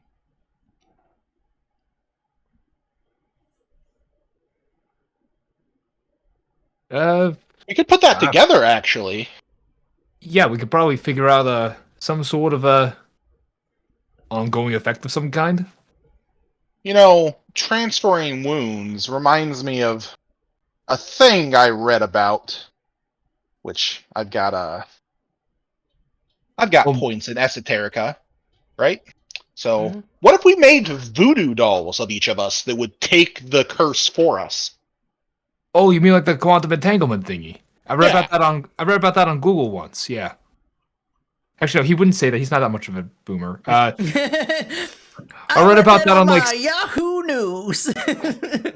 although I read on like a Silence Daily article that one time about it had a computer bits that you flip one over in Chicago or something, and then over in Tokyo they could see the bit flip on a different machine. Like that's like yeah, you could do that kind of thing, except with knives.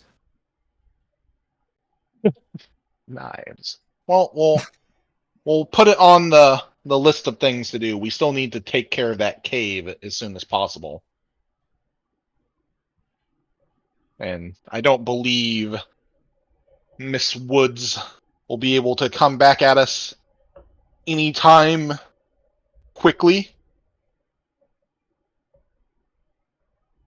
It's not very easy to repair the sort of damage that she suffered even with life magic. So I believe we have at least some time. Yeah, well, this is that. We got time to do some research on the side. One thing's for sure. I'm gonna think twice before I shoot another bullet. That was some shit. People have preconceived notions about people who live in, New York City. Never held a gun before. all I'd this say shit. something about great power and responsibility, but I'm afraid I'd instantly be murdered for some reason.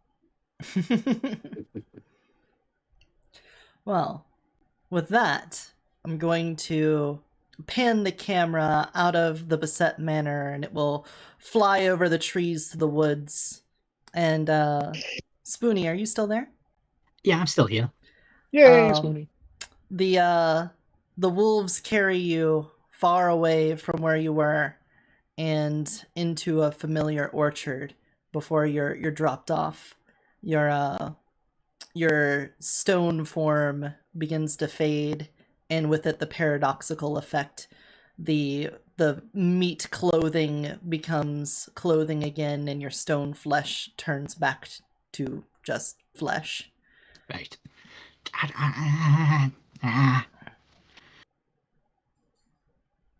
Well, it never feels good. Master, I have done my part. We'll be looking forward to meeting you again at midnight. Yeah. I'll see you then. I just gotta I'll find the nearest crossroads. Yes, and a goat. Yes, and a goat. I'll get a young one. I know you like that. Yep, and we'll tell Silky that you've got soup for her, right? Or pasty, sorry. Yes, pasties. Yes. I hold up the broken knife. That's gonna have to be a good one. You realize that you've only got half your knife. Ah, damn it. You have the handle and part of the guard, but the blade and the rest of the guard seem to not be with you. Now that might be a problem.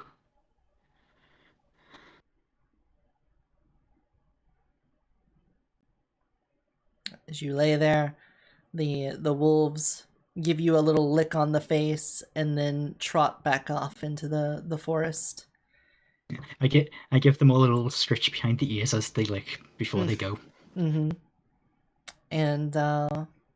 with that, the camera fades away and the credits for this episode roll, because that's where we're stopping for now. Yay, good game. Yay! GG's. Hey, Yes. we killed birds. I feel bad. I genuinely feel bad. You don't have to feel bad. Yeah, don't. I don't know. I've got some postscript stuff to talk about. Yeah, it gave good reason for there to be proper combat. we're gonna have to. Well, first of all, the melee combat, I think all of that made sense to me. The only thing that trips me up is what the rate of a gun is in mechanics, because that it confuses the shit out of me. I looked. I could not find anything about that. It breaks so it down. needs to state. Yeah, go ahead. It needs to state. Does the rate mean you can fire this many shots in a round? Does it mean that every shot you pull technically fires this many rounds? You need to tell me what the hell this means, game.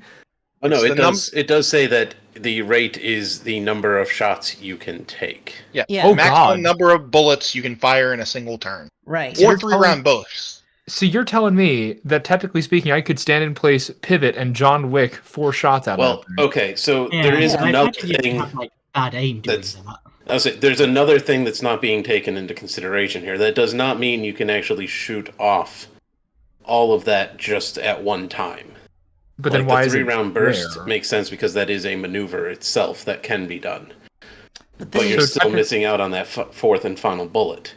There are things that do allow you to gain additional actions within a turn. Okay. So if you had additional actions, you could get that fourth bullet in. Yeah, or you could take 4 regular shots because the gun mechanically can shoot 4 times in one turn. Okay, here's my problem. Well, regardless, I think what we're gonna do is we're just gonna homebrew up some rules, and we'll just figure out something that makes way more sense, because this doesn't, to me. I was gonna say that sounds like you're building the rules for haste in D&D into every single action, and then saying, okay, but only when you're hasted. It's like, but you don't always have haste available at all. What do you? It feels backwards to me, which is like this entire system. Until we get to the point where you guys are using military grade weapons, where we actually have like 3-round burst rifles or maybe like heavy machine guns or something. As long as we've got a handgun in here, I think it should be like a blap per turn, because the damage on that is already ridiculous. And then if you want to do multiple blaps, we'll just cause that to be multiple actions, just like anything else that we're doing in a round. And I think that would make more sense. So if you wanted to fire off like 4 shots, you just divide divide the dice pool, and the difficulty is just based off of range. I agree with that. But we can hash that out, because I did not appreciate how they had that written out. Failing that, I might have to find a ritual AK-47. Yeah. Because I feel like the exciting part about being a mage with a gun shouldn't be that the gun itself is the most lethal part. I feel like, enchanting bullets or having some magical effect on the gun should be the fun part of the gun. Like homing shots or ricochet bullets that like come back and hit the target if you miss. Stuff like that. From that one movie where they were curving bullets. Yeah. Wanted. Yeah. Doing that kind of stuff with a gun should be the fun part. The fact that you can do 4 blaps in a turn, basically, based off of what I'm seeing here, and it does like 5 lethal damage if you get a success, and that already puts somebody in crippled. I mean, yeah, I understand you're shooting someone with a gun, but yeah, your if mages... it's a rifle or something. Well, not only that, but if you're saying that you can do 4 shots with no penalties... Yeah. Every time a person dodges, they're gaining a penalty. So you're going to start hitting them hitting them by more each time. I think I found how it works in the book. Okay. Let's save it for afterwards. Right now, okay. Let's divvy up experience. Let's first, while I'm getting to that page. Yes, XP. How did you guys feel about doing some PvP? Yeah. I felt really sad and like I was doing the wrong thing, but that's just that's my own expectations. I felt that I really wanted 4 dots in life in mind to do everything I wanted to do. Mm-hmm. Wait, but it was actually PvP? And when you get to 4 dots, you will then want 5 dots. I'm sure, but a lot of the things I wanted to do requires me to have 4 dots. Like erasing her memories of us or changing them so she doesn't remember who she was fighting. Things like that. I was so worried you were going to say you were going to make me forget Snuggly. Oh no, I can't. I would have, but I can't. I can't erase memories without 4 dots. I would have made you forget who did things or put a different person in your mind or something, but I just couldn't do it. Very sad. Yeah. Wanted to have an excuse to get you guys out of town so we can introduce a new character, have a little fight, not only so that we could, get deeper into the combat portion of things, but maybe, introduce a little mortal panic into my lovely little mages here. Yeah. Well, it's very deadly. Combat's very deadly. Incredibly. The whole situation, Spoonie was able to actually more or less put down the best fighter of our group, so... It was one really brilliant hit. She didn't touch me. I don't know what you're talking about. I don't know. I took out 3 wolves. Honestly, I thought I'd do worse. Mm-hmm. We were really trying not to hurt you. Yeah, thanks for that. You're welcome. Well, tell that to Snuggly. Yeah. I said her, not the bird. We were trying to kill the bird, and it died immediately. It got macaqued.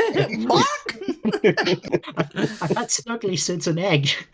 Oh, that's probably what, 6 months, given how crows grow up. I don't know. It was familiar, so I think they last longer. Oh yeah. Oh. Well, we took away one of your permanent things. That's fine. Well, he's a ghost now, so I don't know. It's even better. Ghost bird. It's actually a kind of scarier familiar for us to deal with. We only have one spirit mage. Yeah. True. Yeah. There's Harry. Yeah, considering he doesn't count. I might just... Snuggly's more or less invisible now. Snuggly might just spy on you all. Yeah, you could totally do that in the valley that's been set up with tons of spirit wards by a 5-star correspondence mage. And then again, I don't think I know that yet. Yep. Yeah. No, it's gonna be great. The bird's gonna show up and like he teleported to Mars automatically or something. And then it dies again. Well, let's Oh my see. god, they killed Snuggly. Everybody here, get your Aw. 1 automatic point of experience for participation in today's Yay! session. Yay. Oh, kill the bird. Oh. Sorry, I'm going to stop that eventually. Okay. Can we get an extra point for killing the bird? No! Please. Character No! learning curve. Don't do Characters that who to me. truly learn something new, important, or significant to the plot or their personal stories can earn a point to reflect that. Is Miss Yeah. Woods significant to the Like, plot? I learned some stuff. Miss Woods does Yeah. represent another thread to the plot, and also Harry did tell you about stuff going on with the cult. That's true. True. True. Yeah. And also learned that entropy can be used in combination with life to curse people with wounds. Mm-hmm. Yes. I've also learned how to be a responsible gun owner. Did you? I think you've been a responsible gun owner. You used it in self-defense, Yes. in defense of others. Yeah. Yeah. Mm-hmm. Okay, fair. Role playing. Keep in mind, they were full intent on killing us. So Mhm. go nuts. A player who goes above and beyond the group's usual level of role playing should be rewarded with an extra point.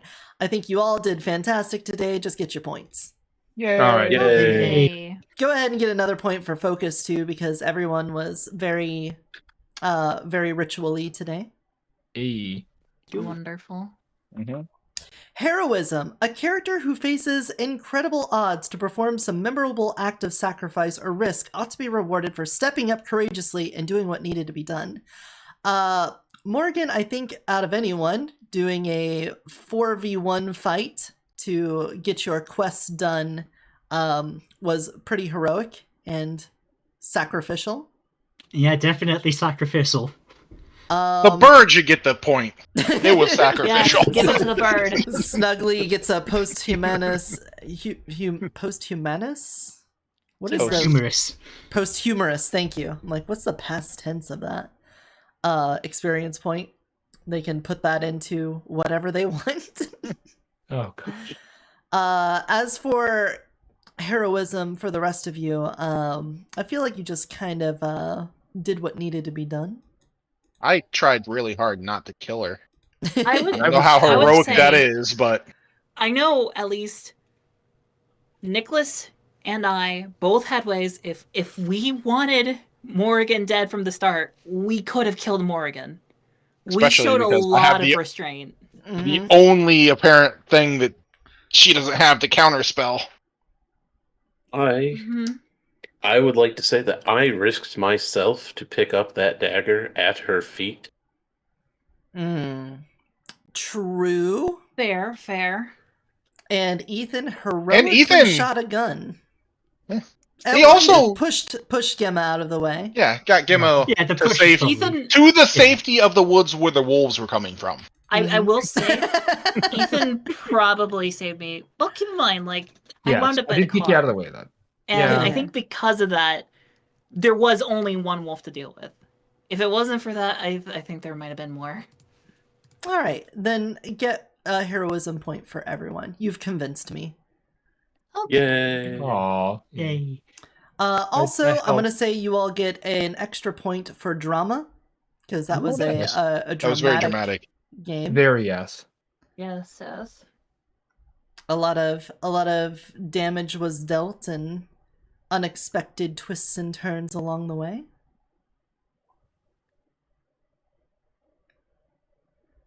Now, let's talk about some other things. Any final words on the campaign itself Final words.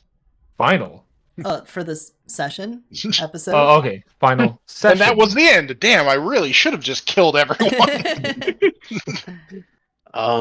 It's looking like I need to turn my cleaver into a beast slaying cleaver. You need it to be the Yeah. fucking switch axe. Give it, Oh man. give it a trick weapon.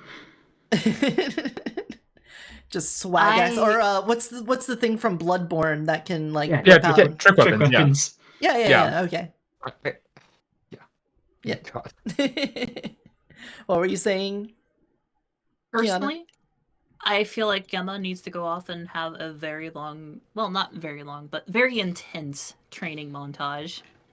Yes. Whenever possible. Some downtime to spend some of this experience will be nice. It's mostly just because Gemma feels bad about losing that fight. That's going to be a little chip on the shoulder. Anything else? Good luck surviving, Spoonie.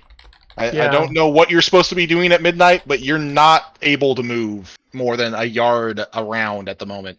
So good luck getting there. Yeah.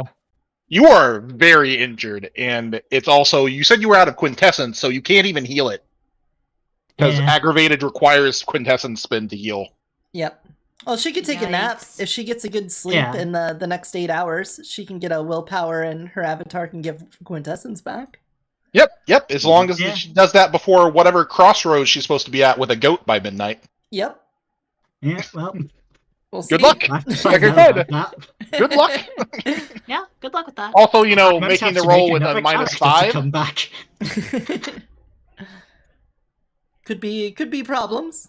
Should have just accepted my help. I'm just saying. Anyway, it was great. It was great. I'm seeing the Wind Waker Link with his middle fingers up, just sliding away.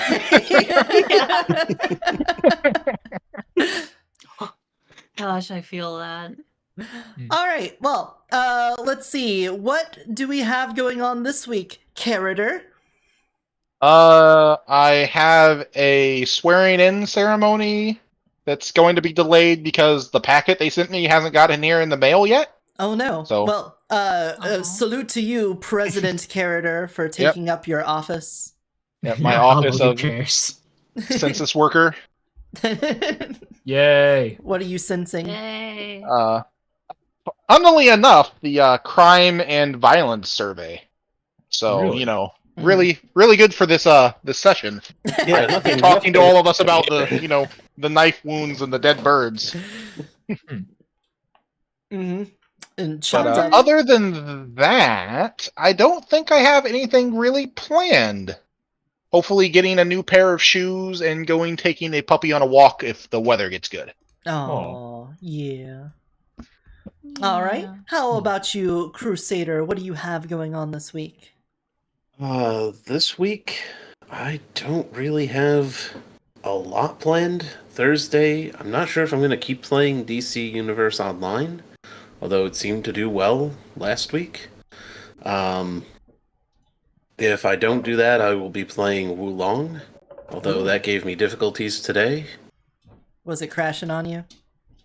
It actually, my other stuff, like my microphone, my audio. Oh, you mean VTubing stuff? Yeah. Yeah, no, all of that just kept crashing, and it was really weird. But also did have some difficulties in the game, so we'll see how it goes. Then Saturday is always movie night in my server. Hey. All right, and how about you, Miss Gimma, KiyanaCardinal? I started editing commissions, so most of my stuff is just editing at the moment. I don't really have any streams or really anything that I'm gonna be uploading for a little bit. But I'm having a good time. So yeah. I apologize, Spoonie. My intention was to put your name in the stream title when you showed up, and I forgot about that. So don't worry, it's fine. I'll give you a little shout out there, and then also put you in the title now. ID, what do you have going on this week? Actually, I've started doing a bit of something different on Wednesdays intermittently, meaning that I might end up doing it again this coming week. I've been doing ID Tech. I was calling it Tuesdays, but really should be on my Wednesday stream. ID Tech Wednesdays? No. Wednesdays. I'll workshop it. Workshop Wednesdays. Hey, okay. But whatever. That might work. Point is, I'm doing tech support streams where instead of just doing my usual thing and going, wow, kids, look at this game. Look how great it is. Instead, I'm taking a breather from that and answering tech questions, offering help with computer parts people might be looking to purchase, common and not so common software and hardware issues they might be experiencing or want some other advice on, and generally just talking current tech stuff. I'm starting to develop the concept to make it a little more full, but right now I'm mostly fielding questions via a Google form that I have, that I've had people filling out, so I can have stuff banked to answer during stream. That's awesome. Yeah, that's really cool. Yeah. If anyone else wants a link to the Google form, I'd be happy to provide it. I'm just getting answers and questions and stuff together for this coming Wednesday. How much RAM do you recommend I download? Oh my god. All Wait a minute, hold on. Up until that last word, you had me actually about to answer. And then freebie, 16 gigs of RAM is what I consider to be the minimum acceptable amount of RAM to have in a computer nowadays. If you go below that, you experience massive problems. 16 is fine, 32 is great. Beyond that is you are a professional who needs it for something. How many songs come on a DDR4 stick? Wait, what about? Sorry? How many songs come on a DDR4 stick? Oh, dear God. Do Technically, if you used as a Butterfly? RAM disk, technically 4 gigs. Oh, thank you for the follow, Hellboy. Hey. They don't have Captain Jack on there? Can you suggest a RAID array for my Terraria server? Those are two different things, and I don't want to answer those in one answer. Look, legit, if anyone has any questions, feel free to add it. I'll send you the Google form in the game chat that we have going. And yeah. If you want to, you can put it in my Twitch chat here so people can. Oh, you can. Fantastic. It also is a video critique form. I'm also kind of workshopping that, so let's see if that works out. There you go. Could I launch editing questions at you? You can Sure. get spammed with graphics artists. Yeah. Oh, this is going to be a big-ass link. Sorry about this in advance. It's one of these. Link. It's one of these. I didn't Big ol' link. That chonker. Chunker. Wow. It's a Google Docs, a Google form. Flapcool Selktor Trapezer Eklekli Ak Jov my me Beagle de Jurgly Goig Wixfu. View form. Okay. Yeah. Easy to remember. It's a Google form. It's weird. But yes, if you want to ask tech support questions and or video critique related questions, I will answer those on Wednesday, 8 p.m. EST, over at my place. All right. Awesome. And how about you, Spoonie? What are you doing this week? Let's see. Tomorrow I'm going to do a speedrun of Xenoblade 3 New Game Plus. And the only other real significant thing is I want to finish off Mass Effect 3 on Sunday, but that's about it. Huh. Yeah, I don't have all that much this week. You're going heavy Renegade, right? I'm going Renegade when it's funny. Renegade when funny is a good moral barometer, I feel like. Yeah. Evil when humorous. Well, I feel like then I'm going to head on over to the Wall of Memories, and I'm going to put up Morrigan on the wall. I saved the image. Okay. I feel like that's a good option. Yeah. Yeah. Morrigan Woods. And perhaps in a future session down the line, she may make her return. Yeah. Or maybe she'll die in the middle of the woods somewhere. Who knows? One of the two options. Something's bound to happen. Or she may come back as a ghost to hunt you. God damn it. But will she be a banshee? A mare? What would it be? What evidence types would you have? Ooh, Demon's out the window, so yeah. As long as it's not a mimic. Oh, fucking mimics. God. Oh my gosh, I was helping a Tiny Shield play Phasmo for the first time, and she went into training, and it was like trying to tell her all the buttons and everything, and it's like, you collect 3 pieces of evidence, and once you've collected the evidence, then you can figure out what ghost it is. I'm like, okay, that's cool. I like the little training mode. It gives you an idea of how things are done. And then she got freezing temps, fingerprints, and ghost orbs. And was like, okay, it's a Hantu, and left. And it was a mimic. Like, how dare you give her a mimic in training? Yeah, Ah, that took one you- should be Wow. banned from Yeah, training. No. took me a while to get used to how the whole training thing worked. It's just Feels such like a the game's dick just move. gaslighting you. The one ghost that requires you to find 4 pieces of evidence, they're like, yeah, we'll make sure this can show up in training mode. Sure, why not? That just leads to bad expectations. Yeah. Aw. Because it doesn't explain anything. You just get back out to the screen and it says mimic and you got it wrong. It's like, well, why was it wrong? You didn't explain anything. All I know is it's wrong. All right, guys, I cannot delay this any longer because I'm going to have to go grab a snack and stuff. And I'm going to be playing in the We Am's Goblins campaign over on Effie's channel. She isn't going to start up until midnight, so we've got an hour before then. So I'm going to raid into Jasmine because she will eventually raid into Effie because she will be joining me as part of that. Oh, okay. And I will be reprising my role as Gabjack the Goblin. I've done several... I love that role. It's a good role. It's a Pathfinder 2, Pathfinder 2nd edition, and I've run a lot of that, and I had a character named Gabjack who was a goblin rogue. Is that the continuation to the pre-made We Are Goblins ones from Pathfinder 1? It might be. Honestly, if it is, that is extremely exciting to hear because I love those pre-made sessions. I can tell How you is what I know of Pathfinder the oh, I love it. It's basically Pathfinder's everything fun. is feats, and I love feet. Okay. Right. But no, Feat of it's really good. I would highly recommend it. I'm actually about to be in a Pathfinder 2nd edition game, so Well, I'll there get to you go. experience the fun. Cool. Yeah, we can No compare Gobbo game, notes. though. No. I'm playing my favorite kobold that I've played in multiple games. Hades the Crusader. He has no vowels in his name. I love shit like that. Yeah, Nice. K apostrophe D apostrophe TH. Kidith? Kidith. Is his oath against vowels? Actually, The partial oath of silence. no, he's quite talkative. Not by the point though. You're playing a Gobbo game. That's gonna be a lot of fun. Yes. Yeah. It Yeah. should be. Any game with goblins is tons of fun. Oh yeah. Yes. Do you do the Gobbo voices? Yeah. Well, this is the voice of Gabjack, but I don't want to give away too much before we start the campaign. Yes. He kind I of was sounds almost like a Mark Hamill Joker, but I don't know how to do it exactly right.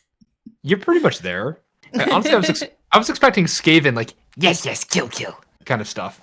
No, he's a rogue That's with cunning really high blessings. charisma, so he tries his best to Yeah. sound like the Longshanks. Hell yeah. Of course. Well, it Right. looks like I don't have Jasmine to raid into, so I guess she wasn't going live beforehand, which means I've got an hour to kill before I go live, and I guess we're just gonna have to drop off the kids somewhere else. So we're gonna go to Harvest, because Harvest Hey. is doing...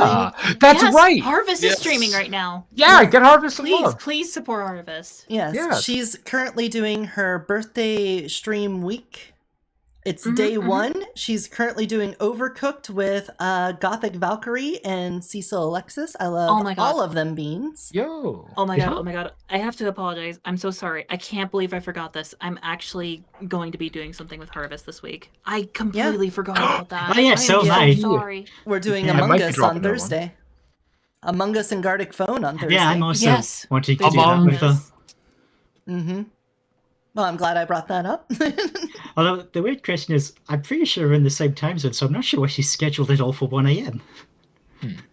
All right, I'm going to end the right. recording now for all of the people at home. I'm sorry about this whole last part. I usually cut it off before this, but thank you so much for watching. I appreciate you guys. Leave any comments down below, especially if you have ideas on how to navigate this fucked up system that World of Darkness put together to help us, maybe get ideas. I won't necessarily say we'll take your ideas, but the more the merrier so that we have a chance. And otherwise, take care of yourself and take care of those around you. Bye-bye. Bye-bye. Bye, everyone. Bye.